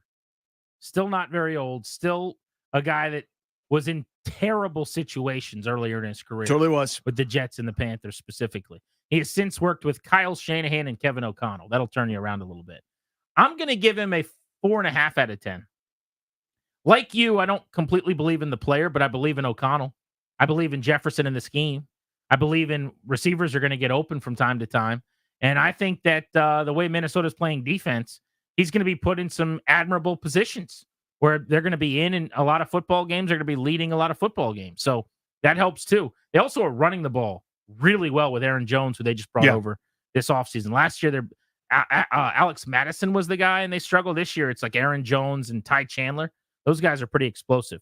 How about Baker Mayfield? We saw the Baker Mayfield show in week 1. He crashed back to earth a little bit against the Detroit Lions in week 2. But through 2 games, listen to these numbers. 474 yards, 5 touchdowns and a pick, 2-0 Tampa. He's completed 74% of his passes. He's also rushed for a touchdown as well. Baker Mayfield, just 12 of 19 for $185 in his last game. But that first gem against Washington still looms pretty large. Level of confidence that Mayfield, who was good last year, has a strong season for the Bucs. So probably right in the middle at 5. This is a really good fit, right? Because you mentioned it. Evans, Godwin, and Rachaad White, all excellent pass catchers in their own right. So having all 3 of those guys would help anybody. I like that O-line. The division doesn't scare the hell out of me. I think he ends up having an okay year. What I said before they played Washington is he'll have a great first week and then slowly peter out as the season progresses and not do what he did last year. Last year to me was more like that's the positive top end extreme. I think he settles into just underneath that. 7 out of 10 confident he'll be good again. Last year was 4,000 yards, nearly 30 touchdown passes, 10 or fewer interceptions, I think, something like that. I think it'll be similar again this year. Evans, Godwin, solid defense, bad division. No reason, I don't think, that Mayfield in his second year there isn't going to be pretty comfortable. Now, if week 1 was the Lions game and he didn't play Washington yet, we wouldn't be talking about him at all. It was kind of pedestrian. But you get to play the Commanders, your numbers are going to be pretty good. And I just think, as you said, it's a solid fit as we saw last year. Last one of the hot quarterbacks to start the season here on Grant and Danny. Kyler Murray lit it up against the Rams in week 2. 4 incompletions, 17 of 21. That's 81%. 265 yards, 3 touchdowns. And basically, he did a lot of the heavy lifting in the first quarter when he went 4 for 130 to Marvin Harrison for a couple of touchdowns. They ended up taking their foot off the gas pedal because they were just embarrassing the Rams. Should have gone running clock like high school football. Week 1, he was solid as well. 28-34 loss at the hands of the Bills for Arizona, but he was 21 of 31 for $160 and a touchdown. Kyler Murray playing lights out football, 4 tutties and 0 picks this season, 73% passer. What do you think? I am a believer. I am buying heavy stock in this one. To me, not having Cliff Kingsbury around and him being healthy with a bit more rejuvenated roster around him, I think he's in for a huge year. I don't know how huge, but I think it's going to be a big league. So give me an 8.5 out of 10. I'm going to go with a 8 out of 10 as well. Adding Harrison to that offense is going to be really, really helpful for Murray. He needed a guy like that to alleviate some pressure. All right, let's look at the flip side. These are the bad quarterbacks in the league, I suppose. The category is, who is the next quarterback to be benched post the benching in Carolina of Bryce Young? This is from Bet Online. They've got odds here. The odds read, most likely Daniel Jones of the Giants at 4-1. I guess they'd go to Drew Lock, although that fan base loves Tommy DeVito. Bo Nix at 6-1. You'd be benching a rookie to go to Zach Wilson. A little harder for me to believe unless he just plays really badly for several weeks. Jacoby Brissett at 6-1. Even though New England's overachieved, I think the argument here is rookie waiting in the wings, drafted 3rd overall. Yeah. Drake May's nipping at his heels. Will Levis 8-1. This one's interesting. Who's the backup to Will Levis in Tennessee? I'm trying to look it up just now, but I'm getting a little slow internet situation. Will Levis has had a back-breaking, awful turnover in each of the 2 games the Titans have played. It's really cost them. To the point where he walked over and his coach said to him, "What in the bleep is the matter with you?" Mason Rudolph is their backup. Oh, there you go. I guess I could see that. You know, if he's a first-year head coach, you're off to a bad start. Everyone's going to be questioning you. If Will Levis doesn't pick it up, I could see a path to that. The other one's Gardner Minshew in Vegas with the Raiders because Aiden O'Connell is backing him up, who played last year. And they were in a nip and tuck competition until basically right before the season. That was the last competition to end, in fact. So of those guys, or you could take somebody else, who's the next QB in the NFL to be benched? Levis is my answer just because of these galling mistakes, right? Where Tennessee's been in these games that they've played. Defensively, they've been pretty damn good, I would say. They've frustrated opponents and really made them work for stuff. And it's been, lead relinquished because of a horrendous play in week 1 against Chicago. And, kind of similar story in week number 2 against the Jets. You can't do that as you're trying to sort of establish this new way of doing things. Doesn't necessarily mean it sort of does that you wouldn't go back to him at any point. But as you're trying to build the Callahan way, so to speak, you can't do that, right? This is how we're going to win. It's take care of the football, play some defense, ground and pound. Oh my God, Will Levis, you're not fitting the program. So maybe then they go to Mason Rudolph. I'm going to go with Jacoby Brissett at 6-1. 3rd most likely according to the odds. New England plays the Jets tonight on Thursday Night Football. They may beat the Jets. I think they're, so far through 2 weeks, a comparable team. If they play close, though, and lose, they then have the 49ers next week in San Francisco. Let's say they lose that game and they're 1-3 and they're playing close. I think with the Dolphins, Texans, Jags, Jets coming up on the schedule, that's a softish landing spot where if they wanted to get Drake May into the fold, that would be a time where you could do it. The Dolphins without Tua, you're going to lose to the Texans, but it's back-to-back home games. Then you go to Jacksonville. It'll be a nice weather game against the Jaguars. Then you're back at home for the third time in 4 weeks against the Jets. Then you play the Titans, the Bears, which doesn't look like a big deal. The Rams, maybe they're healthier, but I mean, then the Dolphins again, the Colts. Like that is a easy schedule, by the way, for the Patriots. So I'll say in the next few weeks we see Drake May.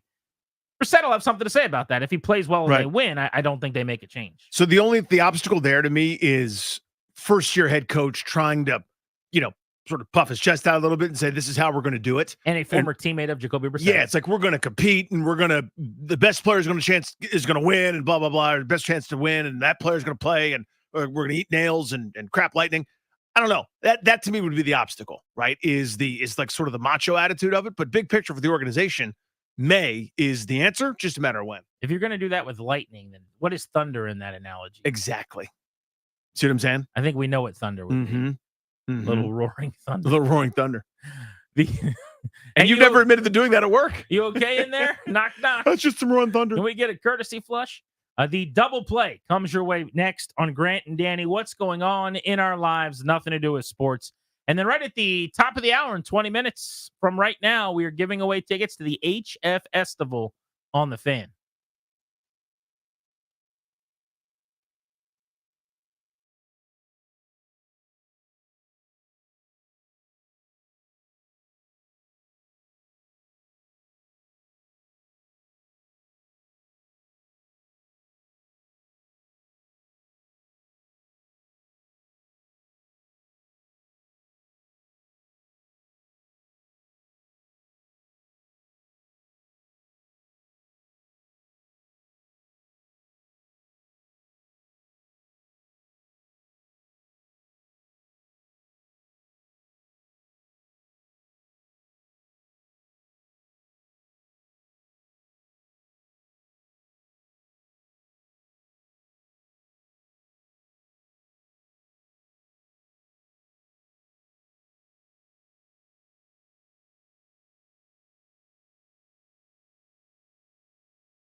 Our double play every day at 345 is driven by your local Washington area Honda dealers. Stop in for a great deal on the rugged and capable Honda Pilot.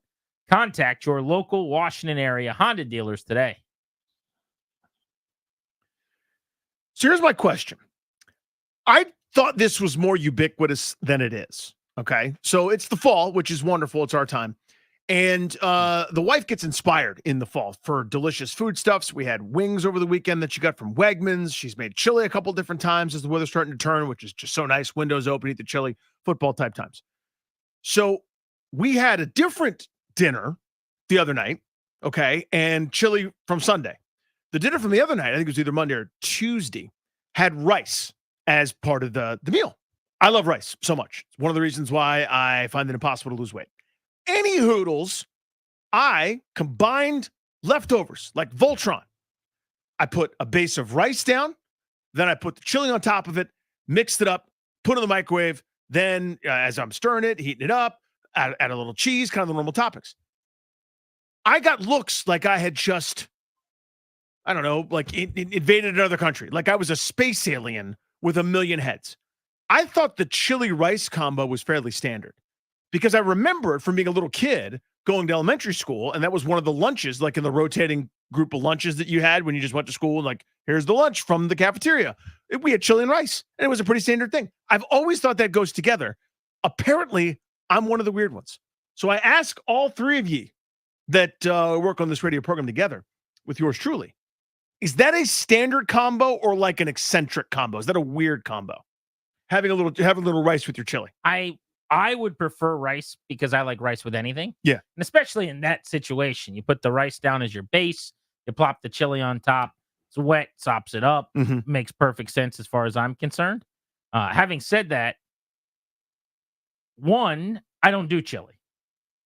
Not a chili guy. Always something better. It's just not something that's for me. There's beans in it, so I'm out. Two, when chili is done at my house and I don't take part, there's never rice involved. But if I was eating chili and rice was an option, every time I'm putting it right on top of that rice. Okay. Thank you. Yeah. Thank you. From the, before we go on, chili, you guys are generally aware of chili. Yeah. Its merits. Chili's great. Okay. Okay. Chili's great. Just give us a second. I'm also aware of chili and its merits. Yeah. So we're going to, Darius, please continue. I can't, I'm trying to recall if I've ever had chili and rice. It sounds phenomenal and it sounds like something I would do. I don't recall ever having it made that way. Now, my one seed for bases, if we're calling it that, like you think of an ice cream sundae, like it's got that cookie base or like a piece of cake or brownie or whatever. My favorite base is cornbread. That's the one seed, and it's perfect. It just goes, and now you're chopping it up. I like to do a base of cornbread, chili, and then take a piece of cornbread and crumble it on top, almost like a topping. It's a base and a topping. It's like a big cornbread sandwich, but I'm eating it with a spoon. Of course. In lieu of cornbread, the rice to me serves a similar purpose, right? You're a cornbread guy at the base of chili. Yeah, it sounds like it works to me. I don't see why that's such an issue. But yeah, if it's whether or not it's standard, I can't say I'm familiar enough with it to know if that's standard. Rhino, what do you got? So first and foremost, you actually sleep on Wendy's chili, some of the best chili in the game, but that's another topic for another day. But I think rice and chili sounds really good. But you don't really, it's not normal. No, it's not normal, but still though, like it sounds good and it kind of seems like a form of like a jambalaya in a sense, like kind of like an Americanized version of a jambalaya.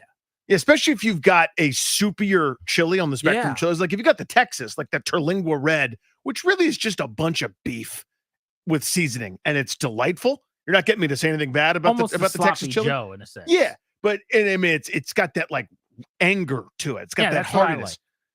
You don't need the rice there.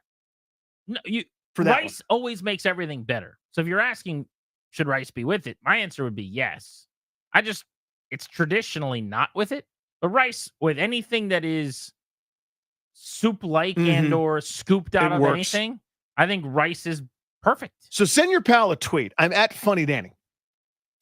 Not that it is this good, because I know it's good. I have no doubt there's no problem. That's not the question. Is this normal? Like, is this as mainstream as I think it is or thought it was before? I've now had a cross-sampling of about a dozen people that have been like, I've never heard of that. And that feels weird to me. That's where I'm at. I finished the miniseries on Netflix, The Perfect Couple. I told you about this a few days ago. Mm-hmm. It took me a little while to bang through it, what with football, Monday night, Thursday night, Sunday night. There's just a lot of football. But I got through it. It's 6 episodes. It is your prototypical, it's like the length of one of the old HBO miniseries. Netflix calls it a miniseries. It came out on Netflix on September 5th. It's got an awesome cast. I think it's a Netflix OG. But they pay a lot of money for these because Nicole Kidman and Liev Schreiber and Eve Hewson and some other stars are in it. It was very, very good. Twists and turns like a roller coaster, which is what we all want. You're kind of always wondering what's happening. It is exactly what your boy's looking for. It's a Paulson Wheelhouse show. In a whodunit. Yeah. I'm going, well, could it be them? No way, it's them. Could it be them? Wait, why did they just shoot that way? Let me rewind this. What did they just say? Why did the camera stay on her as she made that face for a second? The perfect whodunit. I'm going to give it 8 buffalo wings out of 10. Wow. Yes. Wow, dude. A lot of surprising twists. I won't give anything away. A lot of intrigue. They leave open a lot of possibilities until the end. And a lot of attractive people. A lot of beautiful women. Okay. Great actresses. Great actresses. A lot of good-looking dudes. It's a good-looking show. All the things we're looking for in the world. So The Perfect Couple on Netflix gets my highest regards. You can check it out. And the beauty of it, unlike all the shows that you're going to be told to watch by other people, where they have to take up like 8,000 hours of your time, this is 6 episodes that you can knock this thing out, 5+ hours. You're home free with a conclusion. The way you drew it up, the way it's supposed to be. It's the perfect storm for you. I'm telling you. If something is popular, even if it's just 8 episodes per season, if it's in the middle of season 2, it's Grant's just like, I can't. I just can't do it. That's like, you remember Mayor of Easttown? Yeah, of course. Whodunit miniseries. Let's go. That's your wheelhouse, man. You're never getting this group of characters again. You want them that one time, Exactly. single serving, take me on a story, and then never talk to me again. You've cracked the case. Dude, I've experienced the number of incredible shows I've begged you. Please watch this history, this amazing thing that they'll be talking about. And they'll teach classes on this stuff. 8 You're like, seasons. Too many episodes. 136 episodes. What are we doing here? The Beltway Blitz at the top of the hour coming your way in just a handful of minutes. We're giving away those tickets to go see the HF Festival this weekend right here on Grant and Danny.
Caller number 10 at 800-636-1067. Congrats, you're winning 2 tickets to HF Festival.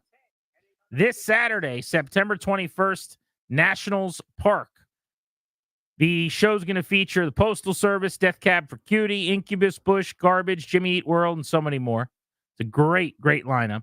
Tickets and more event information available at thefandc.com/events, courtesy of IMP. A local football team has a bright future. Condori and Murad want to help you with your future as well. The exclusive sponsorship of this show is Condori and Murad's. They can help update your last will and testament, set up a trust for you and your family, schedule a free consultation with their estate planning attorneys at kmlawyers.com.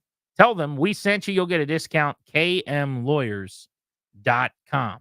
It is time for your Beltway Blitz, covering the Nats, the NFL, and the Commanders. So let's start you off on the diamond. Dave Jagler has been on the call of a couple of debacles against the Mets here lately. No more Mets, please. So we're good on moving on from that series, Dave. Whenever you're ready, thanks. Well, the one thing about the Mets, I will say this, is they're giving off a little bit of a 2019 Nats vibe in this respect. They were 22-33, which is pretty close to 19-31, and they've had a heck of a second half. And with what Jose Iglesias has done, was talking to their folks, they're like, it's just what Parra did for the Nationals in 2019, midseason pickup, kind of, leading the clubhouse, and, the OMG thing is kind of their version of what the Baby Shark was. I'm like, all right, I could maybe buy what you're selling. I don't know if they have Scherzer and Strasburg atop the rotation, but Manaya's been pretty good. If they get in, they're going to be a tough out. I will say that. So the Nats ran into a buzzsaw. Unfortunately enough to see him again. Yeah, so one of those things, Jags, where I'm watching the game last night, and DJ Hurst is pitching, and I think there was a changeup about 8 inches off the plate that got dumped into right center field for a hit.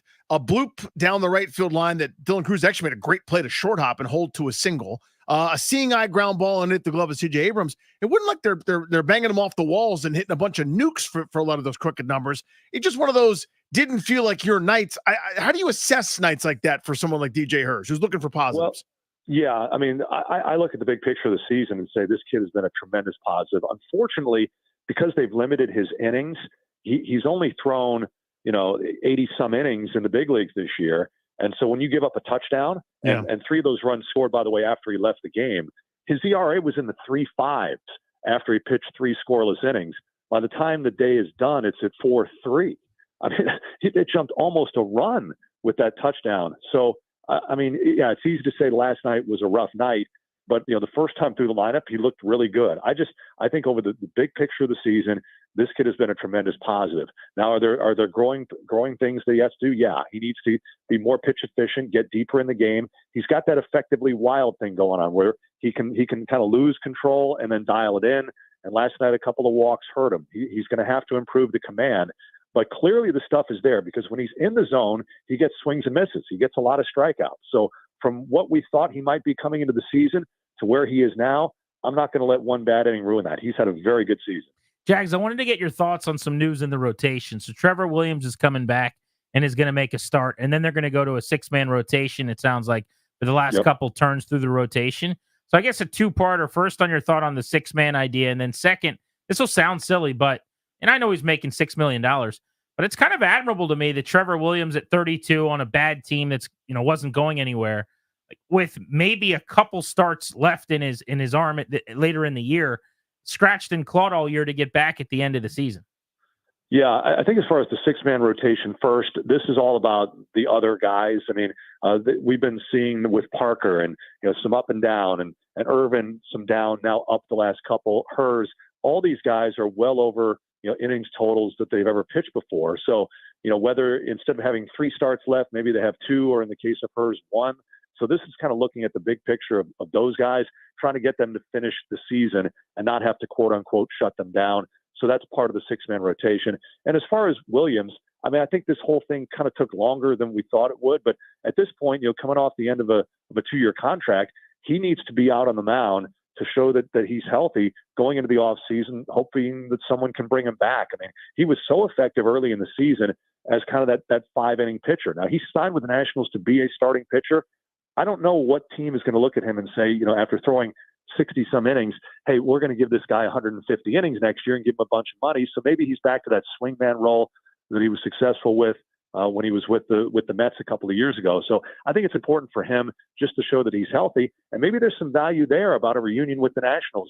He could be a guy to step in the rotation, but they've never really had a true long man this year, and he could be someone who fills that role. And certainly a veteran to help the young guys now that Corbin's going to be departing could be a good thing as well. Jags, I like Tenna. Just what I see that, he's probably maybe better at second right now than he is at third defensively, but I like his at bats. What does he look like to you with 500 plate appearances, or give or take, next year? Well, the question is, what position is he going to play defensively? I mean, I think you'd like to see 500 at bats because he hangs in there against lefties. They've been playing him against lefties. So it's not like a situation where you'd say, well, we have to platoon him. He gives you a good at bat. So I think there's some potential there. But the question is where? I mean, we know that they like Garcia at second base. Third base is an open spot, but he has struggled there defensively. So I think you've got to find out whether that's a utility role or is there some DH in there. But he's definitely put himself in the mix to look at going forward. Dave Jagler will be on the call tonight. Nats, Cubs, and Wrigley Field. He and Charlie Slows can be heard right here on the Fan at about 7 o'clock. Jags, thanks for the time. We appreciate you. Okay, guys, take it easy. See you, buddy. Be good. Let's keep the blitz moving. And talk about the NFL. We spin around the National Football League with our buddy Mike Jones of The Athletic. Mike, what do you make of the New Orleans Saints scoring on every possession so far and being 2-0 with a quality win against the Cowboys? Man, I don't know, because I saw week one and said, well, it's just against the pathetic Carolina Panthers. And then when they went out there against Dallas, you start to wonder, is this team actually for real? When you talk to people during the offseason, some people wondered if maybe this was Derek Carr's last shot to be able to hold on to that job, and if he would wind up finishing out this year as their starter, just based on how last year went for them. Very disappointing. They get a new offensive coordinator, Clint Kubiak, obviously was working with Kyle Shanahan, the son of Gary Kubiak, another Mike Shanahan disciple, and he has just infused that offense with life. They have the weapons, but then you look at their defense as well, which I think has held teams to like 14.5 points a game, ranking among the stingiest as far as yards gained.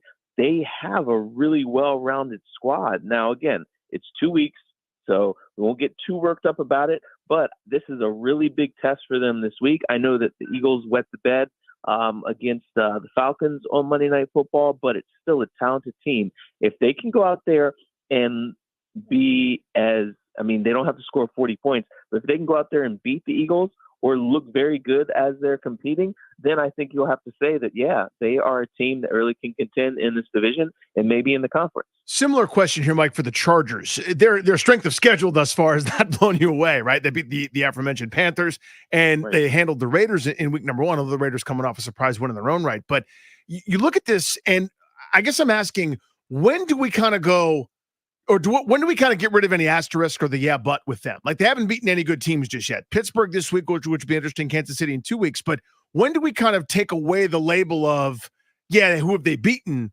And they're for real. What do they have to do to kind of prove it to folks?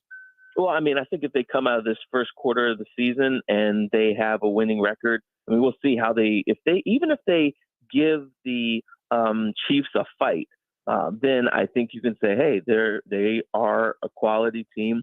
Their defense is really good. I think it's like 6 or 8 points a game that they're giving up. That's it. And, obviously they're running the football really well. We haven't even seen Justin Herbert start slinging the ball around a whole lot and have a big passing game. They haven't needed it. So if Jim Harbaugh can go out there, say they get a win in Pittsburgh, and then they can give a tough fight to the Chiefs, then we'll say, hey, they are improved. I don't know how far they can go and what they'll do against the tougher competition, but this recipe is working for them, and we'll see how long it carries them. What team that is off to a bad start has surprised you the most, and are you most worried about? I don't know. I think I'm a little bit surprised by the Ravens in the way that they've looked, but they did lose their defensive coordinator, and they lost their defensive line coach and their linebackers coach. So that's 3 talented guys that were the brains behind their operation. And now they're giving up 25 points a game. That's not what we're used to seeing from a Ravens defense. Their offense is actually racking up the yards. They're, gaining more than 400 yards a game, but they're just very middle of the road scoring wise. They've got to get things clicking there. And, Mike Shanahan used to always say, don't rush to judgment before the first 4 games of the season are in the books, especially now because these teams don't play in the preseason. So if they can get things short up on the defense, then I think they're going to be okay. It's going to come offensively. A little bit concerned also about the Bengals. They always start slow, but if you get in a hole, one of those 2 teams, if the Ravens are 0-3 or if the Bengals are 0-3, then it gets really tough to compete in this division because you have, it's a knockdown drag out with all the teams that face each other right here. And so it's going to be hard to go on a run. Mike, thank you as always, man. All right. See you guys. Appreciate you, buddy. Hit that local 53 sounder.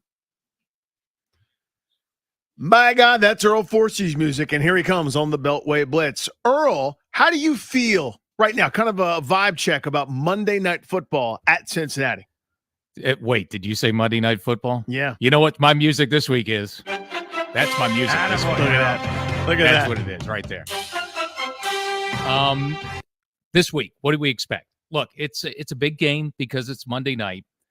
We have seen a couple of weeks of Jaden Daniels, who's looked pretty good. I mean, this is, record aside, which is pro sports. Look, record counts. But record aside, this season was about mainly have you found a quarterback? And you can't say 2 weeks in, but, so far so good. The best of the rookies. I know you guys have been talking about it this week and for a couple of weeks. So he's done the job. All you can ask. It would be nice if they can score some touchdowns, kind of an important thing, I think, in the NFL these days. But we go through this now every year, guys, where the first month is just chaos in the NFL. The first 2 weeks have been amazingly chaotic around pro football. You just heard Mike talking about, the Ravens could be 0-3. This is a team, everybody's Super Bowl pick. They're still, everybody thinks they're the best 0-2 football in NFL history, 0-2 team. But, this is where we are. The Miami Dolphins, now without a quarterback, maybe now for the rest of the season, one of those hot picks. So we don't know. The Cowboys got slaughtered by New Orleans, who now the Saints all of a sudden look like, they're, world beaters. What we should see this week is a team that goes in there and I don't want to say doesn't get embarrassed. That's probably a bad term, but this is a potential setup because it's Monday night. It's in Cincinnati. That's kind of been a tough place to play, a loud building. They've got a really good quarterback still, even though he's still trying to battle back from last year's injury. And Joe Burrow, they have a receiver that could torch you, and they've gotten, beat up by receivers already the first couple of weeks. So you kind of want to brace yourself for this, but this is also the nation's first look at Jaden Daniels. And if he should play well, if they win this game on Monday night, we've heard a lot of national talk, all these shows about Jaden Daniels for a while now through training camp and early this season. Watch out because, that could go up to 11 if he plays well and they win Monday night. Oh, no doubt. This story is going to be awesome come Tuesday. What about the defense? Maybe Ron will have something to say about it as an analyst on NFL now. I'm quite sure he will. will. They got a quarterback now. Okay, I would have taken him. Are you more worried about the corner position or the lack of pressure from the edge? You've talked to me all summer about this. What I keep bringing up, the secondary was always a concern of mine. I think one of my other concerns, offensive line, that's been okay. But Jaden Daniels everything's coming out quick. He's doing a great job. So that was obviously part of the plan. Let's not sit back there all day. Let's just do something quick and cover up that deficiency. The secondary is just, I don't know what they do, Grant. They just don't have the players in the secondary. You need defensive backs that can cover receivers. They seemingly can't find one still. And the Emmanuel Forbes injury opened the door for a guy they signed this offseason who may have been worse. So it's going to be a problem all year unless they add more players and guys who somewhere are not playing football that are suddenly better than what they have. This is going to be a problem. Yes, you can make up for it with some pass rush, and I know that was a topic with Dan Quinn. I'm going through the stuff right now. I'm going to use some of that on Countdown to Kickoff. What you can do, it should be a strength of your team, and it's not. That is a concern, but I think that comes around with the interior of the line playing better and Payne and Allen. I mean, you've got to have them, be a force inside. I know that hasn't happened statistically yet, but no matter what, that secondary guys, they ain't changing. The players back there are not changing. And that's a concern because they had a rookie torch them last week, a guy in his second game in the NFL. What's Jamar Chase going to do this week with Joe Burrow? I cringe to think about what could happen. Earl, I wonder what your interpretation is of this. When Dan Quinn was talking, and it was a thoughtful answer, and I certainly appreciate it. I'm not necessarily criticizing him. I'm just reading into it here a little bit. When he said, we don't want to force the ball to Terry McLaurin, kind of putting words in his mouth, but that was the theme, right? Yep. Where I'm going, if Terry was that great, you would force it to him because it wouldn't matter. Like you do what the Giants just did for Malik Neighbors. You would do what Kevin O'Connell's going to do for Justin Jefferson. You do what McDaniel's going to do for Tyreek Hill, and so on down the line. I appreciated that answer because it's, reflects about Jaden Daniels where the offense is, but I'm kind of going, if you, in your eyes, he was that awesome, you would force it to him. That was kind of my interpretation. I wonder what yours was. And forcing is an issue because what do you mean by quote forcing the ball? Now, Malik Neighbors was getting open. So, you're just throwing them the ball. 18 times was it for him last week? Targets? It's crazy. So, and that's the thing. If forcing the ball to McLaurin means he's not getting open, and you'd have to risk a turnover to do that, then that's more of a receiver problem, right? Than an offensive scheme problem. So no one wants to hear it. And I know, the Commanders Nation on X and all the social media don't want to throw their guy under the bus. He's our guy. He's given up so much, but Terry is a professional, and I know it's a new quarterback again, but same year, same time next year, basically for him. So they're going to have to get some chemistry going. At this point, I wouldn't worry too much, but it is concerning. The guy's got 39 yards receiving. Your number one guy, your number one receiver has not done much. But guys, I can look around the NFL and we've seen Travis Kelce has not put up great numbers this year so far. And I know that's Kansas City. It's a different situation, but it's happening all around. I'm not that concerned because I kind of trust in Terry McLaurin. Before I go, real quick, because I know we're at the end. Yep. This week, this is a full circle game. I mentioned, Riverboat. But you know what? This is the rematch, right, from 2020. And this goes back to the draft when Chase Young was number 2 pick and Commanders lost a year before that and the whole Miami thing, and they lost a chance to draft Joe Burrow.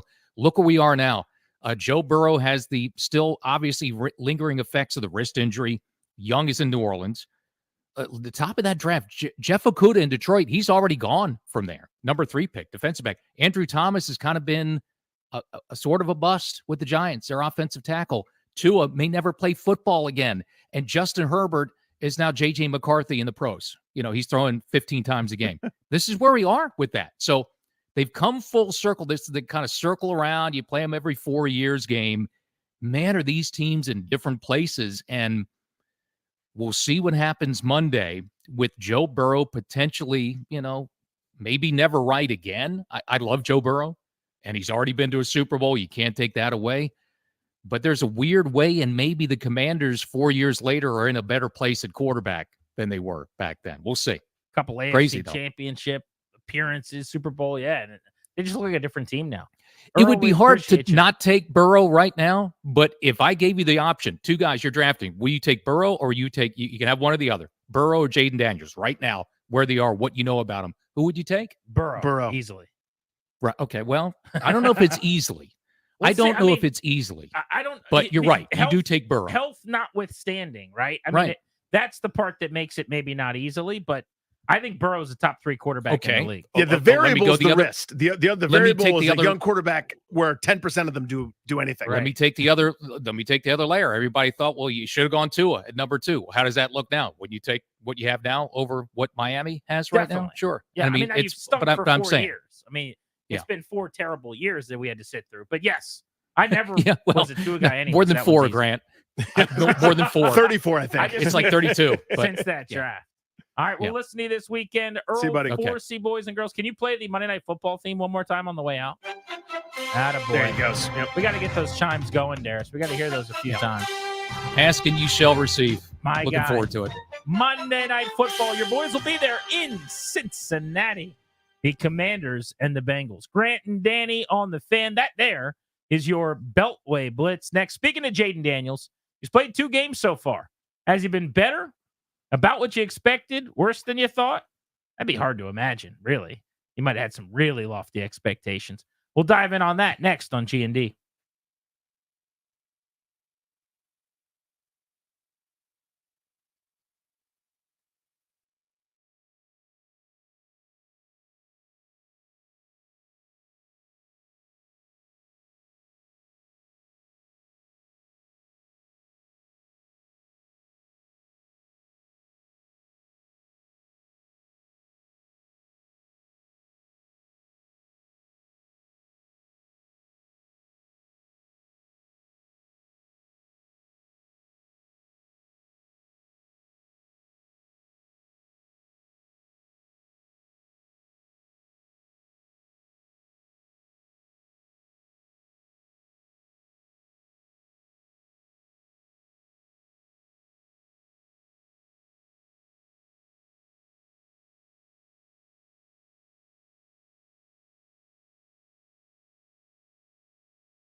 In 90 minutes, we'll give away tickets right here on Grant and Danny to the Caps 50 Fest. Third Eye Blind's performing. Past Capitals, current Capitals going to be there. It helps kick off their season, 50 years of Caps hockey. Alex Ovechkin needs a 45 or so goal season to surpass Wayne Gretzky. Wouldn't that be nice? He is in his sights, man. He needs one more OV-like big year, and he can pull it off this season. I was chatting with our buddy Derek Forrest, DC News Now, the other day about this. Just these come up a lot, but this happens as you grow older. I'm old enough to remember all of the Gretzky milestones when he passed Gordie Howe, when it was beyond absurd that he was going to play in Los Angeles because that's like what he and his family wanted when he left that Edmonton dynasty behind, and how ridiculous that record seemed, because it was from a time that we don't have anymore, where it was easier than it's ever been to score. The name of the game was getting up and down the ice, and it was odd man rush versus odd man rush. It was everybody was fast breaking all the time. And those Edmonton teams were beyond stacked. It was like, if you played there during that time, you're probably a Hall of Famer playing next to Wayne Gretzky.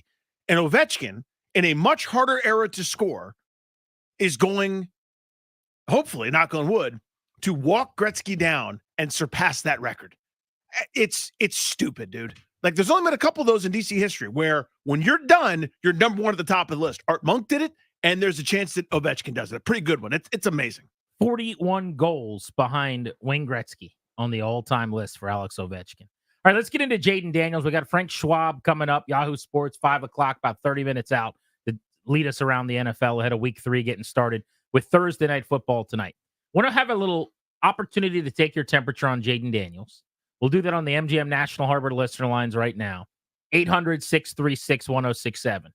Question on the table for you is, based on your expectations for Daniels, has he been better, what you expected, or worse than you anticipated?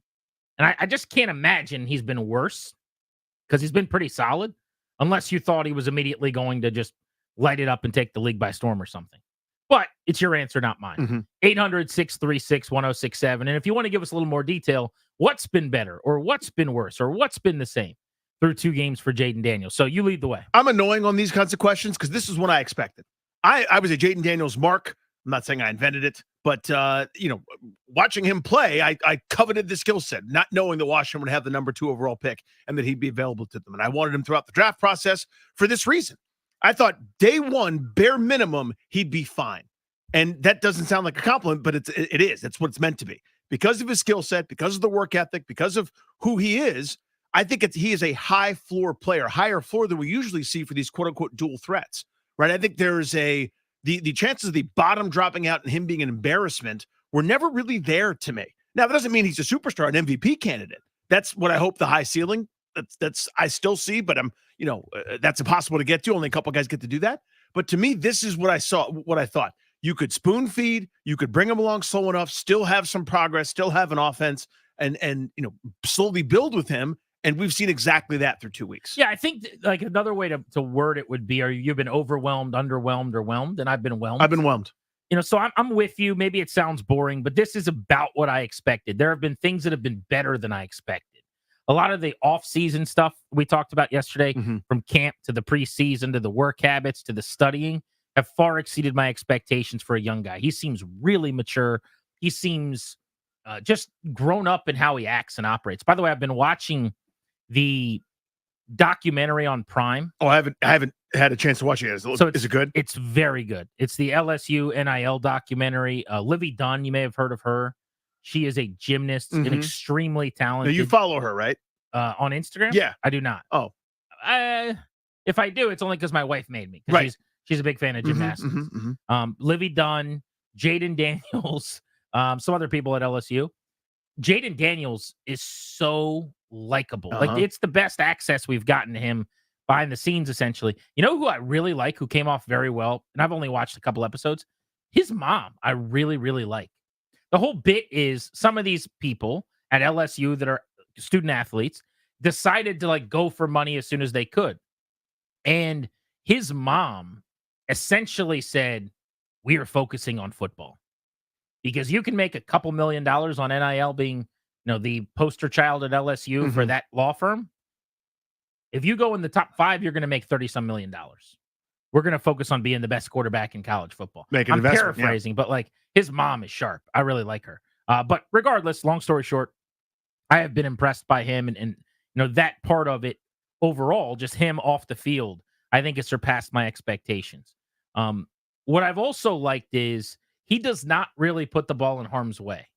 That's a good thing and a bad thing. Mm-hmm. A small part of me would actually like to see him throw an interception soon, because I think it'll just let him know, like, oh, nothing happens. Yeah, it's like my kid lightning falling doesn't down. strike. Yeah, My kid's afraid to like ride his bike down the hill because he thinks if he falls over, it's all over. We all die. Dude, you're gonna fall over. You're gonna scrape your knee. I'm gonna pick you up. We're gonna be okay. I don't care about a pick or two. I need some big plays too. I need some small window throws, some aggressive percentage looks down the field. So having said that, though, I liked it even in practice when I was out there, the preseason. There have not really been many turnover-worthy throws. That's a giveth, taketh away thing. Mm-hmm. I'd like to turn up the faders on that some, but I just think by and large, we saw 4 picks last year with a combined 50 touchdowns. He seems to be a guy that does not really turn the ball over a lot. I think that is a healthy, good thing. So that's been impressive. Where I say overall has been about what I expected is, as a passing offense through 2 games, it hasn't been overly impressive. I thought the second half of the Giants game, as we've talked about a lot, was much better. He stood in the pocket, he played quarterback, distributed the football, did all the things I want to see him do, and I hope he builds on that. The only thing I would say that's a little bit disappointing, and that's too strong of a word, but the only thing I would say that I've been a little surprised by negatively, even though I thought he would run a lot, his default setting to not like stay in the pocket and throw and to take off and run has been more extreme than I anticipated. And that was a little bit of a concern for me as it was. But I also know it's only been 2 weeks and it's probably too early to make a judgment on that. But if you're asking me, is there anything so far that you would have like graded as that's been worse than that? He is such a good, accurate passer. It is a part of his game. He does not have to be Lamar to me. Like, he does not have to lead the league in rushing at the quarterback position. He can make all the throws. Part of the intrigue in Jaden Daniels is that he's an awesome thrower of the football. I just like to see him prioritize and major in that a little more, certainly than he did in Tampa Bay, and certainly than he did in the first half against the Giants. But maybe, speaking of my son falling off the bike, maybe seeing what he saw in the second half, that the offense opened up, that Noah Brown got open, that some things went his way, maybe he'll go back to the well more often now moving forward. That's certainly my hope. Yeah, I mean, and it's all, it's all growth opportunities, right? They're my favorite, one of my favorite economists, and it's very nerdy to have one, but Thomas Sowell has a great saying that I brought up a billion times, which is there are no solutions, only trade-offs. So if you trade higher production, you're probably going to then have some more negative plays with that. That includes sacks. That includes maybe holding on to the ball too long for a fumble. That includes throwing it into a tight window, which is traffic. Now the ball is tipped and now it's an interception. Now you airmail somebody over the middle when there's a tight window and it sails to a defender for a pick. Even the greatest quarterbacks ever to live have to give up something, right? There's never one size fits all. Very rarely you get a season where it's all perfect, where Pat Mahomes throws for 5,000 yards, 50 touchdowns, and gets sacked in the bottom 4 or 5 percentage of quarterbacks that drop back. That's very, very rare. For the most part, even the great ones, like you look at Aaron Rodgers over the years when he's throwing, again, for 4,800 yards, 45 touchdowns, was one of the league leaders in sacks allowed. That was the trade-off. You had to give something to get something. So you would like some of those danger zone faders to turn up, and I think eventually you will. You learn when to fire, when to tuck it, when to throw it away. And it's never perfect. You're always pursuing this ghost of perfect quarterback play. But I'm with you in the sense that the trend line is, okay, first sign of danger, not even danger, even the potential that something might lead to danger, he took off, he ran. Absolutely. Week 1, week 2, less so. So now there's a balance, right? Everybody wants to say, oh, it's been 2 weeks. I get it. Yeah. We're talking about the That's 2 what weeks. we're asking about. Yeah. The 2 games that he's played, what do you think so far? What I think so far is it's been pretty good. It's been a lot better than Caleb Williams. Caleb Daniels is that guy could be really good. That guy would be amazing. Can you imagine? How good would he be? It's been a ton better than Caleb Williams. It's been a ton better than Bo Nix. He doesn't look like a rookie very often. That's all really good. Mostly everything is either what I expected or better. And that would be the one thing is, and it's just my own proclivity. Like, not everybody cares about that. Right. I'm sure there's someone listening who doesn't mind if he runs for 171 and throws for 105. I think it's good for business. Your receivers are happier. People in the locker room are happier if you're majoring in passing the football and minoring in wanting to run it. And we'll get there. I believe that. But we got 8 quarters to evaluate so far. 800-636-1067 is the number. Jaden Daniels has played 2 games. Things are going pretty well for him. I would say if the season ended today, and it doesn't, he would be probably the offensive rookie of the year. What's been better? What's been worse? What's been as advertised to this point? We'll get your thoughts next on Grant and Danny.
Yeah, I mean, at the end of the day, it's still football. It's still going out there and having fun and playing the game. But I'll say probably one thing is, just going out there and they got guys that get paid, and we got guys that get paid. So giving my guys a chance to go out there and make plays. And you've seen that towards the second game against the Giants, go out there and make plays so we can help win the game. But, the name of the game, man, we got to put up points. We got to score touchdowns, finish in the red zone. And that's something that we need to do. That's Jaden Daniels, met with the media today. Welcome back to Grant and Danny on the Fan. We've both gone on record saying he's been about what we expected. Question is better, worse, or the same as you expected through 2 games. Let's go to Kevin in D.C. on G&D. What's up, Kev? Hey, guys. What's going on? Hey, guys, I got 2 points to make. One, I think he's playing great. For one reason, he's not trying to force the ball anywhere, especially he's not forcing the ball to Cherry. Only thing that scares me, he needs to slide instead of flipping. I just don't think he's going to slide. I don't think he's got that club in the bag. Now, that does not mean he's not going to avoid contact. He will do his best to do that. He does the Lamar Jackson roll, the fall forward thing. As we've seen, though, that could be somewhat scary. But I think we have to prepare for him taking shots. It's just going to happen inevitably. It'll happen in the pocket when he gets driven into the ground at times. Happened in that Alabama game a couple of years ago when he got concussed. It's going to happen out of the pocket. I do agree. He needs to prioritize his health as often as possible. The bottom line is we're through 2 games. That's all there's been is 2 games. He took a helmet-to-helmet shot from a safety coming downhill, and he left the field after getting the wind knocked out of him, trying to get a first down in the first half of the game, taking a huge shot to the ribs. Yeah, I mean, I think it's just baked in. Hits are going to happen even if you don't run as part of the quarterback position. The whole point here is to try to limit the devastating ones, to limit that kill shot, so to speak, right? I mean, all it takes is that one moment where you cut back, you're trying to get that extra yard or 2 or whatever. It's a trade-off. They're going to be maybe 1 or 2 fewer big plays, 1 fewer third down converted in week number 5, but you get more weeks in theory, right? You're limiting those really big shots where everybody's running full speed. Do you agree with me to some extent that it's just not going to be? It's not going to be what I want. Major priority for him. No, I mean, yes, I agree with you. Yeah, like on a 1 to 10 scale of how much do you care about avoiding contact? I'd like him to be at a 6, and I think he's kind of always going to be at a 4 or something like that. You know what I mean? It's not like I'm punting on it or don't care about it. I just think it's inevitable. There's going to be times where he's slow to get up, and you just hope that when he gets banged up, it's he's able to get right back into the game. The only thing I hate is there's an independent person that can just pull him off the field at any point after one of these hits. And that's the part that worries me, because he doesn't just get to say, I'm fine. He doesn't get to just keep playing if he wants to. That's out of your control when they tell you to go over to that 10. Mike's in Fairfax. What's up, Mike? Hey, what's up, guys? I love the show as always. Hey, just have a couple quick points if you guys can give me just a couple of moments. I agree with you, Grant, regarding the rating. I think he's much better than Caleb so far and Bo. Here's my issue. After and during the first game, I was not thrilled with Kingsbury, and the reason was, especially when they got to the red zone, he was calling plays as if Jayden were a 250-pound fullback. I'm going, what the hell is he doing? Yeah, this ain't Cam Newton. It's not Josh Allen, man. Dude, that was insane. Okay, so second, also, with the second game, I was more pleased. Jaden's young. He's a rookie. He doesn't know that this is all he knows is run, go, I'm fast. And he is quick, but what's really going to determine if he's really going to succeed in this game is when Kingsbury opens up the offense. Because right now he's just doing a lot of the short passes to the side, et cetera. He's thrown a few passes downfield, but not enough to really determine if can he read the field the way that the top quality, the guys that really succeed in the NFL read the field. If he can do that and keep away from interceptions and not run as much, he will be awesome. I'm really excited. But guys, look, he's got to stop with he's going to get hurt. He is going to get.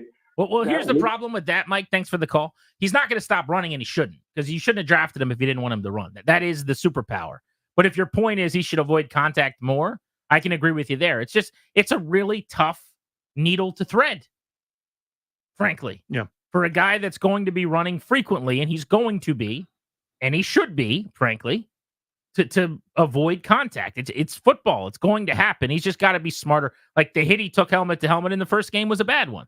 The hit he took on the ribs, and everyone said, "Oh, he was getting the first down. He should have. That was awesome." I agree with you if it's the fourth quarter and the game's on the line. I'm not sure if I agree with you in the first quarter of a football game against the Giants, instead of setting up a 4th and 1 and maybe having to punt it or whatever. But luckily, he just lost his wind, it sounds like. He was on the sideline. He was back in the game. The horizontal passing game, the league is trending that way. We talked a lot about it yesterday. If you want to go back and grab the pod, the way defenses are covering. This now in the secondary, the cover 2 looks. They're forcing underneath throws. Even by that metric, though, that's not a good enough way to say why they've been so horizontal. 38% of their wide receiver targets have come behind the line of scrimmage. The league average is 11%. You're talking about they're turning up that dial. Basically 4x for them on wide receiver targets behind the line. So that's going to have to change moving forward. But they have not, to their credit, I think this is smart. They haven't asked him to read much out. That's a good thing with a young quarterback. But you're also not going to really get great results in the passing game until you start asking him to do that. Let's go to Kevin in Arlington. What's up, Kev? Hey, guys. Thanks for taking my call. I got to admit, I'm a little intrigued and surprised because, again, the jump from college, I don't care if he did throw 40 TDs and 4 picks and, was just so incredible. But the leap is so great. And what I've seen is, first of all, he starts his career against Todd Bowles. And don't think for a minute Todd Bowles, whenever he plays Washington, he wants to make a statement. And he did. That's a hell of a team, and we're going to see it as they continue to move forward. But by the second half, he was better. And then in the second game, by the second half, he was better. He seems to get better as the game goes on. He's incredibly accurate.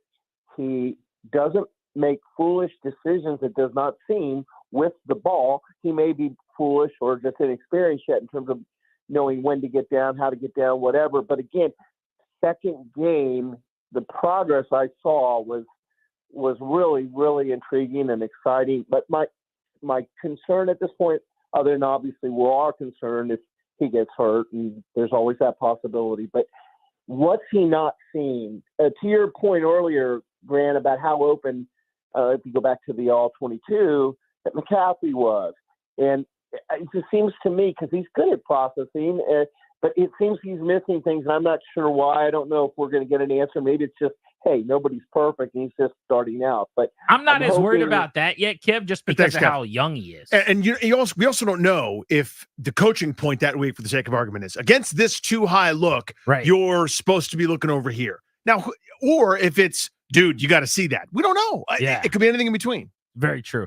He made a good point, though. Something I should have brought up. The accuracy is way better than, it seemed like a strength of his in college, frankly, but he was also throwing to open receivers a lot in college. Malik Neighbors was awesome. Brian Thomas was awesome. Downfield, his accuracy was pretty special statistically, but just watching him even out in practice at camp, it was pretty obvious, like ball placement, being accurate, which is such a huge trait. That has absolutely impressed me and far exceeded my expectations, which is a big deal. Zach, Charlottesville, listening on the Odyssey app. What's up? Hey, boys. Thanks for taking my call. Hey, buddy. So through 2 games, I think better than I have expected.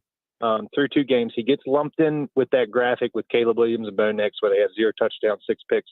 You take Jaden Daniels out of that graphic, it looks the same. I would expect him to have maybe some interceptions early on in the year. Now, if you extrapolate this out throughout 17 games, yeah, it doesn't look great. But through 2 games, I think he's been better than expected. And the caller before me said, you got to think he went up against Todd Bowles in week 1. So I think better than expected. I think they're going to get Terry involved. I know that's a big talking point this week. So yeah, that's my thought. Better than expected. And I think the best yet to come. Thanks, buddy. Appreciate you. No doubt about that. He's going to hopefully just keep stacking pennies, game by game, week by week, and we'll see where it gets us in the nation's capital. Ben Standig asked him about Wafflegate today at his press conference. I'm going to tell you what he had to say about all the waffle stuff that happened last week. Ben just sent us over some answers from Jaden on Wafflegate. So that should be fun. Next, Frank Schwab's going to stop by the show from Yahoo, get us ready for Thursday Night Football about 3 hours out on G&D.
Live on the Fan all over DC and in Richmond, Odyssey app all over the country, and on video streaming on the 1067 The Fan YouTube page. We're Grant and Danny with the local football team having a bright future, their new quarterback. It's time for you to plan for your future as well. The exclusive sponsor of our show can help.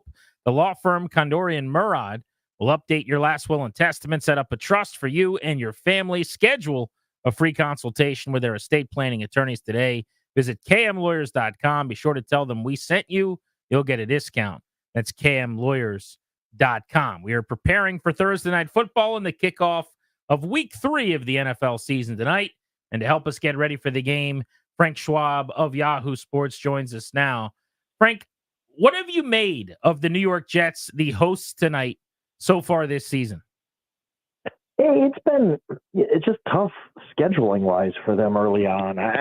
Look, you go on the road, your first game with your quarterback who has played 4 snaps in 20 months or whatever it was, and you have to play the San Francisco 49ers on the road on a Monday night. Like that's really tough. You come back, you play a road game the next week on short rest. So yeah, they didn't look great against the Titans, but I kind of gave them a pass for that. And now you come back, you play a Thursday night game. So I don't think we're even going to find out much tonight. I think they've looked fine. I don't know. I don't know a lot about the Jets right now. They're not throwing it downfield too much. You wonder if that's Aaron Rodgers. You wonder if that's just what defenses are giving them. You wonder if it's just going to take a while for everything to click. They've just been such a weird scheduling spot all season long so far, including tonight, that I don't know if we've really seen the Jets' true talent level yet and what they're going to be. Rodgers is obviously rusty. He's also old, though. Yeah. I mean, how long is it going to take him, do you think, to knock off the rust? Because I thought specifically against Tennessee, even though the numbers were better, like he missed a bunch of throws he'll be making in a month, hopefully. I would think so, too. And look, we're not going to get the Aaron Rodgers of even 3 years ago, who was, still in MVP contention. I can't believe that Aaron Rodgers at age 40 coming off that injury is ever going to be that level again. But can he be a good, competent quarterback? Yeah, I think so. Look, I picked them to come out of the AFC this year and represent them in the Super Bowl because their defense was amazing and they have offensive talent. They rebuilt their offensive line. The only variable for them really was Aaron Rodgers. Can he play at a good level? I didn't need him to play at a great level for the Jets to be a good football team. Just be good. Be 12th to 15th best quarterback in the NFL. And I still think he can get there. Like you said, he is rusty. He is working with a new set of teammates. It's a whole different situation for him. It's almost like his first year there. So I'm willing to give them a pass for what has happened. But as long as they keep winning, like you can't, these excuses run hollow when you lose a home game to the Patriots tonight, if that happens. As long as you keep winning and you're 2-1 dealing with these issues, it's a lot easier than, 1-2 and the sky's falling. Frank, I want to ask you about the Patriots. I wasn't a particularly good student, which will probably surprise none of our listeners. And I remember the look my Spanish teacher in 8th grade gave me when I got a question right, like answered a question in a full Spanish sentence. It was like out of nowhere. That's kind of how I'm looking at the Patriots. I thought it'd be them in Carolina vying for like among the worst teams ever assembled. Like they wouldn't be able to get out of the huddle without spiking themselves and it'd be a disaster. They very easily could be 2-0. I've been really impressed given my expectations were so low. Yeah, I think we need to give Gerard Mayo a ton of credit. They're playing hard for him. They're playing well. They know what they are. They're playing within themselves. I mean, they're not trying to ask Jacoby Brissett to drop back 35 times. I mean, they're really managing the game well.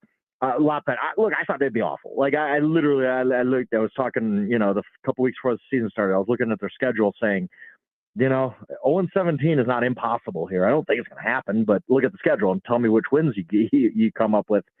They played really well against the Bengals, a huge upset. And then last week they played well enough to win. They just didn't. I mean, Seattle got them at the end. I think Seattle's going to be a really good football team. So, yeah, just a ton of credit to Gerard Mayo, who I didn't know. It was impossible to know what Mayo was going to be as a head coach, and he was taking over for perhaps the greatest coach of all time. So I just thought that he would struggle a little bit, early on as a rookie, as a guy who's never been a defensive coordinator.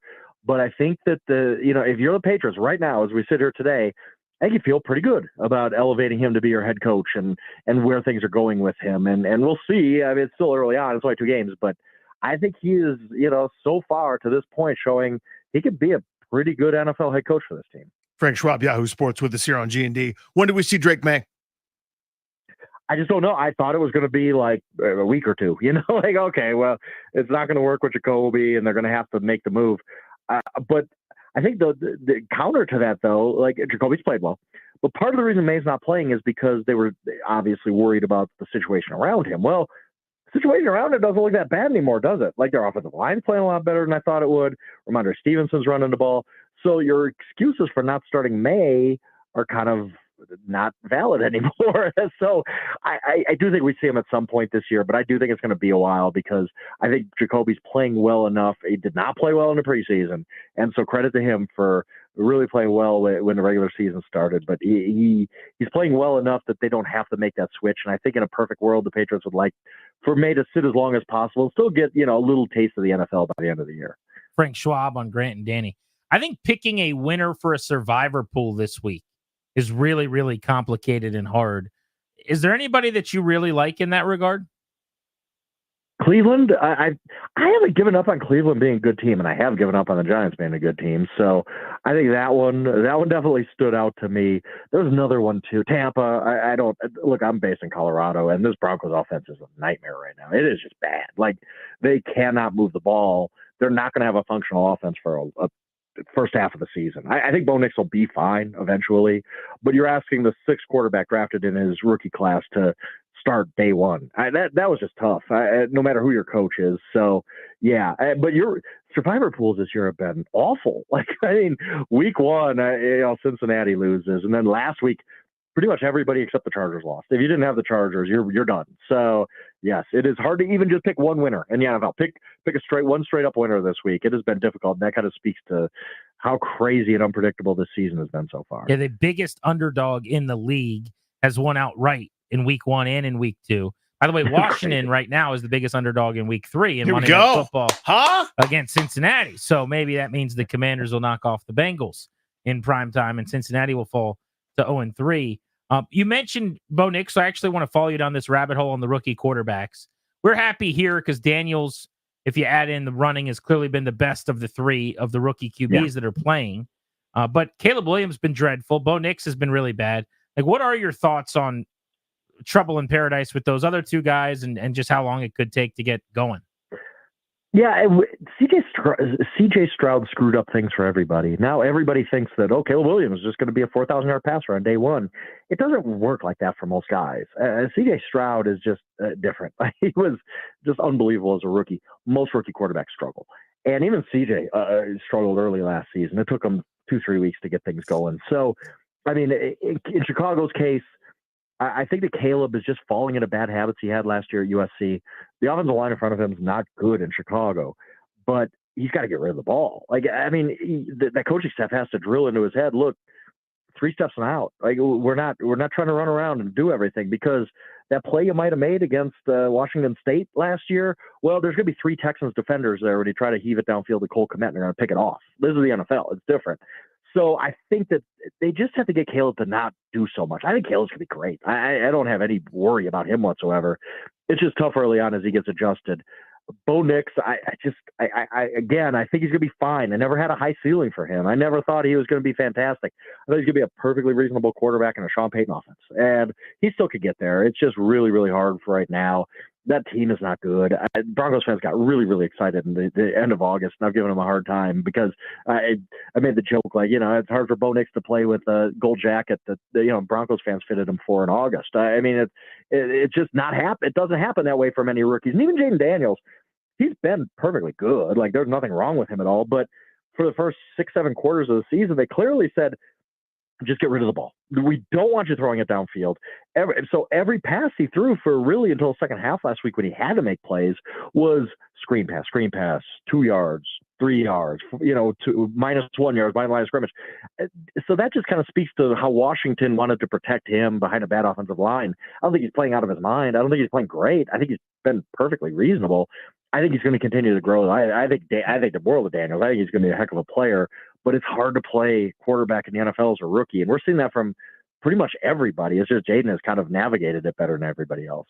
Frank Schwab, Yahoo Sports, with us on Grant and Danny. Of these surprise, I put that in quotes, 2-0 teams. I mean, the Chargers played two bad teams, so they're 2-0, but I don't know how for real they are, but that's kind of the question here. Of these sort of surprise 2-0 teams, thinking the Chargers, Minnesota, and New Orleans, who has the best season? I think that the answer most people would give is New Orleans, but I might go Minnesota just because I have so much trust in our coaching staff. Aside from the guys in Kansas City, that might be the best coaching staff in the NFL right now. At least on a short list. I mean, John Harbaugh's great and all that, so I get it. But Kevin O'Connell clearly is just kind of a quarterback whisperer at this point. He's had Sam Darnold play at a level we haven't seen him play at consistently in his entire NFL career. And then Brian Flores, all the controversy around him and the Dolphins and the lawsuit and all that, he kind of gets lost that guy is a really, really, really good defensive coach. And you're seeing it. That San Francisco 49ers had 7 points through three quarters last week. That's because Minnesota's playing really well. I think they can keep this up. New Orleans, I don't know. I'm just having a hard time buying in. But the offense looks completely changed and different and great. I mean, they finally modernized the offense. New coordinator, Quinn Kubiak, a lot of play action, a lot of pre-snap motion. Pretty much every cheat code you could have in the NFL, Quinn Kubiak said, yeah, I'm just going to do that all the time. They're like, I think they're first in the NFL in pre-snap motion and in play action right now. And you can see Derek Carr looks comfortable. So I think they're going to be fine. But I don't think they're some 13-win team or anything like that. And then the Chargers, I'm just not buying yet. You beat the Raiders at home and you beat the Panthers, who are the 33rd best team in the NFL, because I can't even rank them 32 at this point. They're so bad. Like they are. So what do I really take out of that? And even this week, you play a Pittsburgh team that has one touchdown in two games. They could easily be 3-0, and I'm going to be sitting here saying I don't really think that much of the Chargers. But wins are wins, and it's great they're getting them. You mentioned Seattle earlier as a team that you thought could be for real. I want to double click on that. What does that look like? Because here's why I ask. San Francisco, if you play there, you pretty much are on the injury report now, in addition to Deebo Samuel, Christian McCaffrey, who we know. Now George Kittle popped up on the injury report. So it's almost like, San Francisco, when they're healthy, they're good. Well, they're not healthy. So now what does that mean for that division? And how good is Seattle? Can they take advantage? Yeah, and I still think San Francisco wins that division going away. I still think that they're going to be good enough to squeeze out wins while some of these guys get healthy. But, they did go 0-3 without Deebo Samuel last year. He is an integral part of what they do. I'm not saying Christian McCaffrey, or I'm not saying Deebo's a better player than Christian McCaffrey. I mean, Christian's obviously great. Offensive player of the year and all that. But I think Deebo's harder to replace just because he has such a unique skill set that they do struggle to replace him. And they're going to struggle on offense when he's not there. Seattle is just kind of this work in progress that's winning games, but I see anyway. The way I look at it, I see the progress. That offense is really different with Grubb coming over from University of Washington, and Geno Smith looks really comfortable. And I just think that defense is going to get better and better. I'm part of the Mike McDonald herd. I think he is. People have called him the Sean McVay of defense. I'm kind of buying in on that. I think he might be. He's just a really, really smart defensive coach and maybe a really good head coach for all we know. They're 2-0, and I think they're just going to keep getting better and better and better. There's a lot of talent on that Seattle team. I think that Seattle team can make the playoffs. Maybe not necessarily win a division, but be one of those 10-win teams you really don't want to see in Wild Card Weekend if you're the Cowboys or Eagles or whoever they end up drawing. Frank Schwab is with us here on Grant and Danny, Yahoo Sports, joining us to break down week 3 of the NFL season. The last game we watched in primetime as we get ready for Thursday Night Football was that stunner where the Falcons knocked off the Eagles and nobody really saw it coming at the end. What do you make of those two teams? Philly, super uneasy first 2 weeks, could easily be 0-2. The Falcons had that dud against the Steelers and then stole one, could also be 0-2. They got the Chiefs this week, but ran the ball really, really well. And Cousins seemed to come to life a little bit. What do you think about those two clubs? Yeah, it's hard to say because I don't like to change my opinion based on a really, really small sample. And we're really giving the Falcons a lot of credit for one drive. I mean, with a minute 30 left to go in the game or however long it was, Saquon Barkley has a pass that he catches 95% of the time. And if he catches that, what are we saying about the Atlanta Falcons right now? They're 0-2 with one touchdown in each of their first 2 games. But they had the drive, and maybe you can get some momentum off of that. Maybe you could get some confidence off of that. Kirk finally did look good, and he looked comfortable. And I don't know, though. I'm not willing to buy fully in, but I'll tell you this. As far as they go this week, the Chiefs have a lot of issues. the Chiefs are a team that could be 0-2. Look at how close their first two games were. I mean, Isaiah Likely barely out of bounds, and then a crazy defensive pass interference call that a lot of people don't even think was DPI on 4th and 16. They're that close to being 0-2 with Isaiah Pacheco out for a long time. Hollywood Brown's out for all the regular season, it looks like. We got Travis Kelce's not doing anything. Like that team's I think in a little bit of trouble. Like as far not trouble as far as not gonna make the playoffs, but just can they play up to the Kansas City Chiefs level? I don't know that they can right now. They got a lot of injuries and a lot of stuff going on. So that's Atlanta, and then Philly. Yeah, I don't know what to make of them. Again, if Saquon Barkley catches that pass, they're 2-0, and we're feeling pretty good about Philly, right? Yeah, you struggle a little bit to beat the Packers, but they're going to be good. You struggle a little bit to beat the Falcons, but they're not a terrible team either. So I don't want to change completely and turn on Philly based on one drop pass, pretty much. But yeah, all the issues they had in the secondary and stuff kind of popped up when Kirk Cousins just sliced to them on that last drive. So I'm a little skeptical of the Eagles, but then again, I look at them going to New Orleans and say, why can't they beat New Orleans? This whole season has been weird. So, the line moved for people who bet. The line moved 6 points from last week. It was Philly was favored by 3 in the look-ahead line, and now they're at 3-point underdogs. What happened? Like, because Saquon Barkley dropped a pass? I don't know. So I think Philly's going to be fine, but they just might not be that Super Bowl type of team that they were 2 years ago. Are the Lions still maybe, just nipping at the heels of the 49ers in terms of best teams in the NFC, or are we reeling a little bit after week 2? I still have faith in them. I mean, they outgained the Buccaneers 460-something to 218, I think it was. I might be a little bit wrong on my numbers there. It was one of those games where the better team didn't win. I'm sorry, Tampa Bay. Like you got it. You won the game. You came up with the clutch interception, Goff in the fourth quarter and all that kind of stuff. But from play to play, Detroit really outplayed them. So I'm not freaking out too much about them. I still have a lot of faith in them. I think they're going to be really good. But now they go in and face an Arizona team who maybe that team is really good. Like I didn't have any faith in their defense being good this season. I thought Arizona was going to lose a bunch of 38-35 games, but they throttled the Rams last week. And you look back at week 1, the first half, they did a really good job against Buffalo. So maybe that defense is better than I thought, and that team is going to be a surprise playoff team, Arizona. So of all the games this week, I'm most interested in. I think Detroit, Arizona could be fascinating. I think that could be a really, really entertaining up and down game, and we could, we might be coming out of that game saying, "Wow, Arizona's legit." Frank, you are an award-winning prognosticator. All right, you don't want to pat yourself on the back, so I will. You've done some good things in the past picking games among your peers. 6.5 is the line tonight. The Patriots are catching 6.5 at the Jets. What's your feel on that game? A very, very tepid pick on the Jets because the problem, and I talked about it before, is a scheduling thing. Like you play again at Monday night week 1 against a physical Rams team, on the road week 2, and then the NFL's like, that's fine. You can play on Thursday night. Like that is so unfair to them and so ridiculous. But I just think they're the better team. I'm not buying in on the Patriots being good. They played hard. They played well. Hats off to them. But I'm still a little skeptical. And so I'll take the Jets minus 6.5. Although big favorites on Thursday night is generally not my jam. But I'll go with it tonight. I love the tepid pick. That is something I'm going to be using many times throughout the season. Frank, thank you, buddy. You don't have to. Just remember, you don't have to take every single game on the board. You can pass a few of them. Yeah. That's a great point. Yeah, well, we got to make our picks. Like this one's tepid, also. Thanks, Frank. Appreciate it, guys. Thanks, buddy. Be good.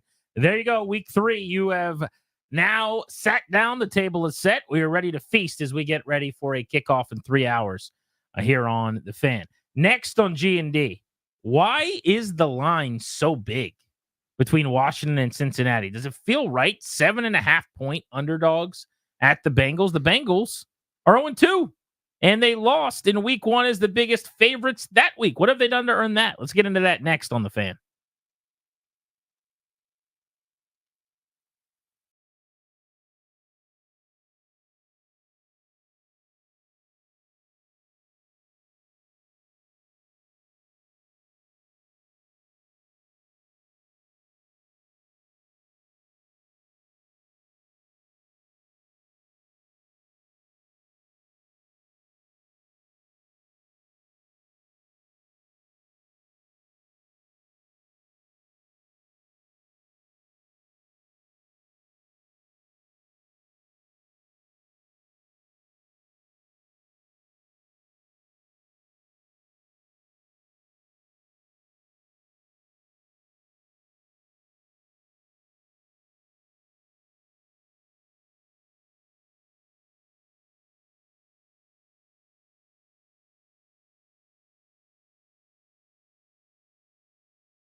4 days out from Monday Night Football, Commanders, Bengals. Welcome back, Grant and Danny on the Fan. Now, I don't think you and I see eye to eye on this, Huhey.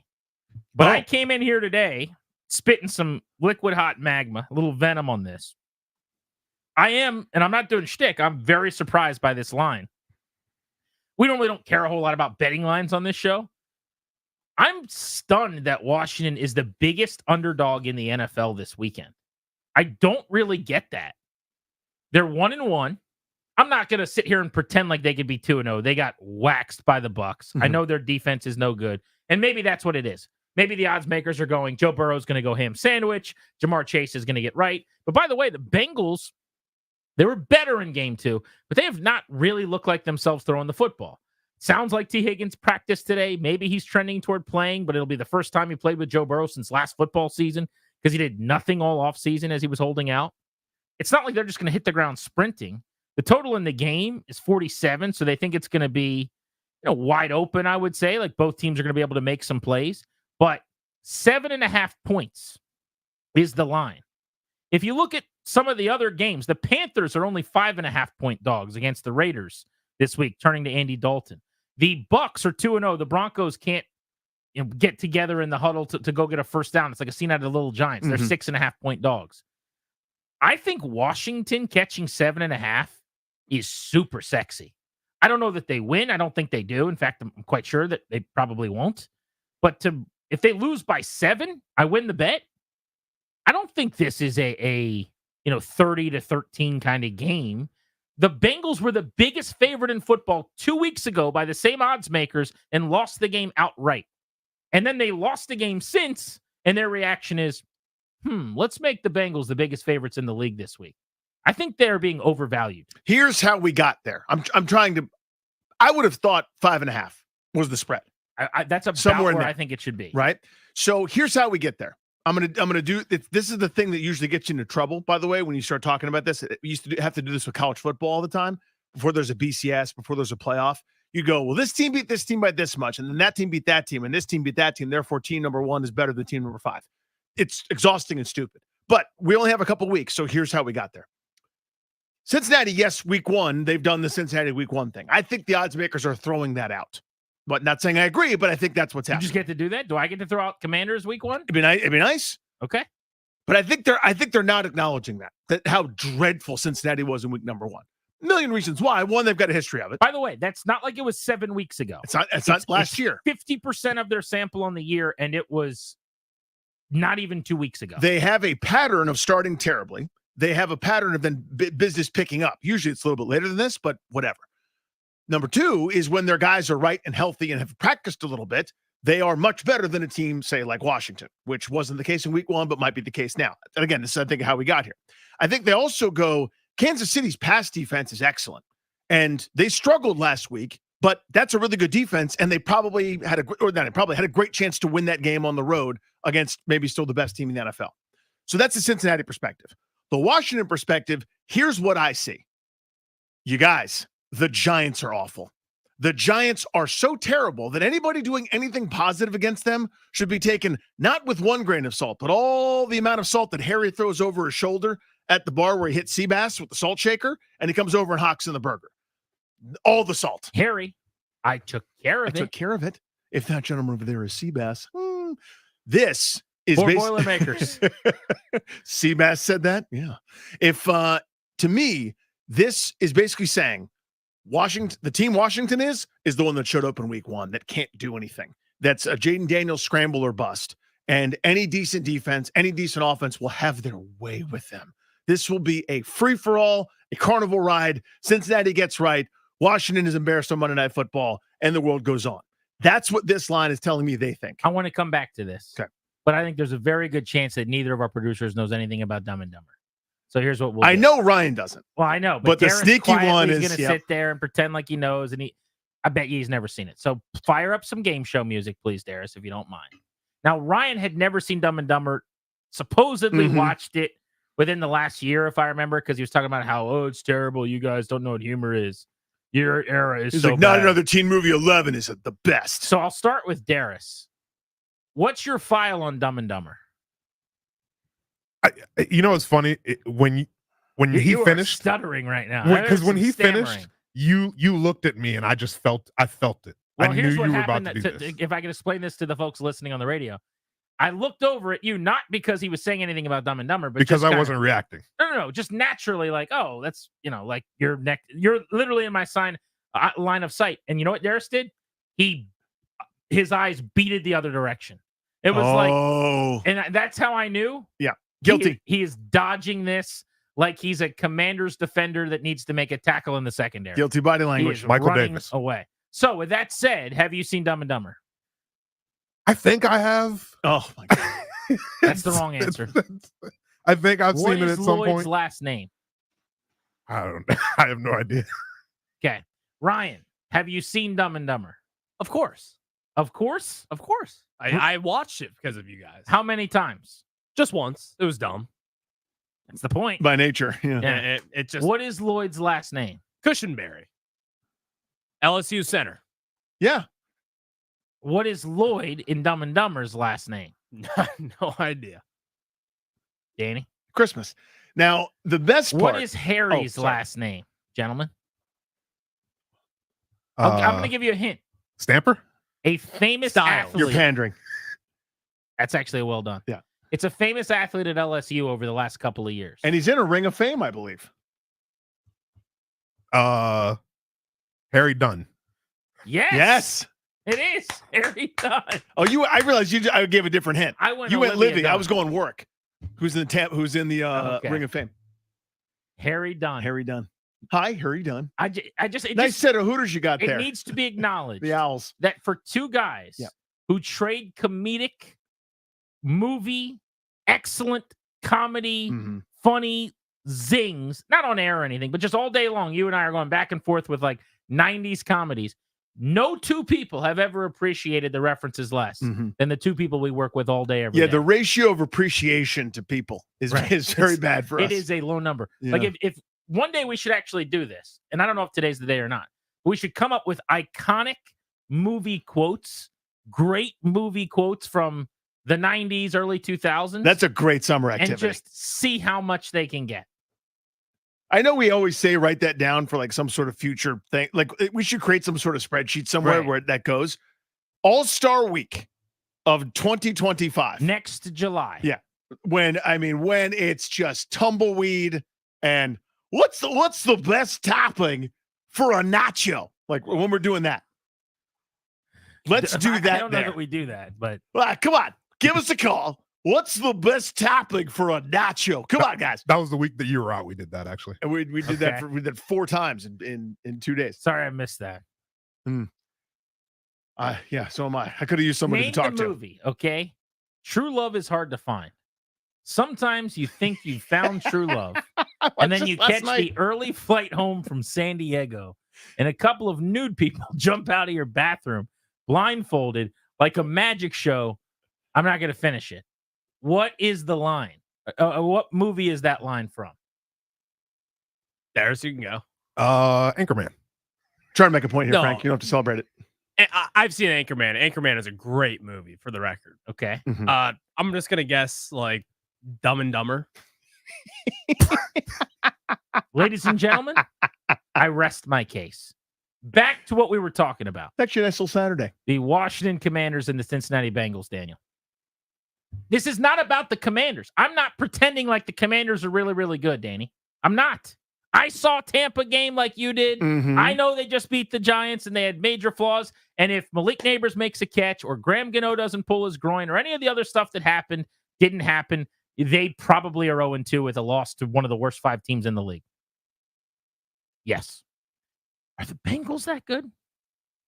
Should the Bengals be favored by the biggest number of the week as a winless outfit that hasn't gotten right offensively? And you're like, well, they're trending in the right direction. Remember how this exact same thing happened with their offense last year? The You know Bengals. when they finally got their offense going? It was like 4 or 5. It was like 5. Yeah. It took a month for them to get going. And I'm supposed to expect that T. Higgins is just going to be dropped in like it's a claw machine and he just immediately goes out and goes 8 for 107? No chance. Now, could Jamar Chase go absolutely bananas? Sure. If you tell me right now he goes 15 targets, 12 catches, 171 or something, I would go, yeah, I can see that. Probably.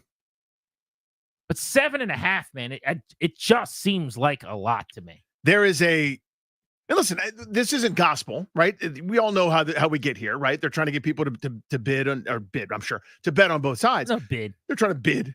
What's your item for bid for the football games? Whatever. Am I alone in saying I think this is a close game?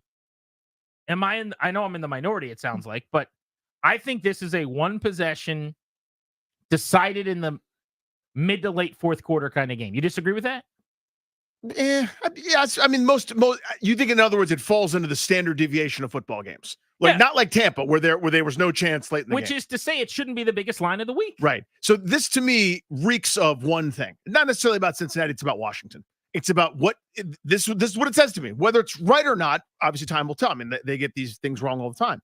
But what it says is anything positive you guys are seeing with Washington is completely fraudulent because of how bad the Giants are. That's how I read that. Whether you agree or not, I think that's what they're saying. You get nothing for having the best playmaker supposedly in the game. I mean, the conversation in town is Daniels is an equalizer, right? I mean, we had Earl on the show earlier doing updates, and he was talking about like the gap between him and Burrow not being huge. Now, I'll disagree with that, but I think his point is based on Joe Burrow's health. But I don't know, man. I think that while Washington is not that good and Cincinnati is very good, they're not playing like it right now. This should be a 4.5 or a 5.5 point line. And I'll put my money where my mouth is. Not a lot of it. Very little of it. How many units are going down? This will be a 1-unit play. Okay. The unit's gotten smaller this year, by the way. We don't judge that, though. No, we're not unit shamers. We never unit shame on the show. We have never, ever once unit shame. That's your special unit. I've lowered the unit. We're going to go 1-unit play on the Commanders plus 7.5. I think it's a tight game. In fact, I'm going to look like a fool. Uh-oh. Do not save this audio. Oh, no. When I say this, Darius, I want you to let this go into the ether and never play it again. I actually think there's a chance they beat the Bengals. Can we get that played? I really do. I think there is a chance that the Commanders beat the Bengals in Cincy on Monday night. Huh. Jayden makes a couple of plays with his feet, runs around a little bit. The nationally televised audience is talking about him as the Rookie of the Year on Tuesday. I could absolutely see that. Ryan, remember that little voice in your head sometimes? You know who's hearing that voice right now? Lil Grant is. Honestly, I am. Grant's got that voice. I don't think they're good. Everyone's going to, you're overrating the Commanders. I'm not. It's one game against a team that I think is flawed, that has not played well yet. And I'm not ready to crown the Bengals. You guys want to crown them? Crown them. I'm not ready to do that just yet. I'm not playing the Chiefs, who just beat them when they didn't even play well, by the way, this weekend. I'm not playing a good team like the Saints. I'm not playing a great quarterback like Derek Carr. That's a bit. But I'm not ready to crown. Actually, I was like, wait, what? You're just staring at me like, where's he going with this? Yeah, I was like, I thought I had a zing ready. But I do think the Bengals are, because of their offseason and everything going on and the turmoil, and they got receivers that want to be paid that are mad. It's not right. They are not passing the smell test. And neither is the line. Grant Sheehan. Look at you, Homer Simpson over there. Look at you writing the Iliad and the Odyssey. Who's going with me? That's what I want to know. Look at you. Who's ready to lock You talk arms? yourself from close game into their winning. No, I said it would not surprise me. I know. I'm doing bits. I think my prediction right now is 27-23 Bengals. But if you're telling me they win or they lose 30-10, I think they win. Dude. I don't think they get worked on Monday night. You do? I do. 800-636-1067 is the number. Grant and Danny on the Fan.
So I just confessed to Danny that I don't really understand why the Commanders are underdogs to the extent that they are this weekend. I'm acknowledging that they're not that good.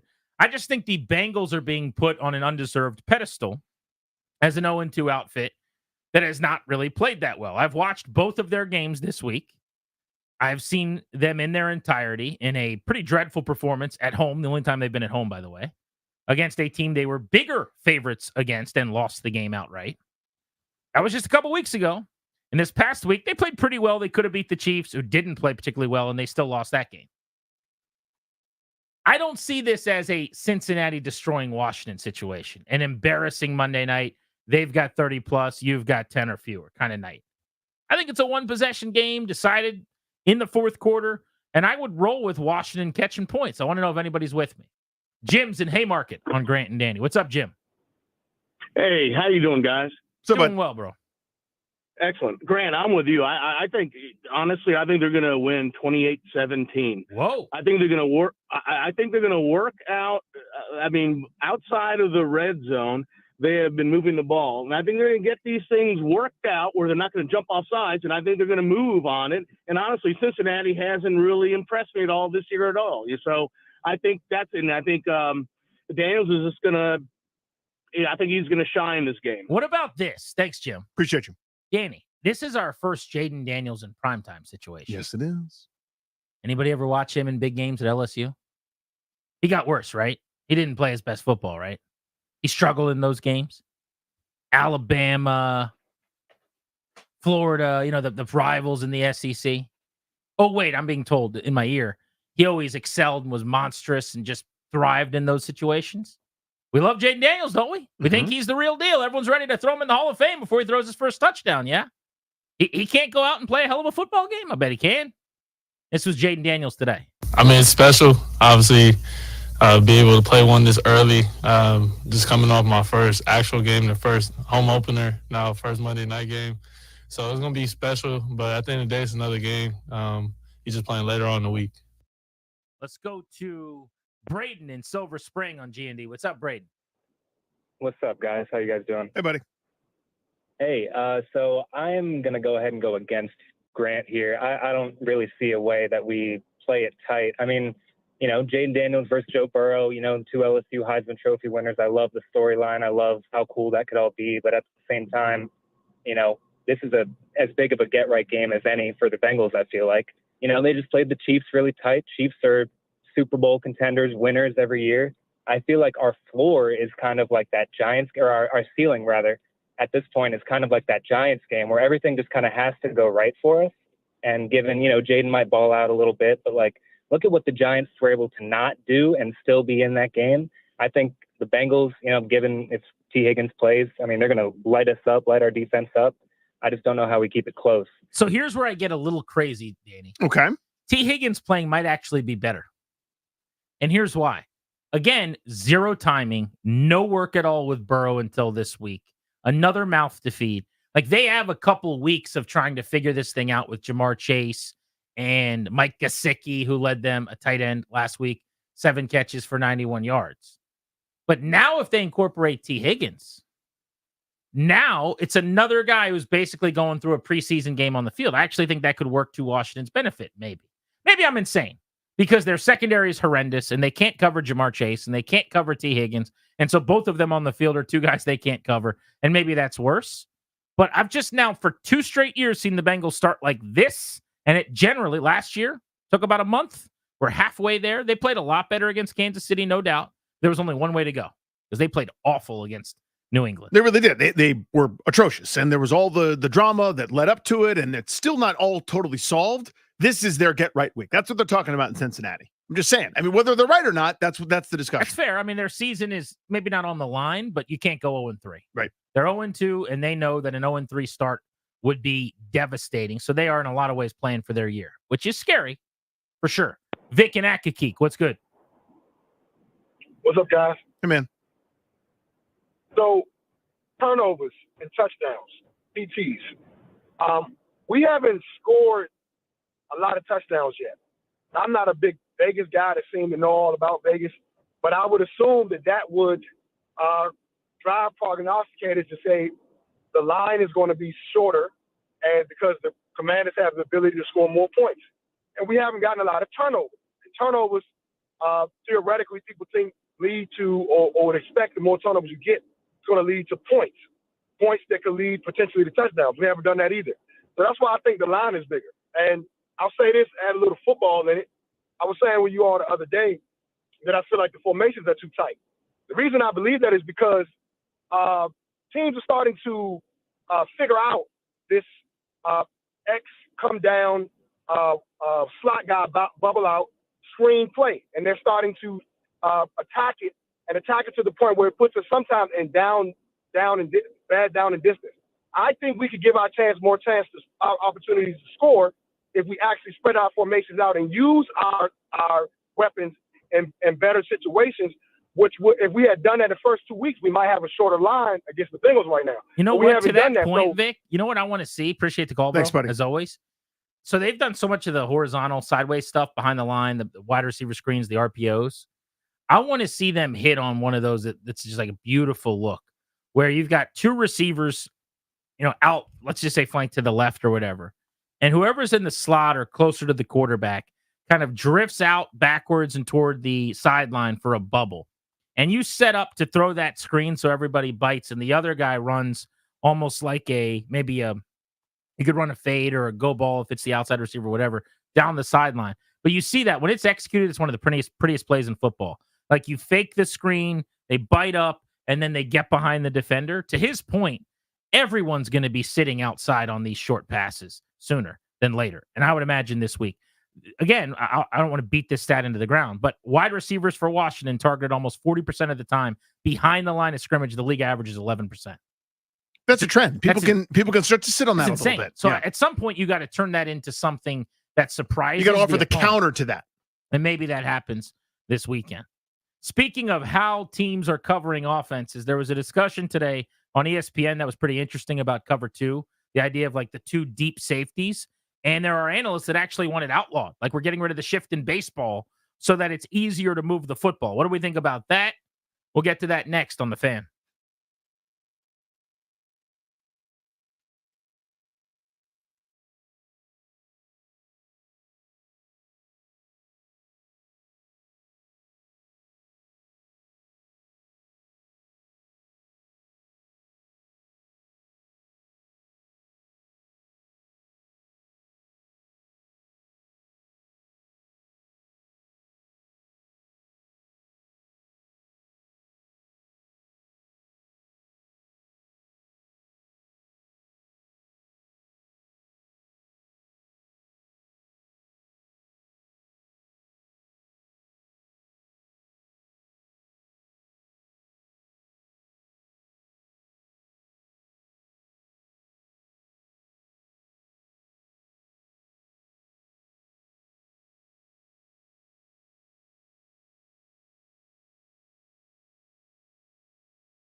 Down the stretch we come. Grant and Danny, final few minutes on the Fan.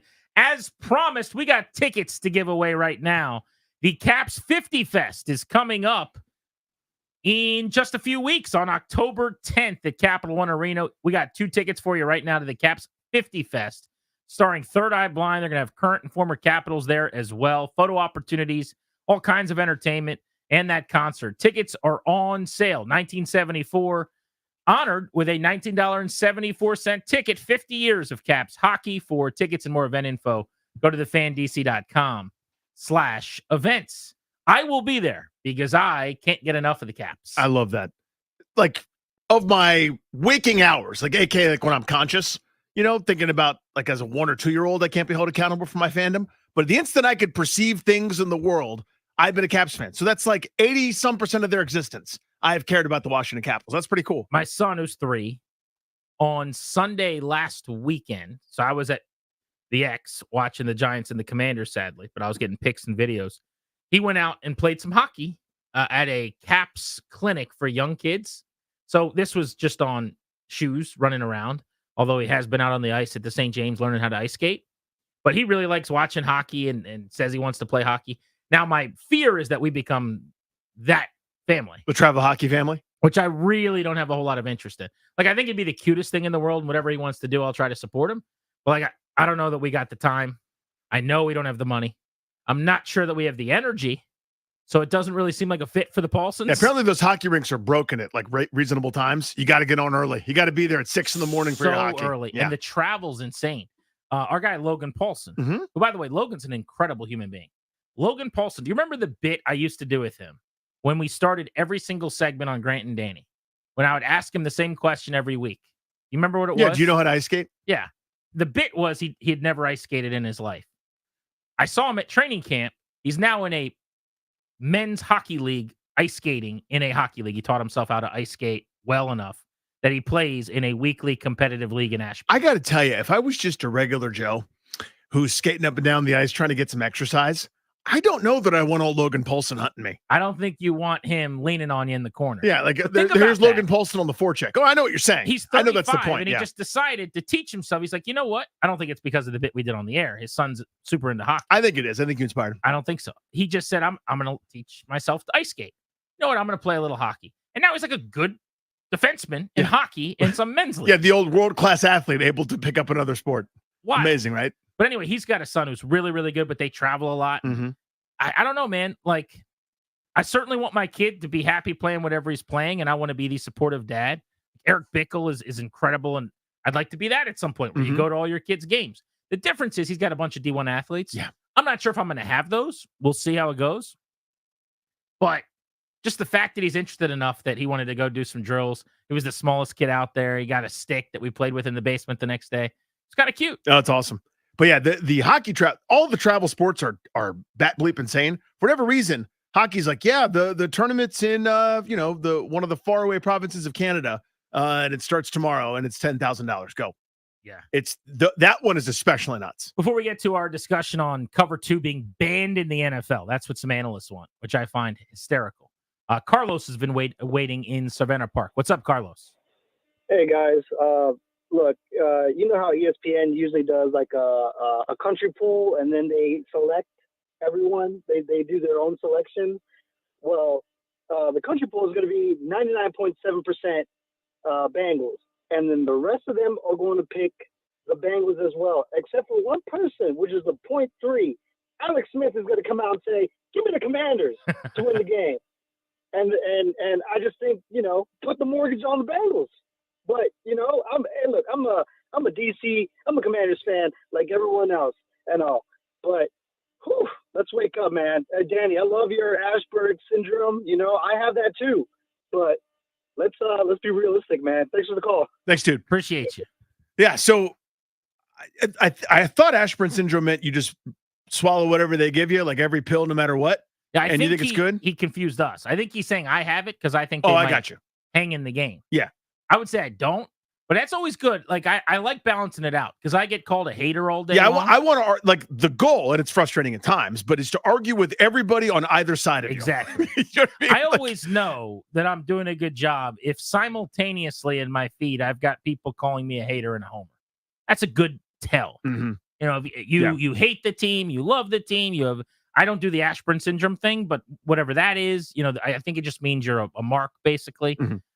Sure, not me. I don't, but I think they can hang with the Bengals. Again, it has very little to do with Washington and a lot more to do with Cincinnati.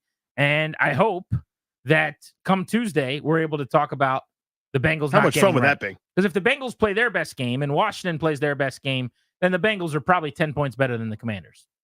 You need your A game and probably their like C- game. And now it's coming down to a field goal at the horn. And we already know Austin Seibert don't miss. You talking about special teams player of the week, Austin Seibert? I'm talking about chip shot villain.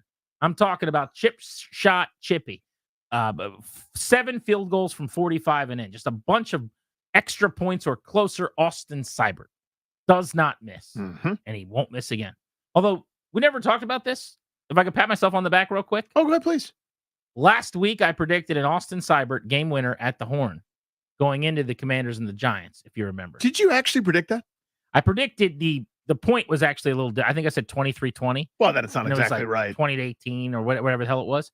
So it wasn't exact. And I did not say they would not score any touchdowns. So I didn't have the game script completely correct. But I did say an Austin Seibert game winner at the horn. I would take a victory lap. I would stand up and walk around one time. That's a victory lap. Might have to do that. You earned it. Thank you. Okay, let's get to this cover 2 discussion, if we could. This was a wacky on ESPN today. You know how in baseball they got rid of the ability to shift your defense to make it easier to hit? 2 weeks into passing offenses being down, Mel Kiper today became the latest analyst on ESPN. He's not the only one, but he is the most vocal to say that we need to do something and change some rules to make passing more ubiquitous again. We haven't been able to pass for like 3 hours, and people just can't help themselves. Listen to what Mel Kiper said this morning on Get Up. Well, I grew up with the best of the National Football League, 60s, 70s, into the 80s. You're talking about deep shots, right? The go route, the 9-route post. You're talking about Terry Bradshaw in a Super Bowl hitting John Stallworth. You see Leroy Irvin diving, right? Just off his finger. There's the receiver. They laid it out there, right? Hit the receiver in stride. 65-yard touchdown. It's a beautiful thing to watch. That's what I want to see brought back to the National Football League. Okay, check down kings, bubble screen sensations, boring football. Game manager, I get it, but I want to see those deep shots. That's what the NFL was built on. I grew up with John Unitas, Fran Tarkington, Ken Stabler, Darryl LaMonica. You know, you talk about quarterbacks, Joe Namath. It was just right. Brett Favre when he was doing what he did. Burt Jones with the Baltimore Colts. You think about those quarterbacks who would throw the ball down the field. I said what Bradshaw did with Stallworth and Swan, Roger Staubach. That's what I want to see brought back. Say, well, you can't do that, right? Well, you got a 5-yard rule with the quarterbacks, right? The Mel Blount rule, right? Now with the push thing with Hurts, you got to be a yard back now. So don't tell me you can't have those safeties closer to the line of scrimmage than they are. I was at games where I'm thinking, hey, too high? They're out in outer space. I couldn't even find us. They're playing with 9 guys, right? Where are the other 2? Oh, the other 2, they're so daggone far back, and even though they're part of the damn play. I'm telling you, we got to change this thing, and we got to have, hey, you can warn them. Enough for they come up. Hey, guys, you got to get up a little bit, right? You're too far back. Warn those safeties, but you got to figure out, competition committee, somebody, Dano, somebody's got to figure out what that depth is, but it's too far back right now. The NFL is being ruined by these too high safeties. It sounded like Caliendo was doing a Kiper. Seriously. You know, that was the most Kiper I've ever heard him. The part that's hilarious is when he starts saying the quarterbacks he liked. He named 30. Normally just to drive your point home, you're like, I grew up in a day where Patrick Mahomes was slinging it downfield. You had Drew Brees hooking up with Devery Henderson, whatever. He named 36 guys in a row. He's just like, what about 1972? We had him. 1973, there was this guy. 1974, they had this guy. 75, we had 2 guys. 76, we had 3 guys. 77, we had 4 guys. 5 minutes later. 1982, we had this guy. 1991, we had this guy. That was the most Kiper I've ever heard. He was so turned up. But that's, he's appearing on a morning show. He's hot taking it. You got to turn your hot take up. They let the tiger out of the cage, I think. Having said that, even though I think that the point is silly, and I'll explain why in a minute, I kind of found his point at the end a little bit interesting, which is to say, if you go to games, you will be at one on Monday night. That's what right. you are going to see is there are snaps where the safeties are playing on a different field. On another field. It's like the line of scrimmage is the 20, and their heels are on the 46 or on the snap. And that is pretty extreme. Mm-hmm. His point is, let's have a rule where they got to be closer to the line, because then you're going to get the deep shots. Then you're going to get the explosives and the big plays, and it's better for the consumer. No, thank you.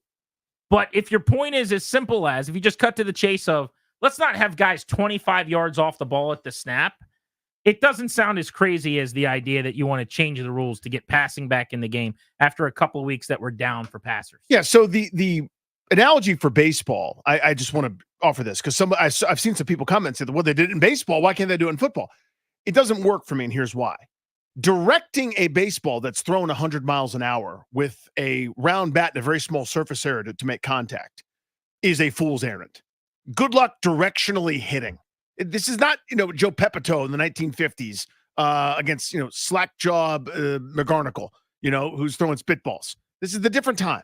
Making contact is a godsend at this stage. So, yes, it needs to be easier to hit. It's correcting a problem, right? Now, whether you like shifts or not, the premise makes sense. You can control where the football goes when you have control of the football. In the other sport, the defense has the ball. In football, if I want to run to the right, I'm not bound by some defender deciding where the play goes. I control where the play goes. They must react to me. So it's not the same. Number one. Number two, there have been multiple innovations and changes in the way football has gone in this live chess match thousands of times over. The Wildcat was going to change the game until it didn't. Then it was read option, the next adaptation. For defense, the Tampa 2. How will anyone ever throw a forward pass against the Tampa 2? Oh, you mean a middle linebacker runs straight back in the middle of the field? How can you stop that? Offensive minds, guys with, that are younger and more handsome with more flat tops, get into a lab and come up with stuff, and then they get promoted, and then there's a new cycle. We're in a cycle right now where, yes, two high safeties are ruining some of these deep shots. I bet you something comes out of it. I bet you they figure it out. But also, there is open real estate to take advantage of now.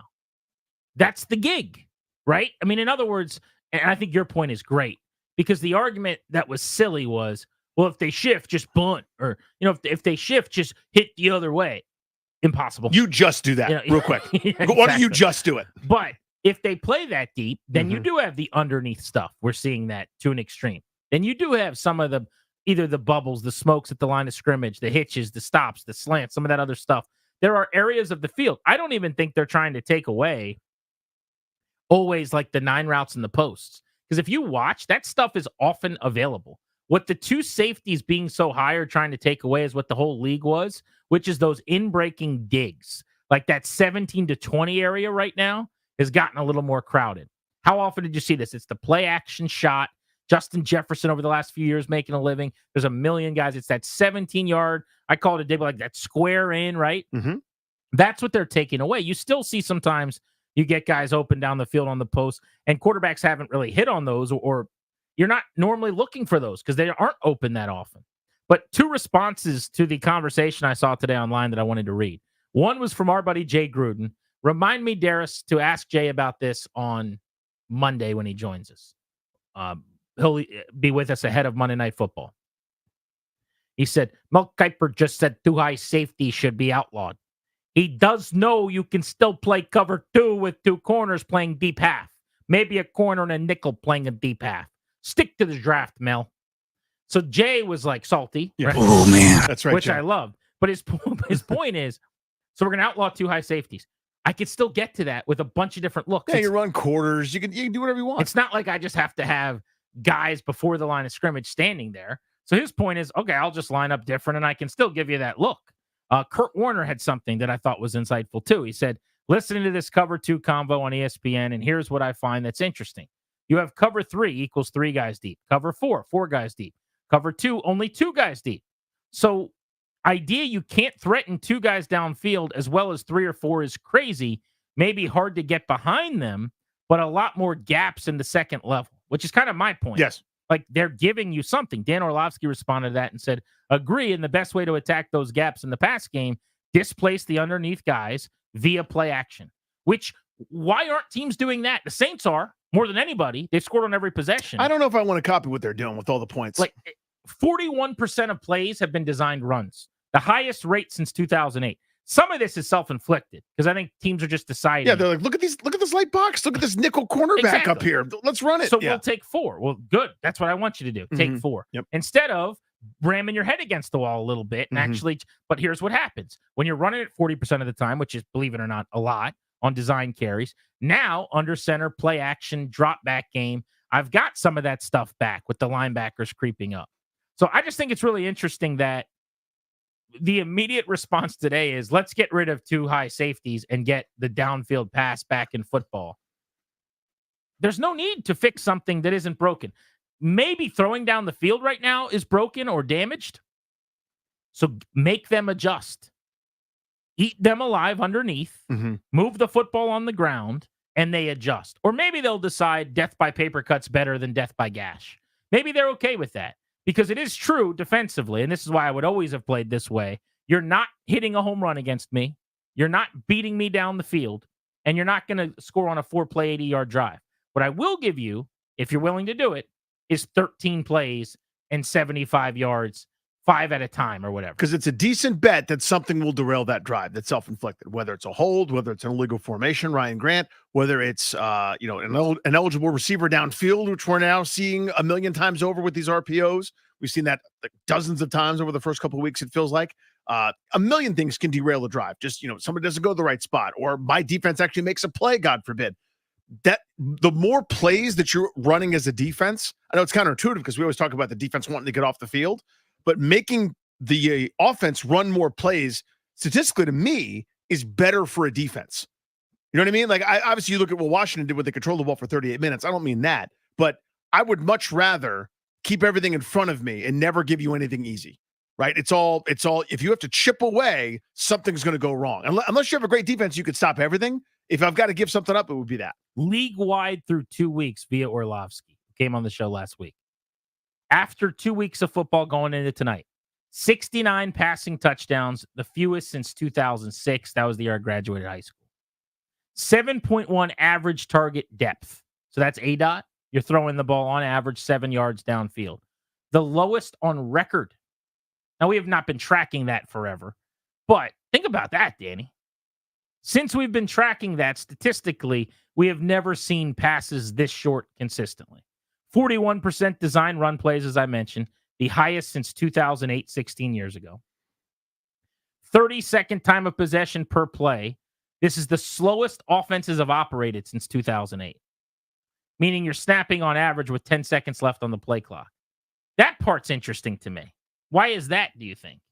I think maybe running more than passing could have something to do with that. Also, a short passing game as opposed to a deeper passing game because everyone's closer to the huddle. So maybe you don't have that's a good thought. Yeah. Running back from downfield, so that helps with tempo. But that's interesting. Since 2008, which is the last year we ran this much, this is the slowest offenses have operated. I would have thought it would go the opposite direction, and here's why.